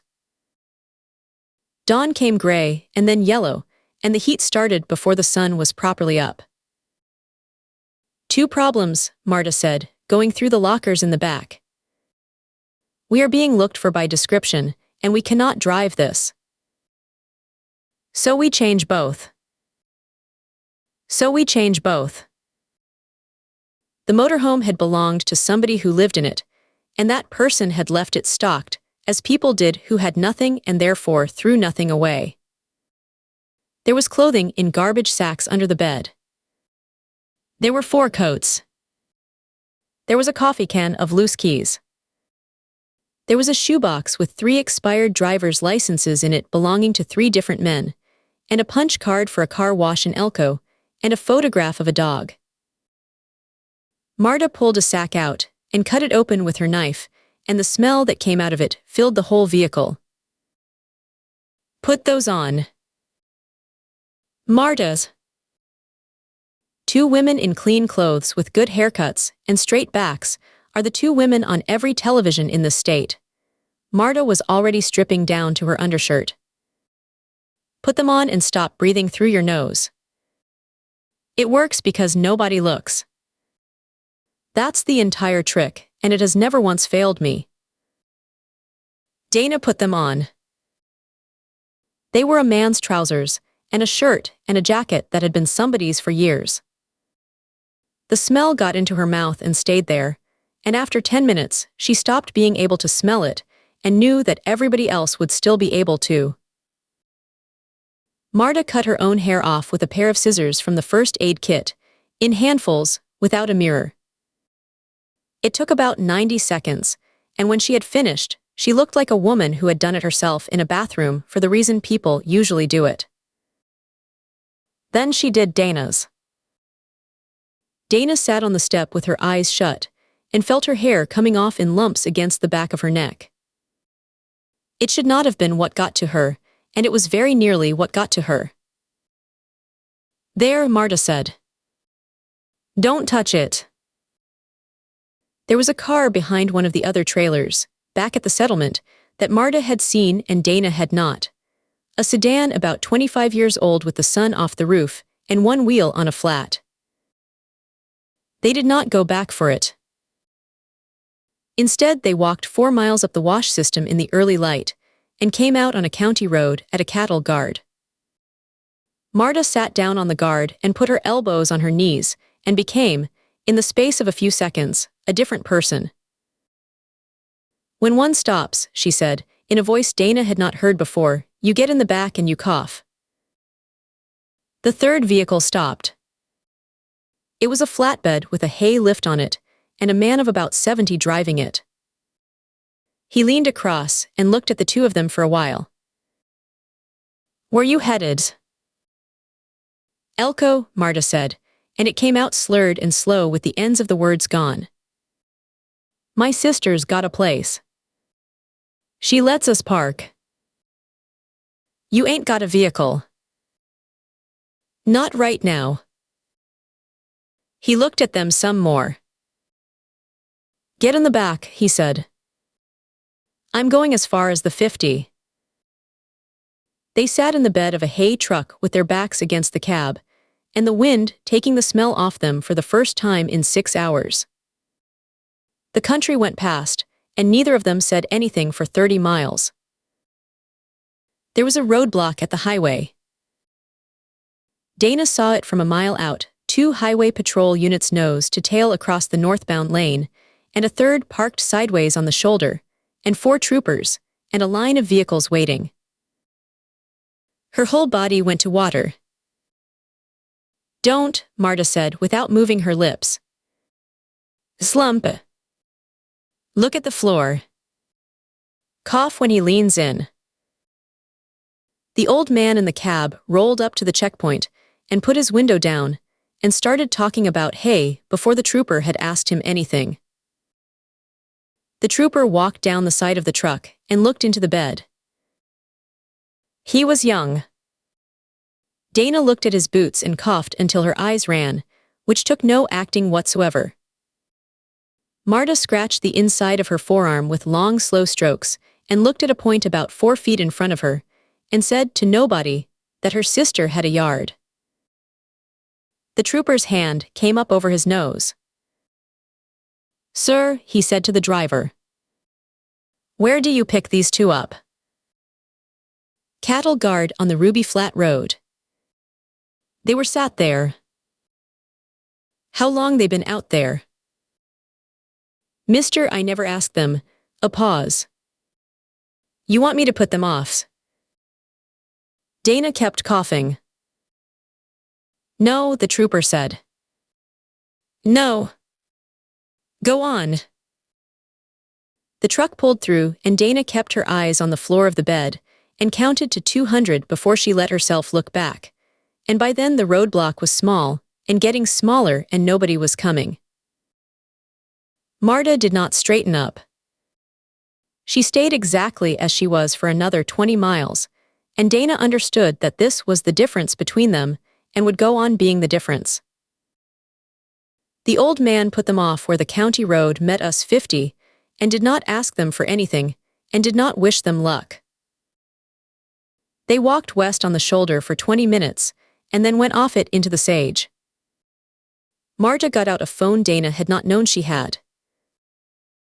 "There's a place," Marta said. "A unit. Rented 3 years ago to a company that doesn't exist, in a yard where nobody looks at anybody. Nadia S. Mine." Marta was watching the road. "I have never told her about it, and I am not going to, and you are going to have an opinion about that in about 4 seconds, so have it now and then put it away." Dana had it. She put it away. "What's in it?" "Clothes. Money.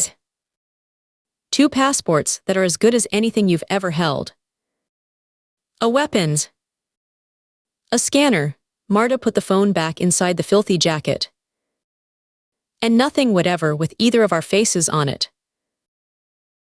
They came at it on foot out of the sage and across a graded lot, 2 women in dead men's clothes with their hair cut off. Dana thought about standing by the trucks outside the commissioning building 3 weeks ago, with Nadia explaining what she looked for in a person. The gate took a code and let them in. The unit was in the back row against the fence. Marta got the padlock off it and rolled the door up about a third of the way. They went in under it and pulled it down behind them. Inside it was 120 degrees and dark, and it smelled of hot metal. It was the safest Dana had felt since 3:10 the previous afternoon. She got out of the clothes and stood in the dark in her underwear, pouring bottled water over her arms and her face and the back of her neck. It ran off her black. Marta had the scanner on before she had finished. She listened to it with her head bent for a long time. Dana got dressed in clean clothes that did not fit her and sat down against the back wall and waited, and eventually Marta turned it off. "Well, 4 dead is now 5, Marta said. One of the 2 bad ones went in the night. The other is a woman called Charlene Bulai who they took out by air and who is going to keep her leg." Dana put her head back against the metal. "Both officers are alive," Marta said. "Yours is in Reno, and they're saying he'll use the arm." Then tell me the rest. There is no rest of it that's good. Marta sat down opposite her with the scanner beside her knee. Every agency in this country is on this now. They have both trucks. They have the rim. And they have a federal agent who was in that cafe and who got out of it, and who is not going to be sitting quietly in a hospital. Neither of them said anything for a while. Marta's. What happens when Nadia gets in touch? Marta looked at her, across the dark of that unit, for a long moment. That, she said, is the first useful question you have asked me in 22 days. Chapter 31. The command post was the exhibit hall at the county fairgrounds, because it was the only building in that county with enough floor in it, and there were 60 people working in a room that still had ribbons on the wall from the junior livestock show.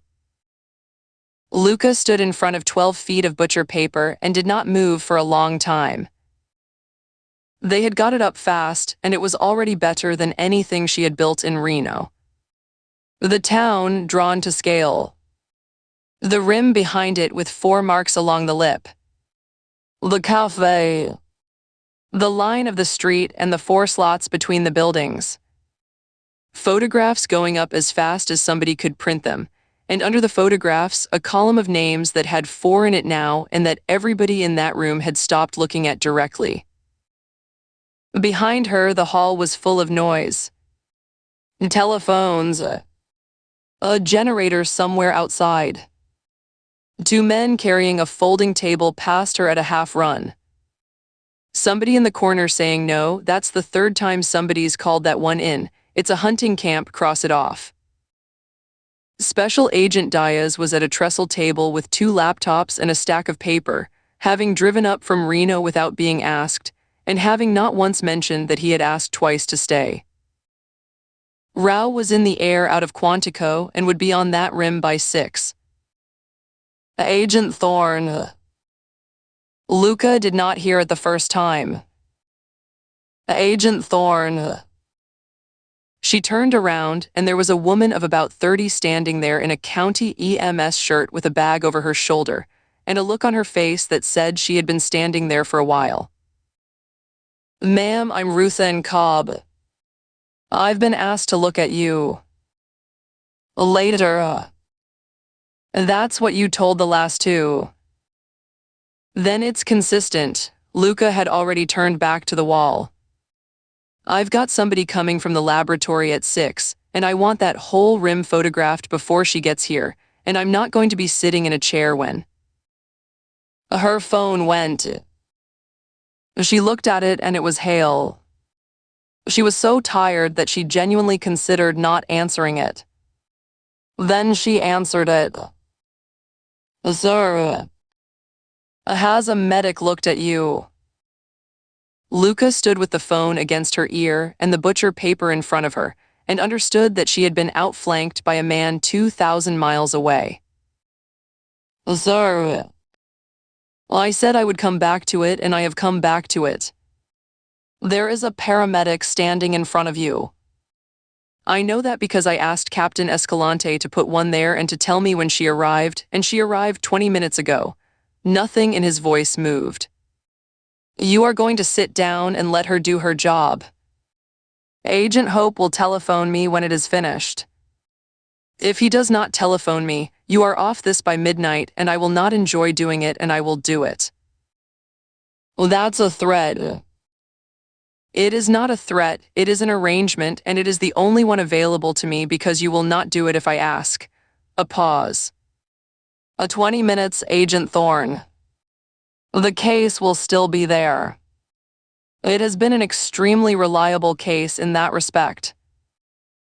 He was gone. Luca stood with her thumb on the dark screen. Then she turned around to the paramedic. "Is there somewhere with a door?"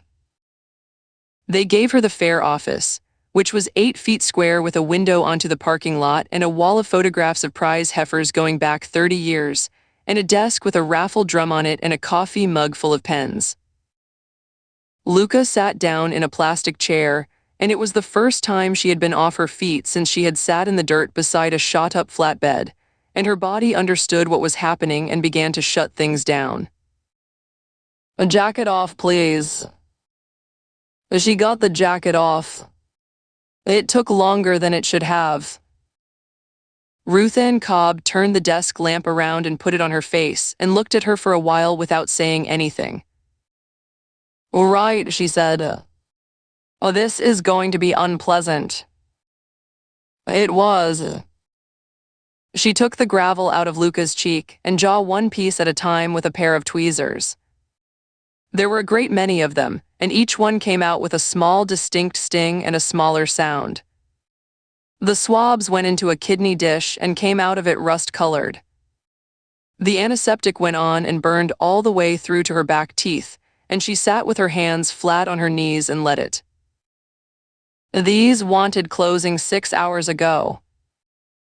"I know. There's 2 here I'd have put a stitch in. You'll have a line down this side." "Not a big one," Cobb was working steadily. "Some people mind that." "I don't. Most people say that at this time of night." Then she did the hands, and that was worse. She cleaned the palms out and got the dirt off the heels of them. Then she came to the fingers. She stopped. "Agent Thorne, you've lost 3 nails." "4. 4, Cobb looked at the backs of Luca's hands and then at her face, and something in her went carefully neutral. "What were you climbing?" "A hill." "With your hands?" "There wasn't another way up it." Cobb went back to work and did not ask anything else. She dressed each finger separately and wrapped both hands in light gauze and taped them, and by the end of it, Luca's hands looked like something that belonged to somebody in a hospital bed. Then the blood pressure cuff and the light in her eyes and the questions. "When did you last eat?" Luca thought about it and found the answer waiting for her and did not want it. She had picked up a fork. Verna had turned the plate so the good side faced her and told her not to be polite about it. The chicken fried steak had been enormous, and she had been enormously hungry, and she had looked out of the window and there had been a light on the rim. "This morning," she said, "a granola bar in a vehicles. And before that, I don't know." "Your pressure's up and you're dry as a stick." Cobb put the cuff away. "You need 2 liters of water and something with salt in it, and then you need to lie down for 4 hours, and I'm aware that the last part isn't going to happen, so I'll tell you once and then leave it alone." "Thank you. Nothing here needs a hospital tonight. All of it will hurt worse tomorrow than it does now, and considerably worse the day after, and that's normal and it isn't a sign of anything." She put a strip of tablets on the desk. "For the head you're not telling me about." Luca almost laughed. "Is it obvious? You've had your left eye half shut since I walked in." She put her jacket back on and went out through the hall. Matt was standing by the door with his phone already in his hand. He held it up so she could see the screen with Hale's number on it and the call running. "Traitor," Luca said. "Absolutely," said Matt. The restrooms were at the end of a breezeway with the desert night on both sides of it, and after the hall the quiet out there was so complete that it made her ears ring. She used the stall and then sat there for longer than she needed to with her forearms on her knees. 9 hours ago, she had been under a lip of rock the width of her forearm while 4 people swept a hillside for her, and if the stone under her right boot had not been where it was, she would have gone another 200 feet, and nobody would have found her before dark. She had not looked at that once until this minute. She got up and went to the sinks. The mirror was old and spotted, and the light over it was hard, and the woman in it had her hair full of grit and a line of adhesive strips down one side of her face and both hands wrapped white. Her eyes were doing something Luca did not recognize and did not like.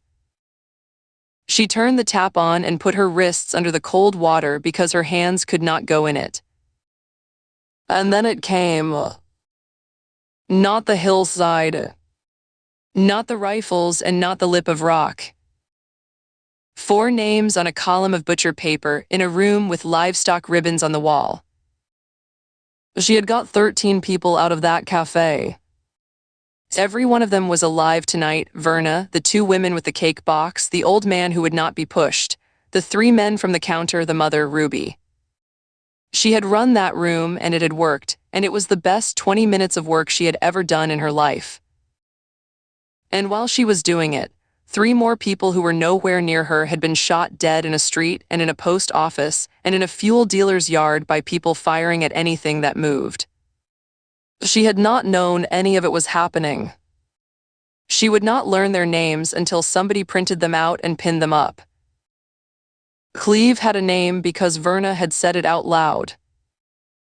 Luca stood with her wrists under the water and put her head down, and her shoulders went once hard. She did not let it get any further than that. She had a laboratory scientist landing at 6, a rim to hand over, 2 vehicles in an evidence bay, a boot print on a memory card, and a room full of people out there waiting for somebody to tell them what to do next.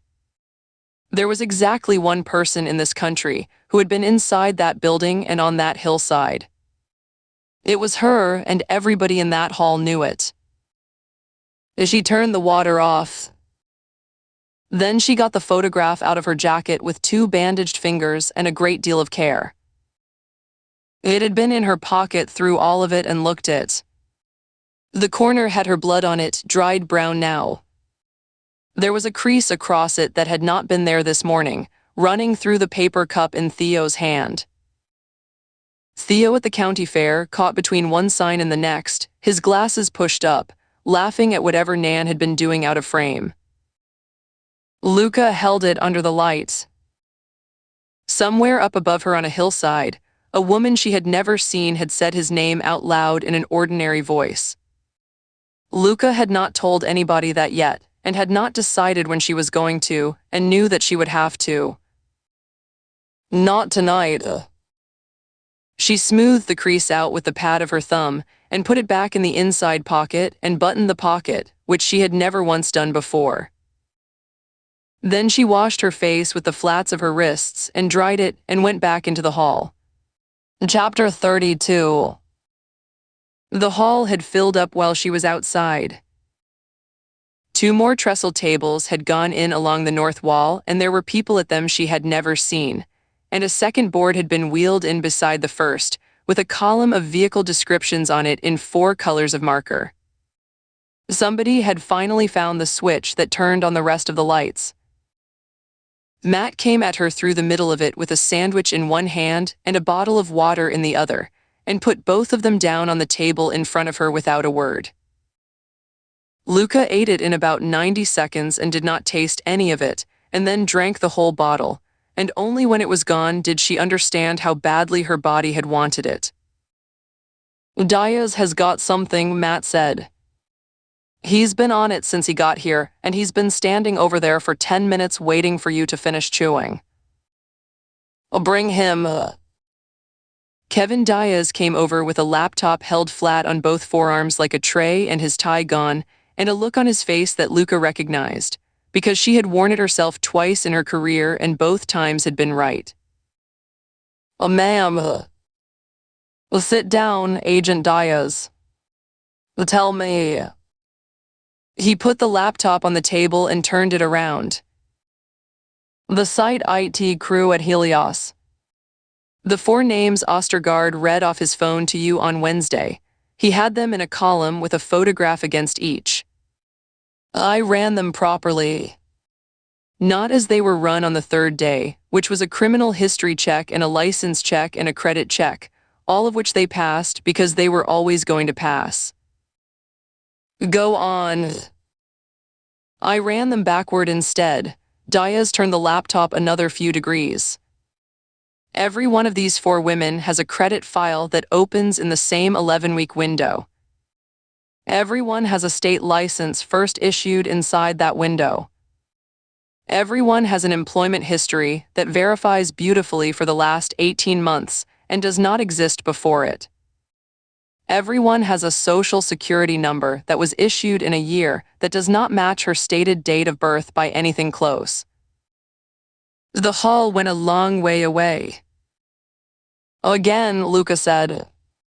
The last part. The numbers are real numbers, ma'am. They were issued to real people. They're just not these people, and whoever built them was good enough to keep everything internally consistent for 18 months, which is exactly long enough to get through a background check and not 1 day longer than they needed. Matt had gone very still beside her. 4 fabricated identities, he said. 4 working the night shift on a site with 1,200 employees, Diaz said, where their names go into a spreadsheet with 1,200 other names. Luca put both bandaged hands flat on the table. That's why they came back clean, she said. That's exactly why. We ran them and they came back clean, and I put a mark against them in my book and I went to bed. Ma'am, nobody in this country would have caught that on day 3. I know. That isn't the point I'm making about myself. She pulled the laptop around further. Diaz. When does the file open? The earliest of the 4. 18 months and 2 weeks ago. Somebody built 4 people in 11 weeks. Luca sat back. Oh, that's not a person. That's a workshop. There's more, Diaz said. And this is the part I'd like you to hear sitting down, and you already are so. He turned a page on the screen. One of those 4 stopped coming to work. Luca did not move. Ostergaard told you there was a 5th starting Monday and that somebody always leaves, and that the Lade had a vacancy and filled it. He said it and thought nothing of it because there's nothing to think. Diaz put his finger on a line. The badge record has her going through the commissioning door for the last time at 4 minutes past 7 in the morning, and never again. That's her last shift. Give me the dates. Oh, he gave her the dates. Matt said something under his breath. Oh, that's the Sunday, Luca said. Oh, that's the Sunday, ma'am. That's the morning of the road. Nobody at that table said anything for a while, and around them 60 people went on working, and a printer somewhere started up and ran through pages and stopped. A woman went to work on a Sunday morning at Helios, Luca said slowly, and clocked out at 7 o'clock and never came back to that building, and 11 miles away 4 people were lying on a ridge above County Road 214 by First Light. Oh yes, ma'am. And her replacement started 3 weeks later. 19 days later. The Lade hired her herself. There's no requisition and no interview panel, because Site It is a self-managing group, and frankly they're the only department on that campus that never gives anybody a problem. Diaz looked up.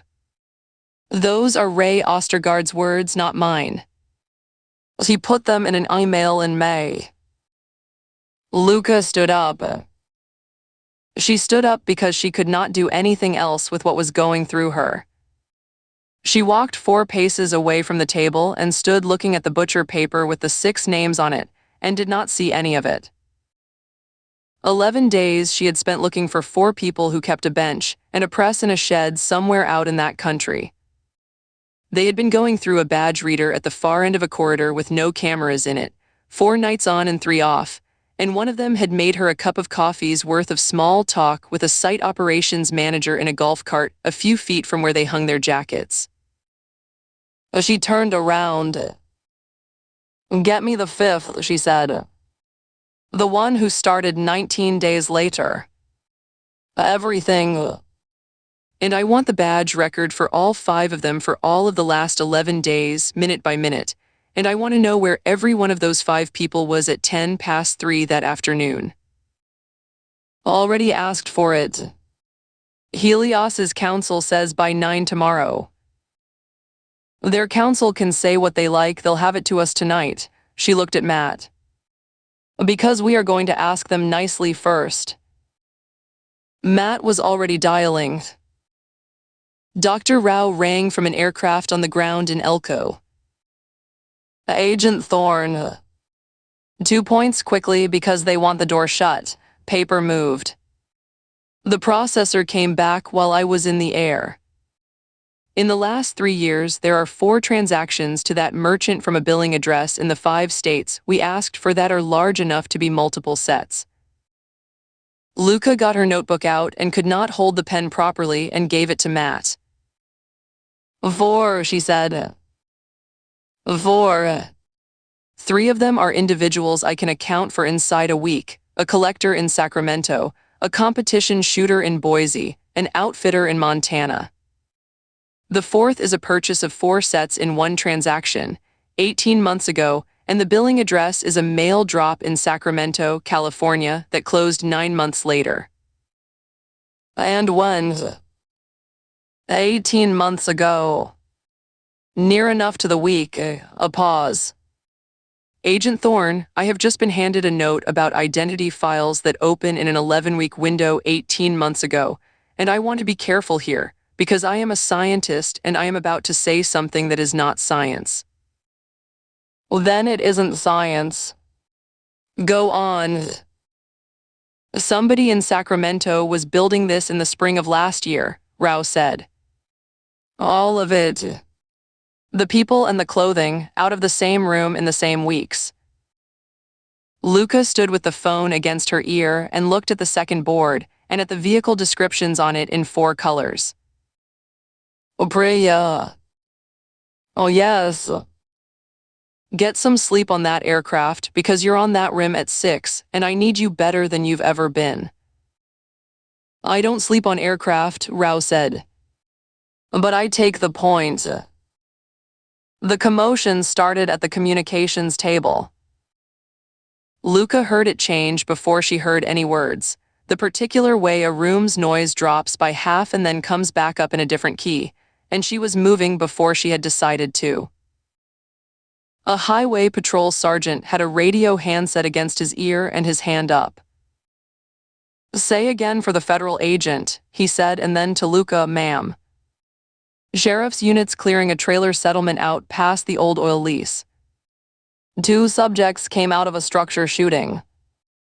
2 deputies down. Everything in Luca went cold and level. Are they alive? Both alive. One's shoulder, one's leg and hip, they're both going out by air. He listened. Subjects took a motor home off the property. Units in pursuit lost it inside 4 minutes in the Wash country. 2 subjects.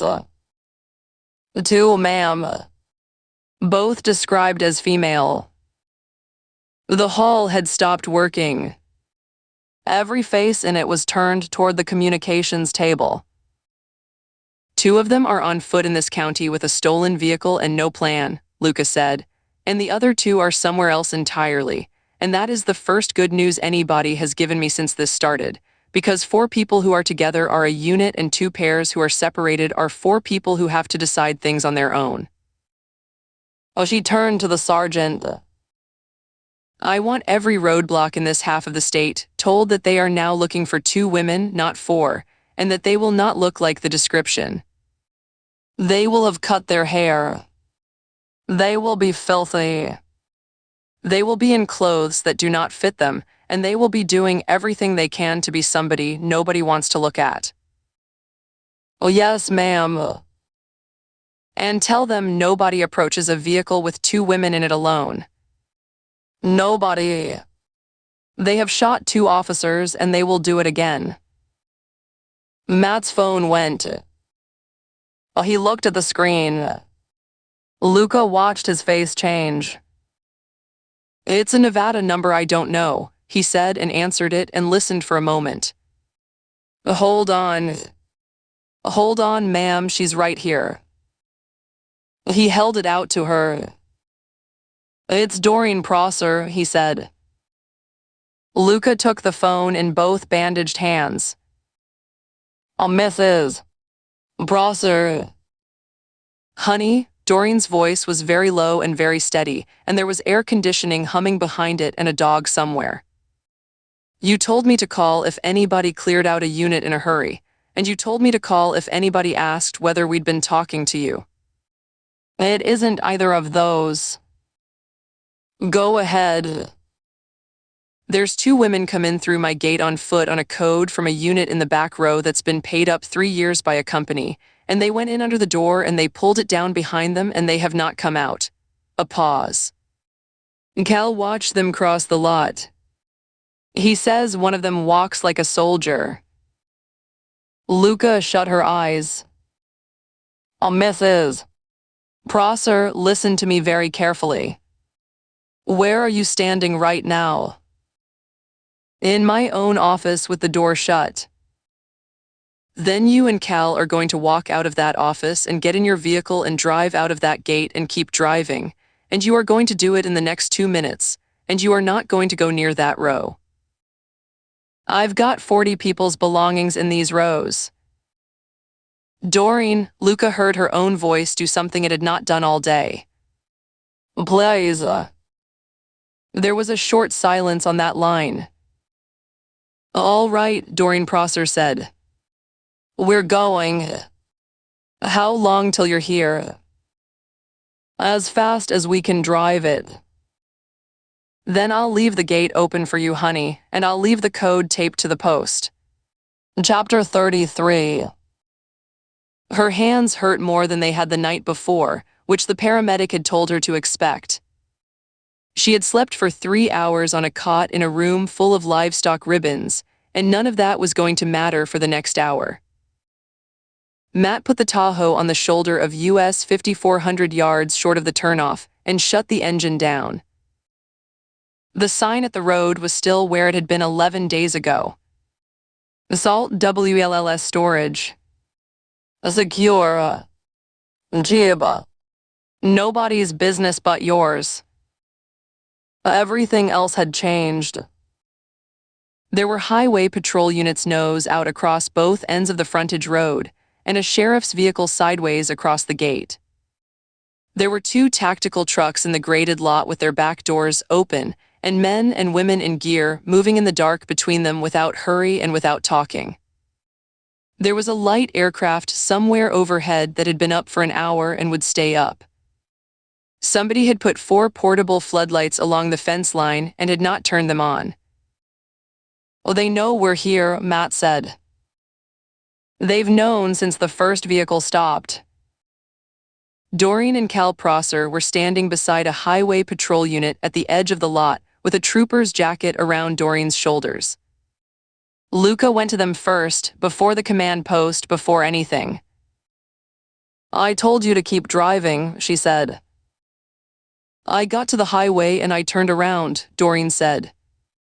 You want to make something of it, honey, make it later. Mrs. Prosser. 206 units, and I know what's in most of them, and I know every soul who rents one. Doreen's jaw was set. Cal S. got the master key list, and I've got 30 years of this place in my head, and you can either use us or you can waste an hour finding out what we already know. Luca looked at her. Then get me a map of the rows, she said. They laid it on the hood, and Cal Prosser held the corners down with his hands. Luca went over it with Escalante and with a tactical commander out of Salt Lake whose name she did not retain. Back row against the fence, Cal said. His finger did not move once he had put it down. A unit 211. 10 by 20 roll-up door keypad.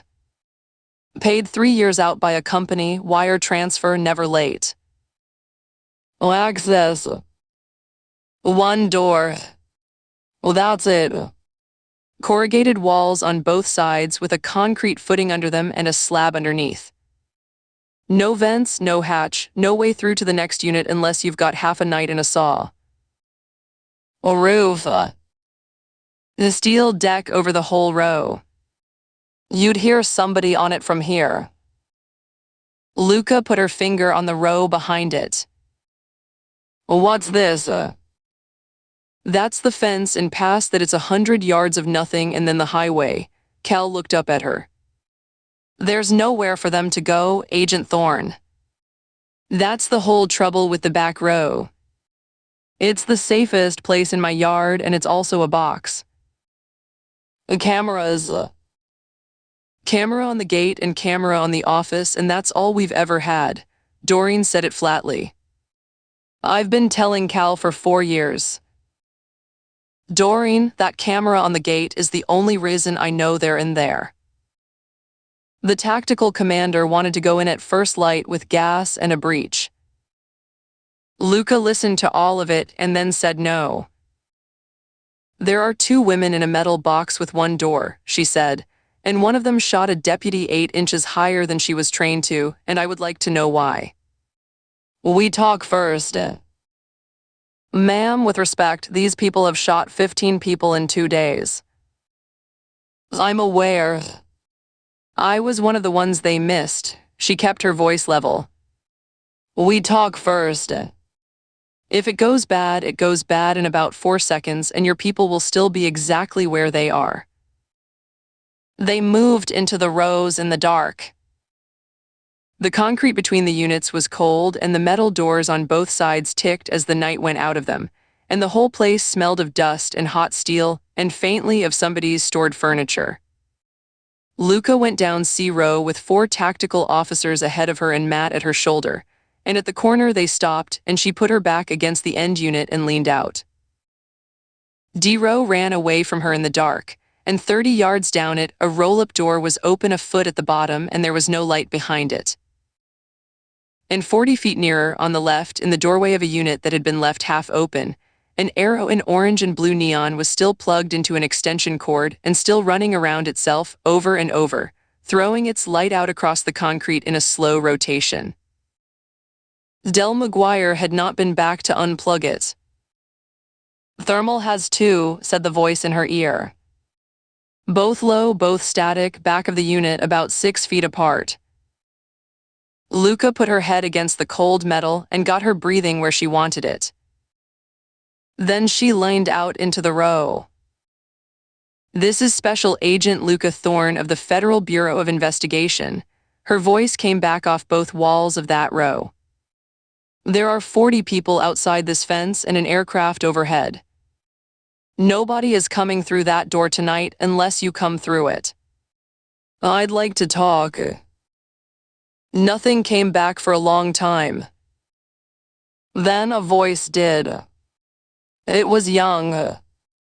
It was not steady. You're the one from the cafe. I'm the one from the cafe. You got them all out. Not all of them, Luca said. 6 people died in that town. I got 13 out of 1 room. Those are 2 different numbers, and I'm going to be carrying the difference for the rest of my life, and so are you. Silence. What's your name? A pause, and then the other voice, and this one was older and flat and entirely under control. Don't. Marta. Don't say anything else to her. She is doing her job, and she is good at it, and every word out of your mouth is a gift. Luca had a name. She did not react to it, and beside her Matt wrote it on the back of his hand. Marta, Luca said. Oh, that's you, then. And you're the one who's been doing this a long time. She let a beat go past. Well, you know how this ends. There's 1 door. There's no roof, there's no wall, there's no vent, and there are 200 people between you and any road in this state.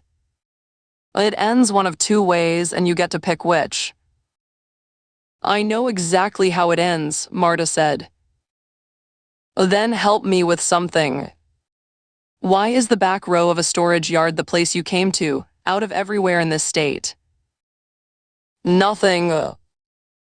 I'll tell you what I think, Luca said. I think this unit is yours. Not hers. Yours. Paid 3 years out by a company that doesn't exist, and nobody else in your outfit knows the code because a professional keeps one door nobody else can open.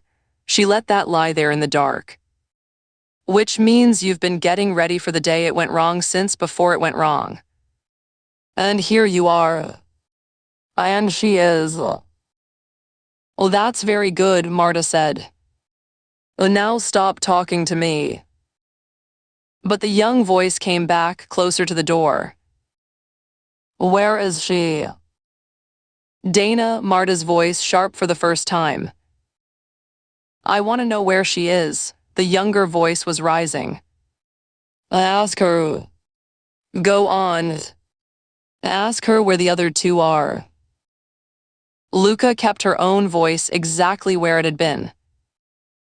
We recovered a truck behind a casino in Battle Mountain, she said. Empty. Wiped. 2 people got out of it in a town with a truck stop and a bus stop and 100 vehicles a minute going past on an interstate, and they did that 9 hours ago. She waited. Nobody has come to Salt Wells for you. Nobody is going to. The silence that came after that had a different quality to it. Well, she left us, Dana said. That is exactly what a professional does, and you know it, Marta said. There is no version of this where she comes into a cordon for you. I would not do it. You would not do it. I would. Then you have learned nothing. Dana, Luca leaned a little further into the row. You shot a deputy in a trailer settlement out past an oil lease. Nothing. He's in Reno. He's going to keep the arm and he's going to use it. Luca said it plainly and let it sit. You had him at 2 feet with your weapon up and a whole second to work with, and you put it 8 inches high. I've read the report. The people I work with think you flinched. She paused. I don't. The silence in that row went on so long that Matt shifted his weight. I'm coming out, Dana said. No, said Marta. I'm putting it down. Metal on concrete unmistakable, a weapon being laid on a slab. Marta, it's finished. Get away from the door. Think about Robin's. Something changed in the dark of that unit, and Luca heard it happen and could not see any of it. Robin, Marta said, was a decision that was made, and it was not made by me, and I have never once pretended otherwise. She shot her, Dana's voice cracked and came back.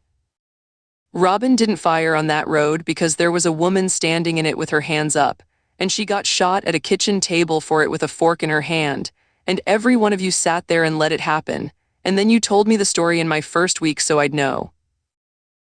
Dana, step away from the door. Agent Thorne, Dana Rourke's voice came from about 4 feet inside the opening. I'm putting my hands out first. Do it slowly, Luca said. Hands, then forearms, then come out on your belly. Nobody out here is going to fire. 2 hands came out under the door into the light of the neon arrow. They were small and filthy, and the nails were broken down to nothing. They were shaking. They came forward and got flat on the concrete. Then a shoulder and the side of a head with the hair cut off it in handfuls. Well, the shot came from inside the unit. It was enormous in that row, and it went through the metal of the door and out into the dark somewhere over their heads, and Dana Rourke made a sound and went down flat on the concrete, half in and half out of the opening with her legs still inside. She shot me, Dana said, in a completely different voice, a bewildered one. Marta shot me. Well, stay down. Stay exactly where you are. Luca was up on the balls of her feet with her weapon on that door and everything in her wanting to go and nothing in her body moving. Dana, can you crawl? I don't think so. 2 more rounds came out through the door at chest height, and the tactical team put nothing back, because Luca had told them not to unless she did. The rounds went down that row, and one of them went into Del McGuire's unit, and took a piece of 30 years of somebody's working life apart with a noise like a chandelier coming off a ceiling.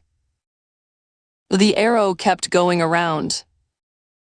Marta, Luca made her voice carry. You have shot the only person in this state who is going to tell them your side of it. That is why I shot her. Then you've finished. There's nothing left in there for you. Agent Thorne, Marta's voice had not changed once through any of it. I have been at this since before you were out of school. There has never been anything in here for me. There is only ever the next job you have to do. Luca understood, just before it happened, exactly what the next job was.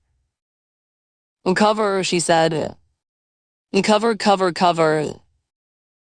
The door went up. It went up all the way in one movement, the whole roll of it slamming into the header, and a woman came out under it low and already firing, and the concrete beside Luca's head came apart and something opened her scalp above the ear. She went down and sideways and got her back against the end unit and brought the Glock up in both bandaged hands, and the pain in her palms was extraordinary and entirely irrelevant. The woman was in the middle of the row in the neon light with her weapon coming across. Luca saw her face for the first and only time, 50 maybe, cropped gray hair, a jaw like a fist, absolutely calm, and she saw the barrel find her. Luca fired 3 times. The tactical officers fired at the same moment, and afterward nobody could ever say whose rounds did what. Marta went back and down onto the concrete in the light of a neon arrow that went on turning. Her weapon went off once into the roof deck as she fell. Then it was quiet. Luca got up. Her legs were not entirely willing. She went down that row with her weapon still up and the tactical team spreading past her. She kicked Marta's pistol away with the side of her boot and looked down. The woman was breathing, and it was the wrong kind of breathing. Luca went onto one knee beside her. Where is she? Marta's eyes came across and found her face. There was no hatred in them. There was nothing in them at all. There was assessment. She was still working. Oh, you, she said. Where is Nadia? Something went through the woman's face that might on somebody else have been amusement. Well, you've got a name, she said. That's Dana. That's her giving you. Oh, she stopped. Her breathing changed. She looked past Luca at the roof of the row. Tell her, Marta said. Tell her it was the rehearsal ground. And that was all of it. Dana Rourke was lying half out of the doorway with a great deal of blood underneath her and her cheek on the concrete. She was still conscious. She watched Luca come. Medics are 90 seconds, Matt said, on his knees on her other side with both hands pressed into her back where the exit was. Don't, Dana said. Be quiet, Matt said, not unkindly, and pressed harder. Luca got down flat on the concrete so that her face was level with the woman's. Dana, I'm here. You're the one from the road. Her voice was going thin. She's got a photograph of you off a newspaper. She looked at it for an hour. I watched her do it. I know. She knows about your boy. I know that too. Luca kept her voice absolutely steady. She told me herself on a hillside. Dana Rourke shut her eyes. Then you know what she is. I know what she's done. I don't know what she is, and I don't know where she is. Luca put one bandaged hand flat on the concrete beside the woman's face. 22 days, Dana. That's what you've had. 22 days against however long everybody else in that outfit has had. There is nothing you have done in 22 days that can't be told properly by somebody who was there, and the only person who can tell it is you, and you have to be alive to do it. There's another one, Dana said. Everything in that row went very still. Another what? Another job. It was always two. The words were coming faster now and they cost her. Nevada was the first one. There's a second and it's bigger and it's the one that matters and I never got told what it is. Because you don't get told, you get told 19 days out. 19 days from when? From whenever she decides. Dana's hand came off the concrete and got hold of Luca's sleeve with more strength than seemed possible. Agent Thorne. She won't stop. Marta wanted to stand down and Simone wanted 6 weeks, and I'm the one who said go and she'd already decided, and she'd have gone anyway. Oh, she'll do it again. She'll do it in 6 weeks or 6 months, and it will be somewhere nobody's looking. Then help me find her. Sacramento, Dana said. The man who made us. He's dead, but the room is. Marta said the room is. Behind them there were boots coming down the row at a run and somebody shouting for the gurney. Dana, stay with me. Where in Sacramento? But the hand on her sleeve had let go. Luca saw it too late, the right hand coming out from underneath the body, and the small, flat shape in it that had been lying under her the whole time and the wrist turning. Dana. No more, Dana Rourke said quite clearly and put it under her chin. The sound of it went down that whole row and came back off the metal. Then there was nothing in Saltwell's storage but 40 people not moving, and a neon arrow in a doorway going round and round and round. Chapter 34. The safest place in the state of Nevada that morning was the one place nobody would look. Nadia drove into it at 6:10 with the sun coming up behind her and a stolen car under her that had been sitting in a long-term lot at the truck stop for 11 days with dust on the windshield. The campus came up out of the flat as it always did. Gray tilt-up standing on ground with nothing else on it, cranes over the 2 unfinished halls, the switchyard away north with the towers marching off out of sight. The construction traffic was already moving at the south gate, 200 vehicles a shift going through it, and not one person in any of them looking at anything.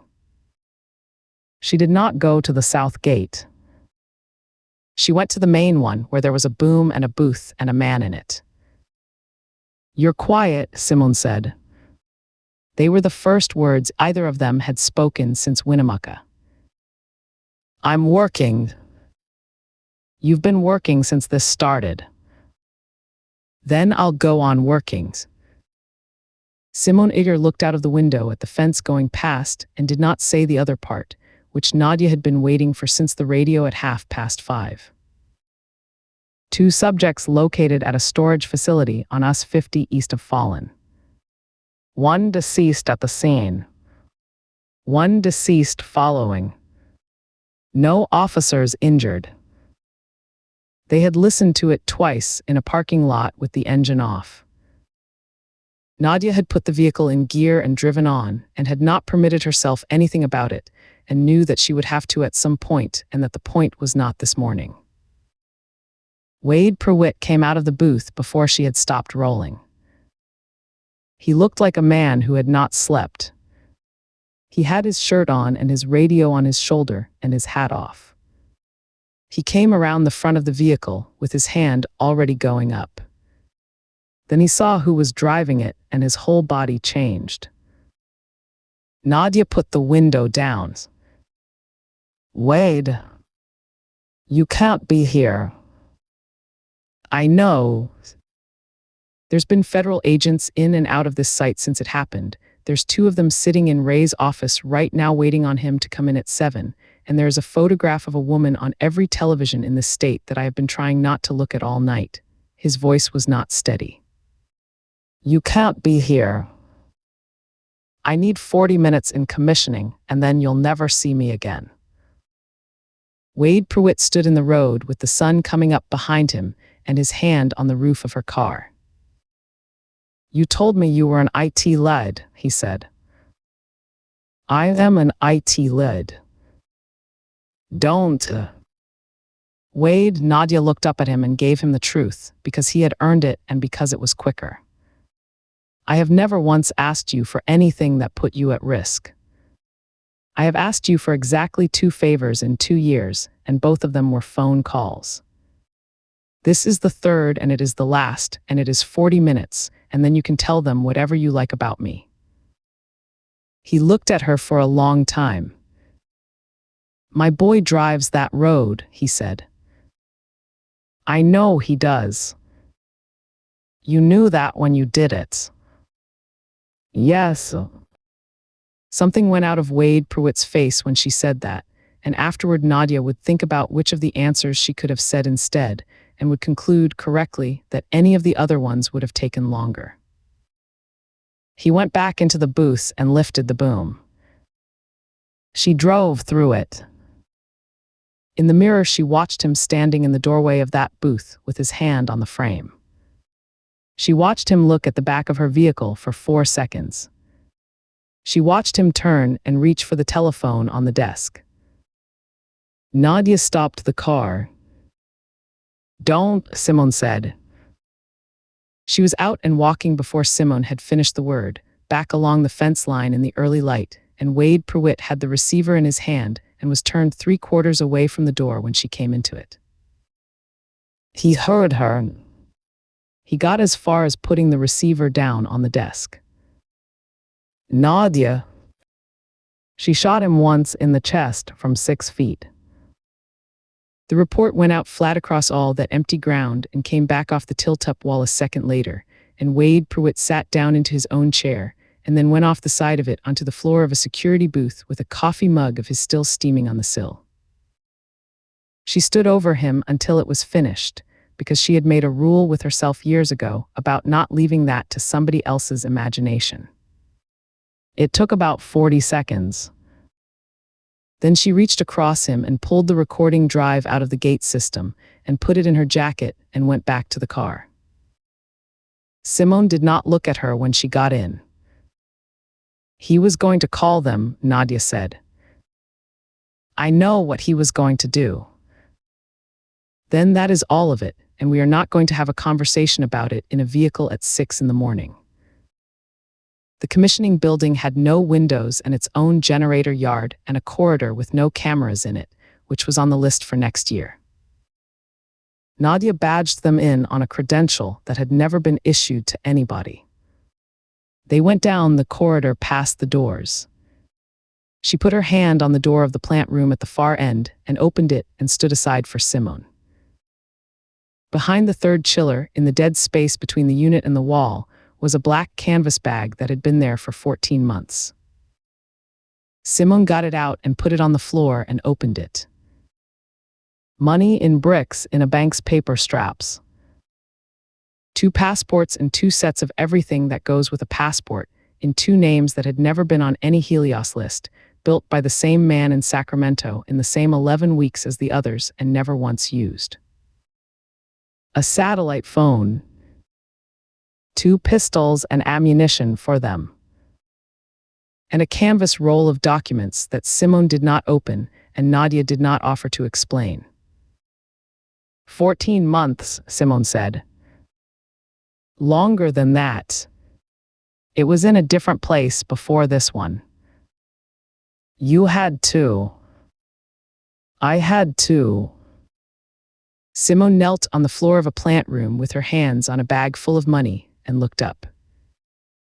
There were 4 of us, she said. There were 5 of us and then 4, and this morning there are 2. Nadia crouched down opposite her. Simone. I built 2 because 2 is what will move, and because a person who builds 4 sets of papers for a run is building a fantasy. Marta had a storage unit that she thought I did not know about. You have a bank box in Elko with about $9,000 in it.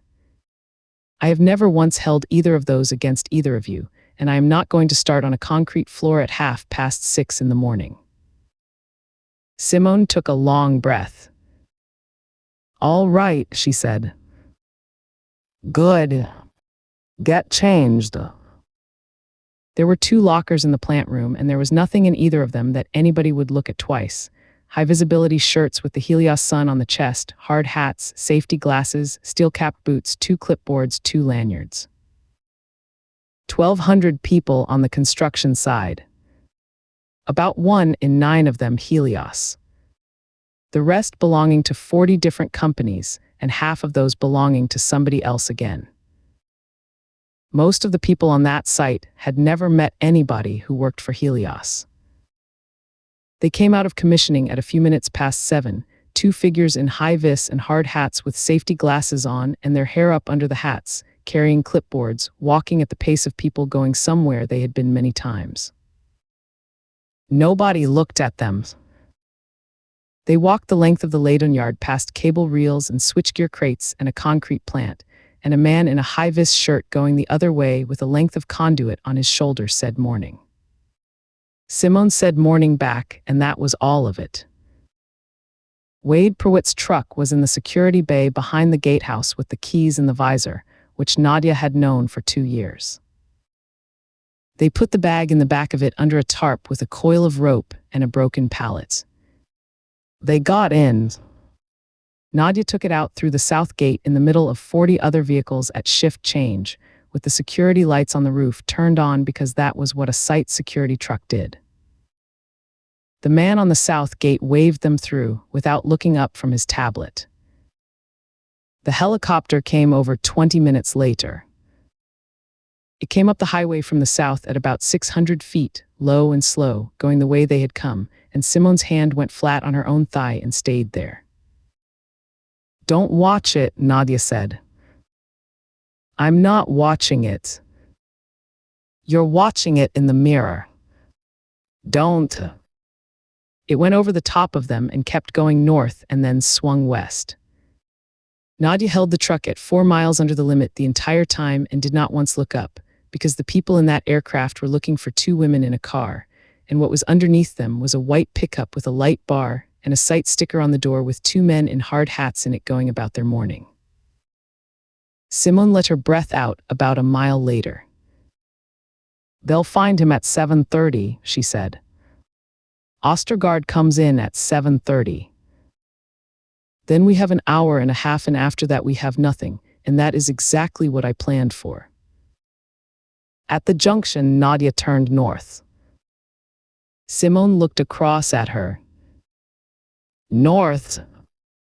North. Everything east of here is interstate, and everything south of here is a border, and there will be a man on every one of them by 9 o'clock this morning. Nadia had both hands on the wheel and her eyes on the road. North is Tulane and cattle guards and 140 miles of nothing, and then it is another state, and then it is another one after that. Nobody sets up on a road that doesn't go anywhere. 20 miles on there was a road crew, hazard lights, cones funneling everything into one lane, a pilot car, a line of vehicles waiting in the heat with their engines off. Nadia did not slow down. She put the roof lights on and took the truck up the shoulder past the whole line of them with the dust going over their windshields, and a man in a pilot car looked at the light bar and at the sticker on the door and waved her past the flagger without being asked. Simone watched the line of stopped vehicles go by in her window. I keep waiting for it to be difficult, she said. It is difficult. It has been difficult since 3:10 that afternoon. It has just not been difficult in any way that shows. They went north with the sun coming up on the right side of the truck, and the ranges standing blue a long way off on both sides, and neither of them said anything for 30 miles. Nadia did the accounting. 5 people. Robin at a kitchen table with a fork in her hand, which had been necessary and had cost a great deal more than it saved. Marta and Dana in a metal box on the fallen highway, which she had not chosen and could not have prevented and would have prevented if she could. She looked at that squarely for about 4 miles and then set it down. 6 civilians in a town she had never heard of a week ago. A man on the floor of a booth this morning who had telephoned her out of loyalty days earlier and had died for it now. And one federal agent, 34 years old, 9 years in, who had walked into that town minutes before it happened, who had got 13 people out of a room that Nadia had personally been trying to turn into a killing floor, who had gone up a hillside on foot after 4 rifles, and who was, at this moment, standing in a storage yard on US 50 looking at the bodies of 2 women who had known Nadia's name. She knew the name too now. Of course she did. Nadia thought about that without any anger in it, because anger was something she had spent a great deal of her life removing from her decisions, and because it changed nothing about what had to happen next. The work was not finished. It had never been about Nevada. Nevada had been the loud one. "Where are we going?" Simone said eventually. "Sacramento," Nadia said. "For a day. There's a room." Chapter 35. 36 hours after Salt Wells, Luca stood in front of the boards in the exhibit hall and looked at a case that had stopped moving. They had 2 dead women with no names that meant anything, 4 fabricated identities, a rim, 2 trucks, a storage unit, and a mail drop in Sacramento that had closed 9 months ago. They had 400 people. They had every roadblock in 3 states, every camera on every interstate on-ramp between Winnemucca and Salt Lake, every motel register, every rental counter, every bus, and every plane out of every field with a paved strip on it. They had nothing. Wade Pruitt had been found on the floor of his booth at 7:25 yesterday morning by Ray Ostergaard, who had gone into that gatehouse looking for a signature on a delivery note. The gate recording drive was gone out of the system. "Nothing off the truck," Matt said, arriving beside her with 2 cups. "It was Pruitt's own, and they left it in the long-term lot at the truck stop with the keys in it, and there is not one print in it that isn't his, and there is nothing on the seats, and the interior had been wiped down with something that took the swab off the text paper." "Of course it had. Luca. They don't make mistakes, Matt. Everybody makes mistakes." "Tell that to Wade Pruitt. She took the coffee and it hurt her hand and she drank it anyway. He telephoned her on Wednesday because he liked her. That's all that was. That's all he did. Her phone went at 11. It was Hale, and when she answered it, there was already somebody else on the line. "Agent Thorne, I have Assistant Director Crane with me." "Sir." "Special Agent Thorne." Crane's voice was clipped and eastern and entirely level. "I'd like you to tell me, in your own words, about a conversation you had with a subject on a hillside on Friday afternoon." Luca stood in the middle of a room with 60 people in it and turned her back on all of them. "She spoke to me from above and I did not see her," she said. "She said I had cost her a great deal. She said what happened in the town was not what she came there to do. She said we would see one another again. And she used my son's name." "When did you report that?" "I didn't. Repeat that for the recording, please." "I did not report it." Luca kept her voice completely flat. "It came out on Sunday morning at Salt Wells Storage in front of Agent Hope and a tactical element, when a dying subject told me the same and I confirmed it out loud. So the first time the Bureau learned that a subject in a mass shooting had made contact with the case agent and demonstrated knowledge of her family was 38 hours after it happened, and it was learned by accident." "Yes, sir." "Do you understand what you did?" I understand exactly what I did. Then explain it to me, because I have 400 people looking for these women, and I have had a threat assessment on a federal agent's household sitting unwritten for a day and a half, and I would like to know what was going through your mind. Luca looked at the butcher paper. I had a woman bleeding out on my hands, a rim to hand to a laboratory, and 2 subjects in the wind, she said. I made a judgment that a piece of information that changed nothing operationally could wait until I had somewhere to put it down. Oh, that is not your judgment to make. No, sir. It is. It is the Bureau's judgment, and there is an entire apparatus for it, and it exists exactly so that an exhausted agent standing on a hillside is not the person who decides whether her own child is at risk.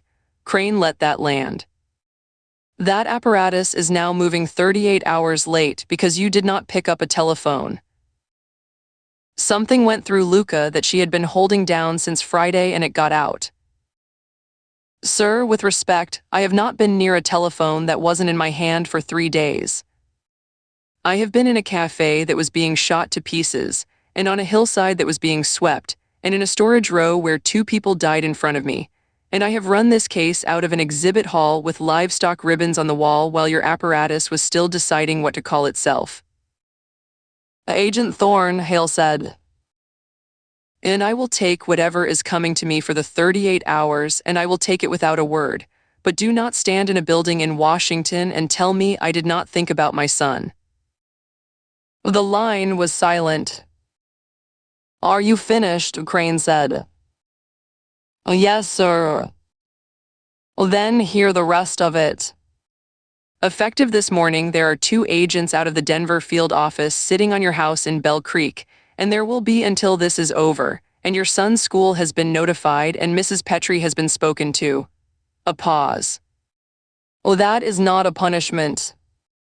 That is what should have happened on Friday night, and the only reason it did not is you. Understood. There will be an inspection referral. It will find what it finds. Crane's voice did not change. You will not be removed from this investigation, because the acting director has made it plain that he will fight that at a level I have no interest in going to, and because in my own opinion you are the best chance this Bureau has of finding these women. Both of those are true, and neither of them makes what you did all right. No, sir. Good day, Agent Thorns. He was gone off the lines. Luca stood with the phone against her ear. He's not wrong, Hale said. I know he is. I said what I said to him, and I meant it, and I would do it again. A pause, and something else came into his voice. Agent Thorne, when did you last go outside? Sir, 2 hours. Out of that building. Take Agent Hope and go and be somewhere that isn't this. He said it almost gently. That is the 2nd time I have had to arrange your own welfare behind your back in 3 days, and I am getting tired of it. Matt drove. They went west out of the fairgrounds and down onto the highway, and neither of them said anything for 4 miles. Then Matt said it because he was never going to be able to not say it. You told a dying woman on a concrete floor, he said. In front of me. Oh, Matt. I was 2 feet from you. I had my hands in her back. He was looking at the road. And that's how I found out that somebody who has shot 15 people knows Theo's name. Luca shut her eyes. I know. Do you know what I did after that? I finished my shift. I stood there and I did the scene, and I got in a vehicle and I drove to the fairgrounds, and I did not ask you about it once, because you had 400 people to talk to, and I thought you'd come to me when the room emptied out.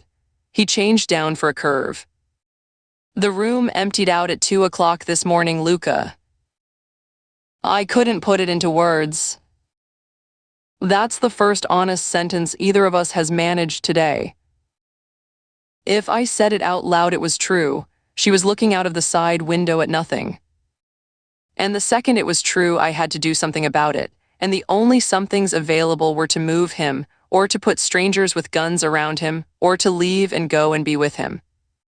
And every one of those means she reached me. She said 11 words on a hillside and moved my whole life, and she didn't even have to come down off the hill to do it. Matt drove for a while. And now Crane's done it for you, he said. Now Crane's done it for me. Then that's the one good part of being carpeted by a man in Washington. He glanced across. It's done, and you didn't have to be the one who did it. Take that. It's all that's on offer. They stopped in Fallon at a place on the main street with a sign in the window that said MALTS Shakes SUNDAES in 3 colors, and had been there long enough that the paint was original. It was cool inside and almost empty. Vinyl booths, a counter with stools, a fan turning slowly, and behind the counter a man of about 70 with his sleeves rolled and a rag over his shoulder. "I'll sit anywhere," he said. "You want a menu or you want a shake? Oh, what's the biggest you make?" He looked at her face, at the strips down the side of it, and at her bandaged hands. He did not ask. "That be the double chocolate malt with the cookie in it," he said. "It's a stupid order at 1 o'clock in the afternoon, and it's the best on that board." Two. They took the booths by the window. Matt put his phone face down on the table, which he did about 4 times a year. Luca looked at it doing that, and something in her chest let go. "Nell's been signing to the girls on her bus," Matt said. Luca looked up. "Oh, she what?" "2 of them. She's teaching them the alphabet on the way to school so that when Theo starts in the fall there'll be 3 people who can already say hello to him." Matt turned his water glass in its ring. "Oh, she hasn't told me that. I found out because Josie can't keep anything in her head for more than an hour."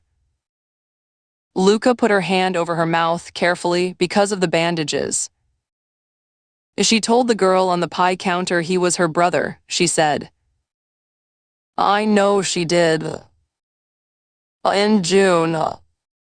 Before we'd said anything to anybody." "I know." The shakes came in glasses the size of vases with cream piled up over the rim and a cookie standing in the top of each one like a headstone. The man put them down and went away without a word. Luca got the spoon in with 2 fingers and ate some of it and shut her eyes. "Oh," she said. "Oh, yes. Oh, that's obscene. Oh, it is. Oh, they ate." The fan turned. A truck went past outside and the light of it swung across the ceiling. "When this is finished," Luca said, "we're going to have to decide about the house." "We are." Because Nan can't keep doing 4 days a week, and Josie has started calling my kitchen the kitchen, and at some point somebody is going to have to say a date out loud in front of a room full of people. Matt put his spoon down. "Then name one," he said. "Oh, Matt." "No, I've thought about this, and I'm going to get through all of it once, and then I'll leave it alone and we'll finish these before they melt." He put his forearms on the table. "I have watched you run a room with a 2-year-old on your back. I have watched you walk up a hill on foot at 4 rifles. There is nothing left for you to prove to me, and there never was anything, and I am not asking you to be less than you are, and I would not have you any other way, and I'd be no use to you if I did." He said the rest of it plainly. "But I would like, at some point in the next year, to be in a position where if somebody stands on a hillside and says your son's name, they are saying it about a boy who has 2 parents in the same house." Luca looked at him across a table with 2 enormous shakes on it in a shop in Fallon with the fan going. "October," she said. Matt did not say anything. "Not this October." She was surprised to find that her voice worked. The next one. Because I want Nan there and Nan's hip is being done in the spring, and because Nell's going to want to have learned enough by then to do a reading in sign, and she'll want a year to do it properly, because that's who she is. October, Matt said. October. He picked his spoon back up and did not trust himself with anything else. Luca let him have it, and neither of them said anything for a while. 2 men came in. The bell over the door went and Luca heard it and did not look, because the part of her that looked at everything had been switched off for 20 minutes, and it had been the best 20 minutes she had spent in 3 weeks. After noon, the man behind the counter said. They went to the far end and sat at the counter without being shown, which people did in a place they used. Luca glanced over. 2 of them. One about 60 in a high-vis shirt gone chalky at the shoulders with a company name on the back. She could not read from that angle work boots, a hard hat sitting on the stool beside him. The other younger, 30 maybe, in a ball cap pulled low and a long-sleeved shirt buttoned to the wrist in 102 degrees. The older one talked. The younger one did not. The man behind the counter put coffee in front of both of them without asking and said something about the wind, and the older one said something back about the wind, and the younger one turned his head about 4 degrees away from the window and kept it there. Luca watched him for 3 seconds. Then she stopped chewing. Because she had spent all of yesterday and all of this morning inside a machine that was looking at every camera and every register and every roadblock in 3 states for 2 women. And 11 miles east of where she was sitting, there was a storage unit with a garbage sack in it full of a dead man's clothes, and 2 double handfuls of cut-off hair on the concrete beside it. And on Friday afternoon, 2 people in hard hats and safety glasses had walked out of the south gate of the Helios campus at shift change in the middle of 40 other vehicles, and the man on that gate had waved them through without looking up from his tablet, and had told an agent from Salt Lake so on Sunday, and had not thought it was worth writing down because why would he? Nobody looks at a man in a high-vis shirt. That is the entire trick. It has never once failed.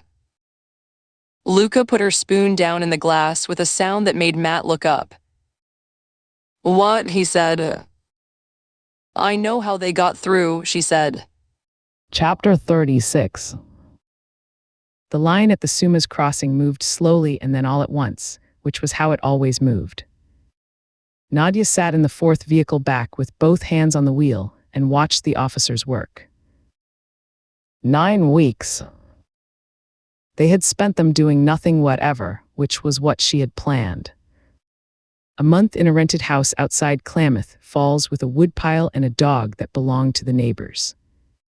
3 weeks in an extended stay place in Yakima, where nobody had asked either of them a single question. 2 more in a fruit-picking town where 2 women in their 40s in work clothes were the least interesting sight on any street. They had not used a telephone. They had not used a card. They had not gone near a bus station or an airport or a rental counter or a hotel with a chain name on it, because those were the places the apparatus watches. The apparatus has enormous patience and a very short attention span, and 9 weeks is longer than it can hold its breath.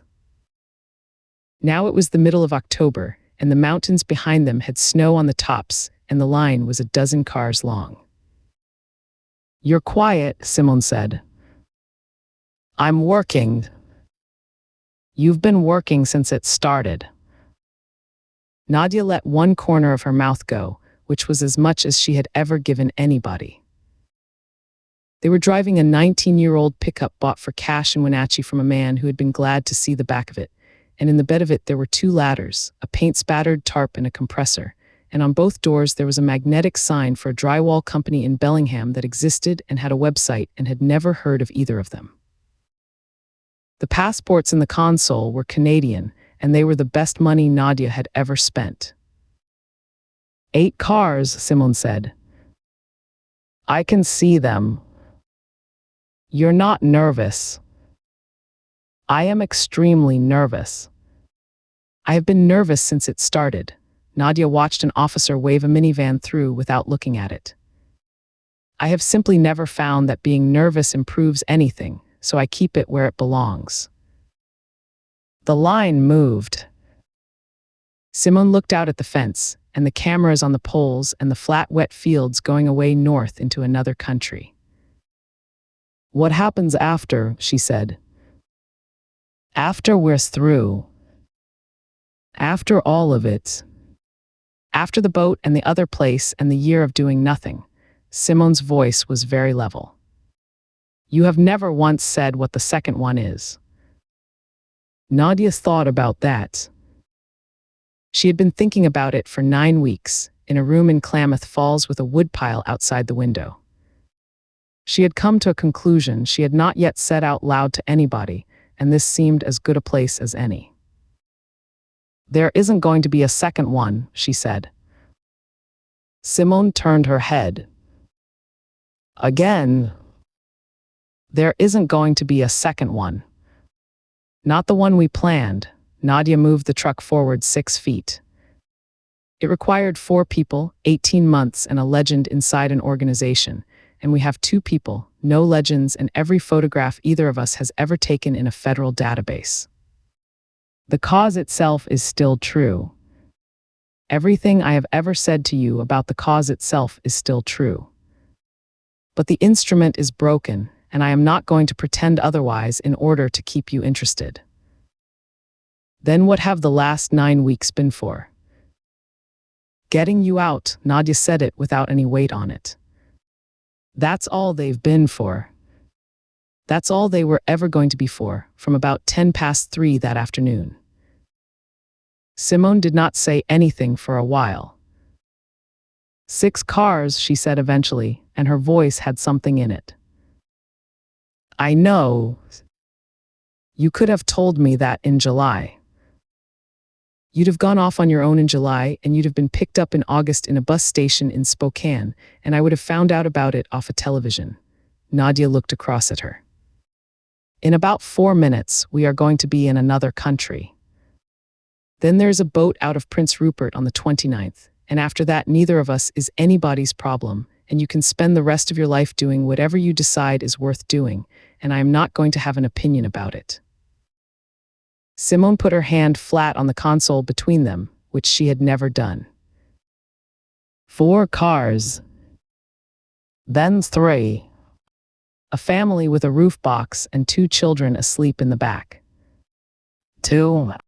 A man in a sedan on his telephone, in a lane where telephones are not permitted. 1. An older couple in a camper, taking longer, the officer walking the length of it and looking at the registration and asking about how long they intended to stay. Then the camper pulled away and the lane was empty, and the officer raised a hand. Nadia put the truck in gear and rolled it forward and stopped exactly on the line with her window already down and her elbow on the sill, and the face of a woman who had done this drive 100 times. There was a knock on the glass behind her left ear. She turned her head.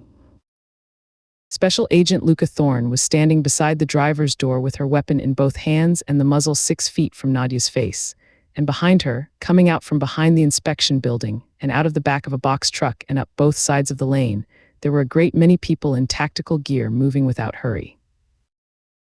The cars ahead had been let through. The cars behind had been stopped 100 yards back.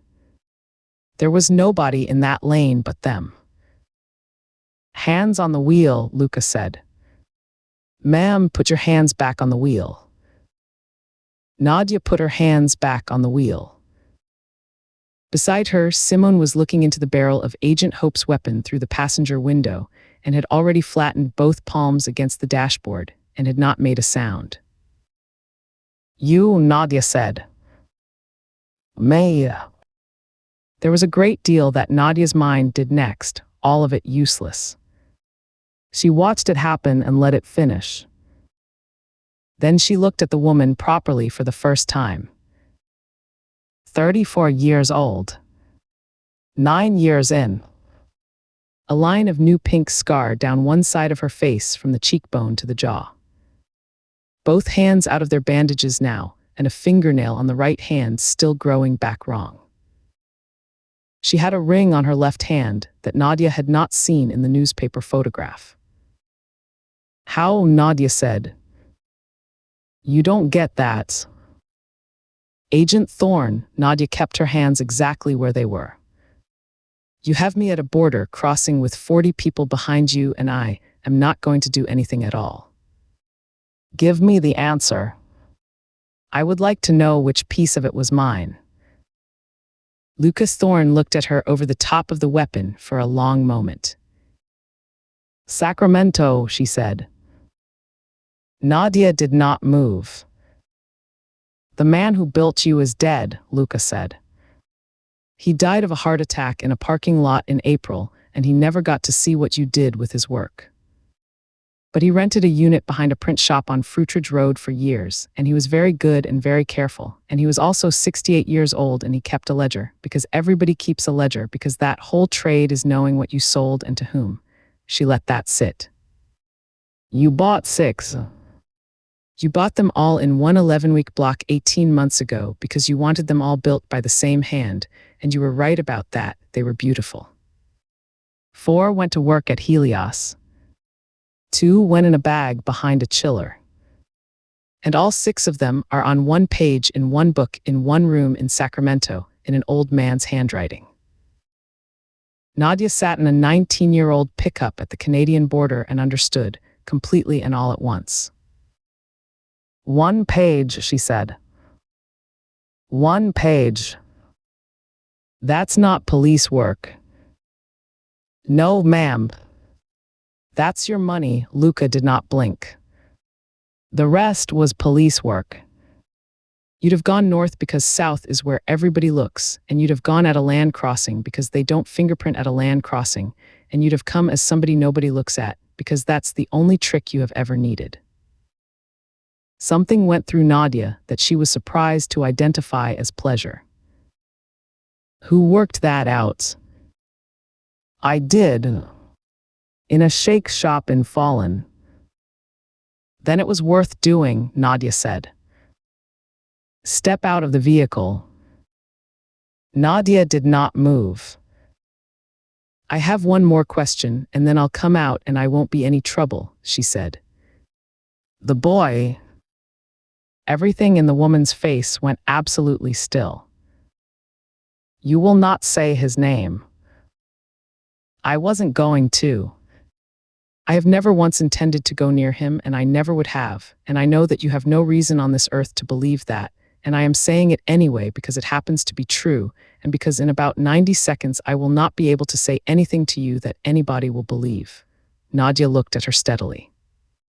"I said it on that hillside to move you. That is all it was.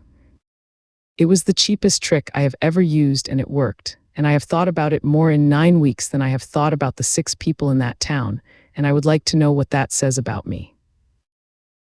Luca Thorne's voice did not change. "It says you're a coward," she said.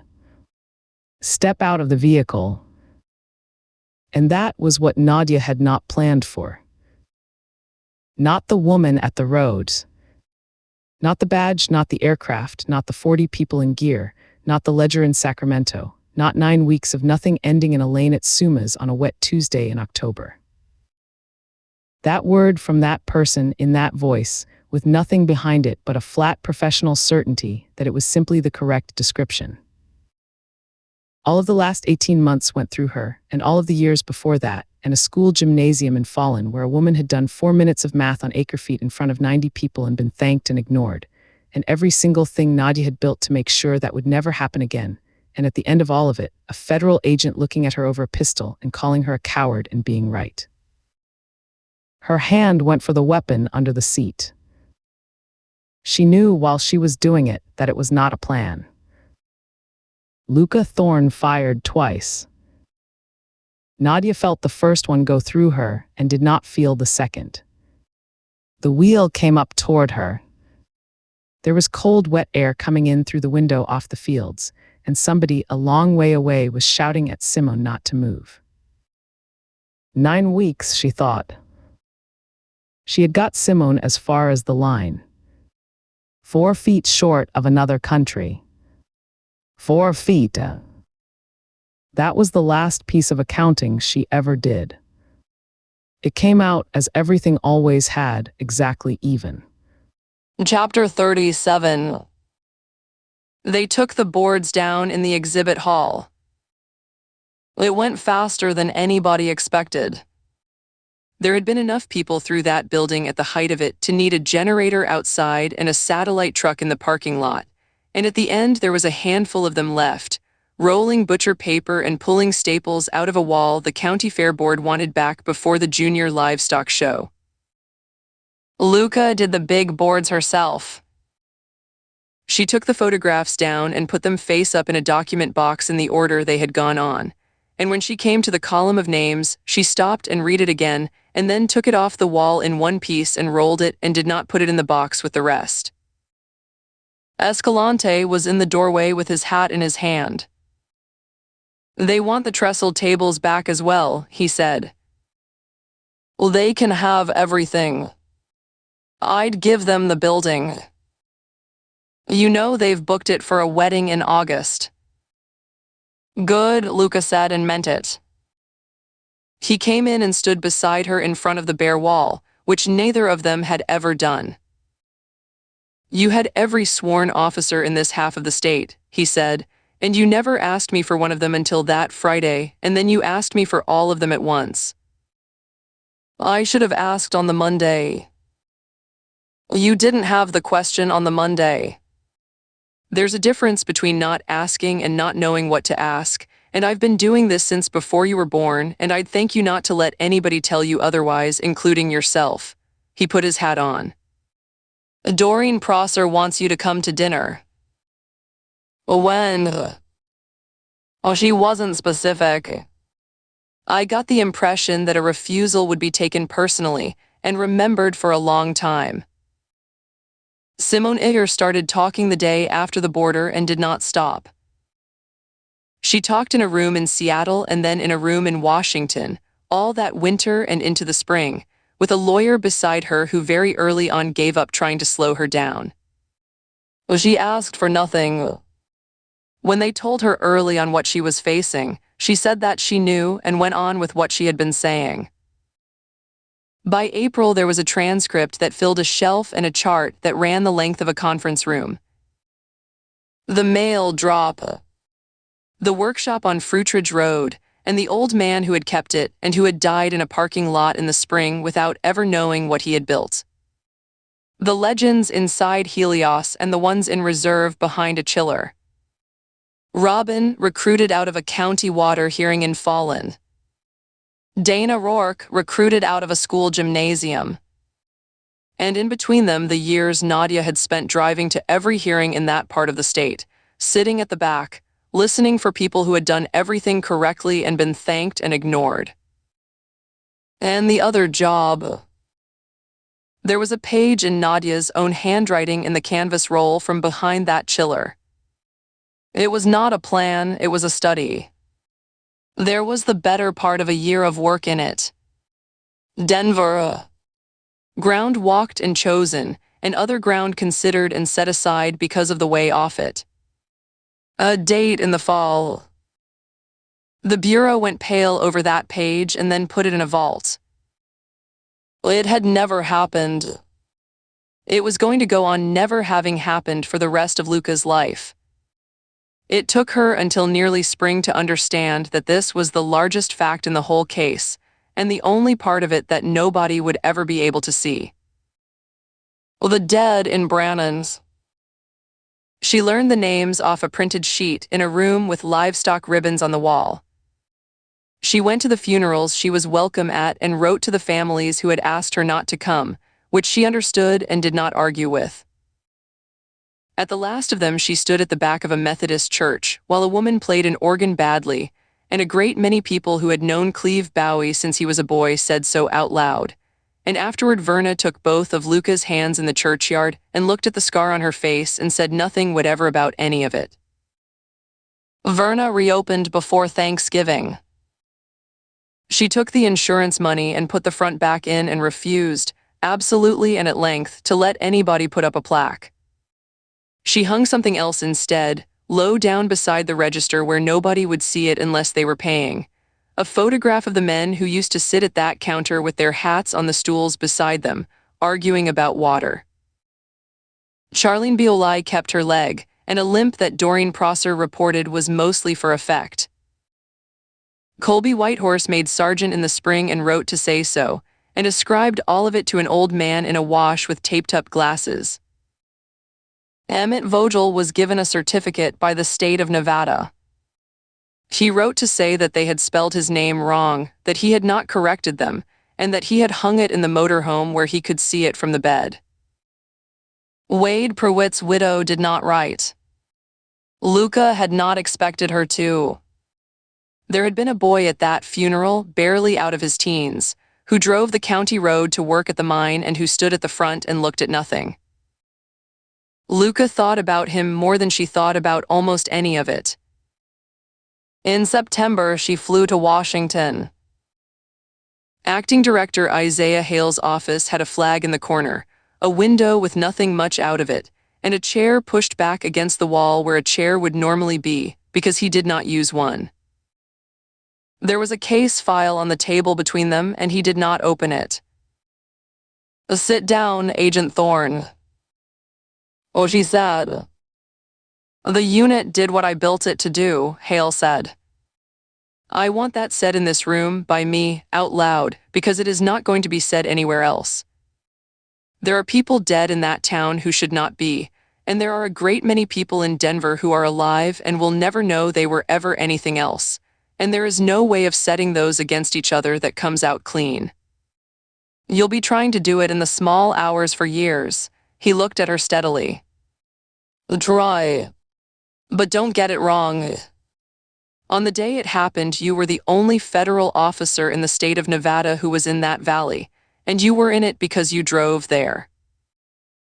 "Sir." "Now the part you'll like less." He put a hand flat on the file. "It did not close in days. It took weeks, and then it took the whole summer.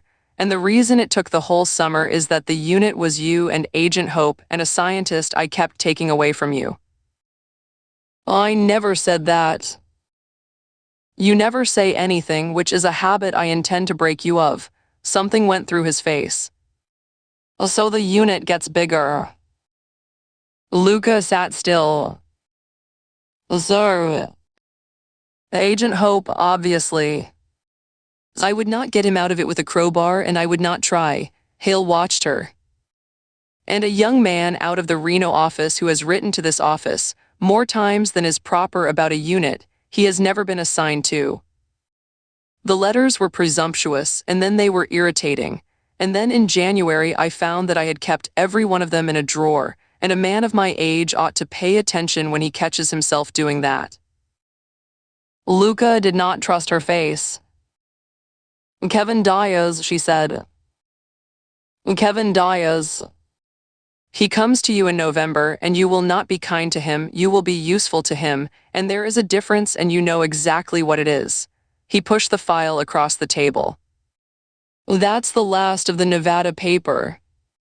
Sign what needs signing, give it to my secretary, and get out of my building." Luca took the file and did not open it either. "Sir." "Go on." "On that aircraft you told me the unit had an aircraft and nobody in it, and that until that morning it had been an idea." She turned the file over in her hands. "What is it now?" Isaiah Hale considered that for a while. "A few people, an aircraft, and a case closed," he said. "Which is not very much. But it is the difference between something that exists and something that doesn't, and I have been in this building long enough to tell you that almost nothing ever gets across that line." He put his hand out and she shook it. "Go home, Agent Thorns. Take every day of leave you have, take it all at once, and don't answer this telephone while you're doing it." He let go. "There'll be another one. There's always another one. It will keep until you're back." Chapter 38. In the last week of October, they rented a place on the lower river for 9 days. A log cabin with a porch across the whole front of it and a green tin roof and a wood stove that drew like a chimney fire. There was no signal on any telephone anywhere on that property, which was the reason Luca had chosen it. The 6 of them went. Luca and Matt, Theo, Nell, Josie, and Nan Petrie, who had been invited for 4 days and stayed for 9 and never once mentioned it. The cottonwoods along the water had gone the color of a brass band.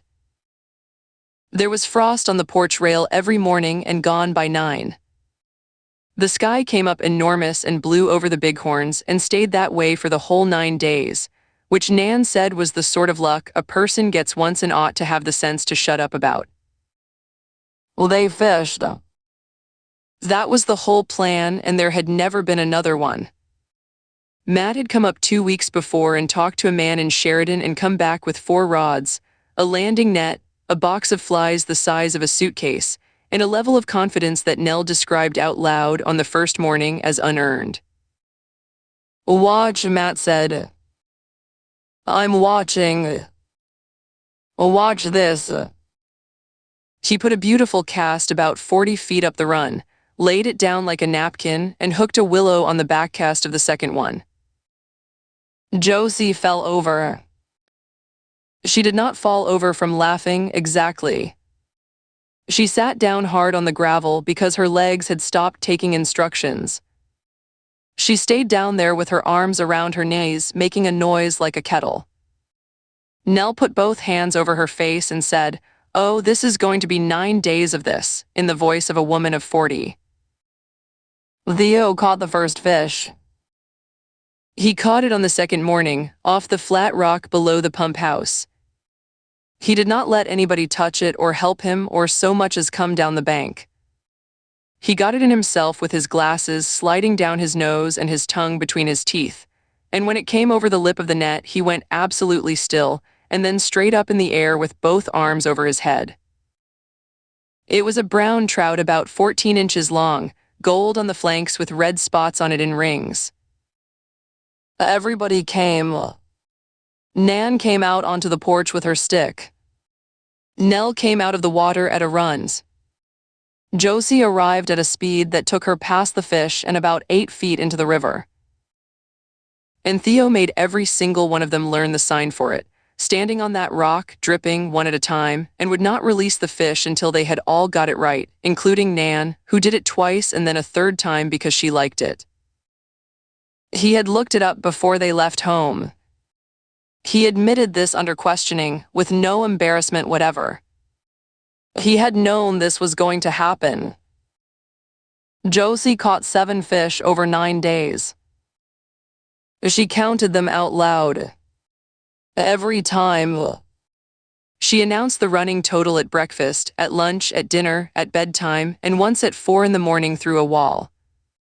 Nell said nothing whatever about it for the entire 9 days, which Luca considered the single most extraordinary act of self-discipline she had ever witnessed in a human being of any age.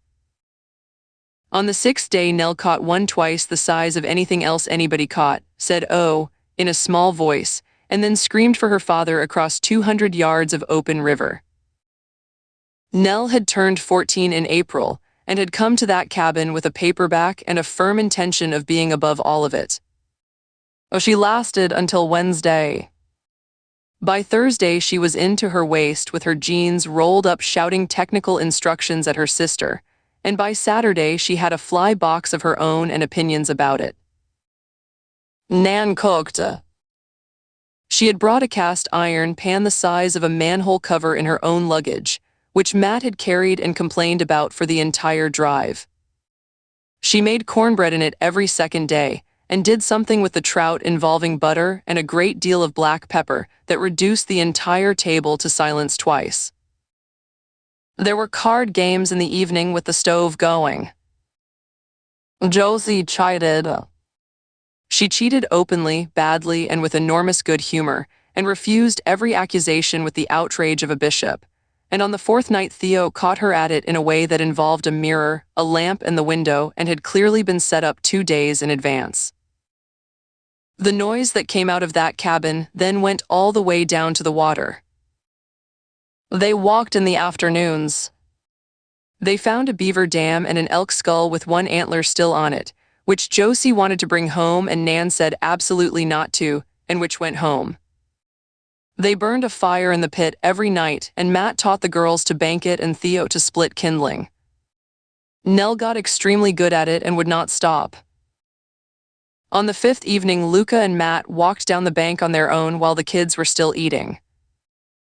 The light was going gold along the tops of the cottonwoods, and the water had gone the color of weak tea.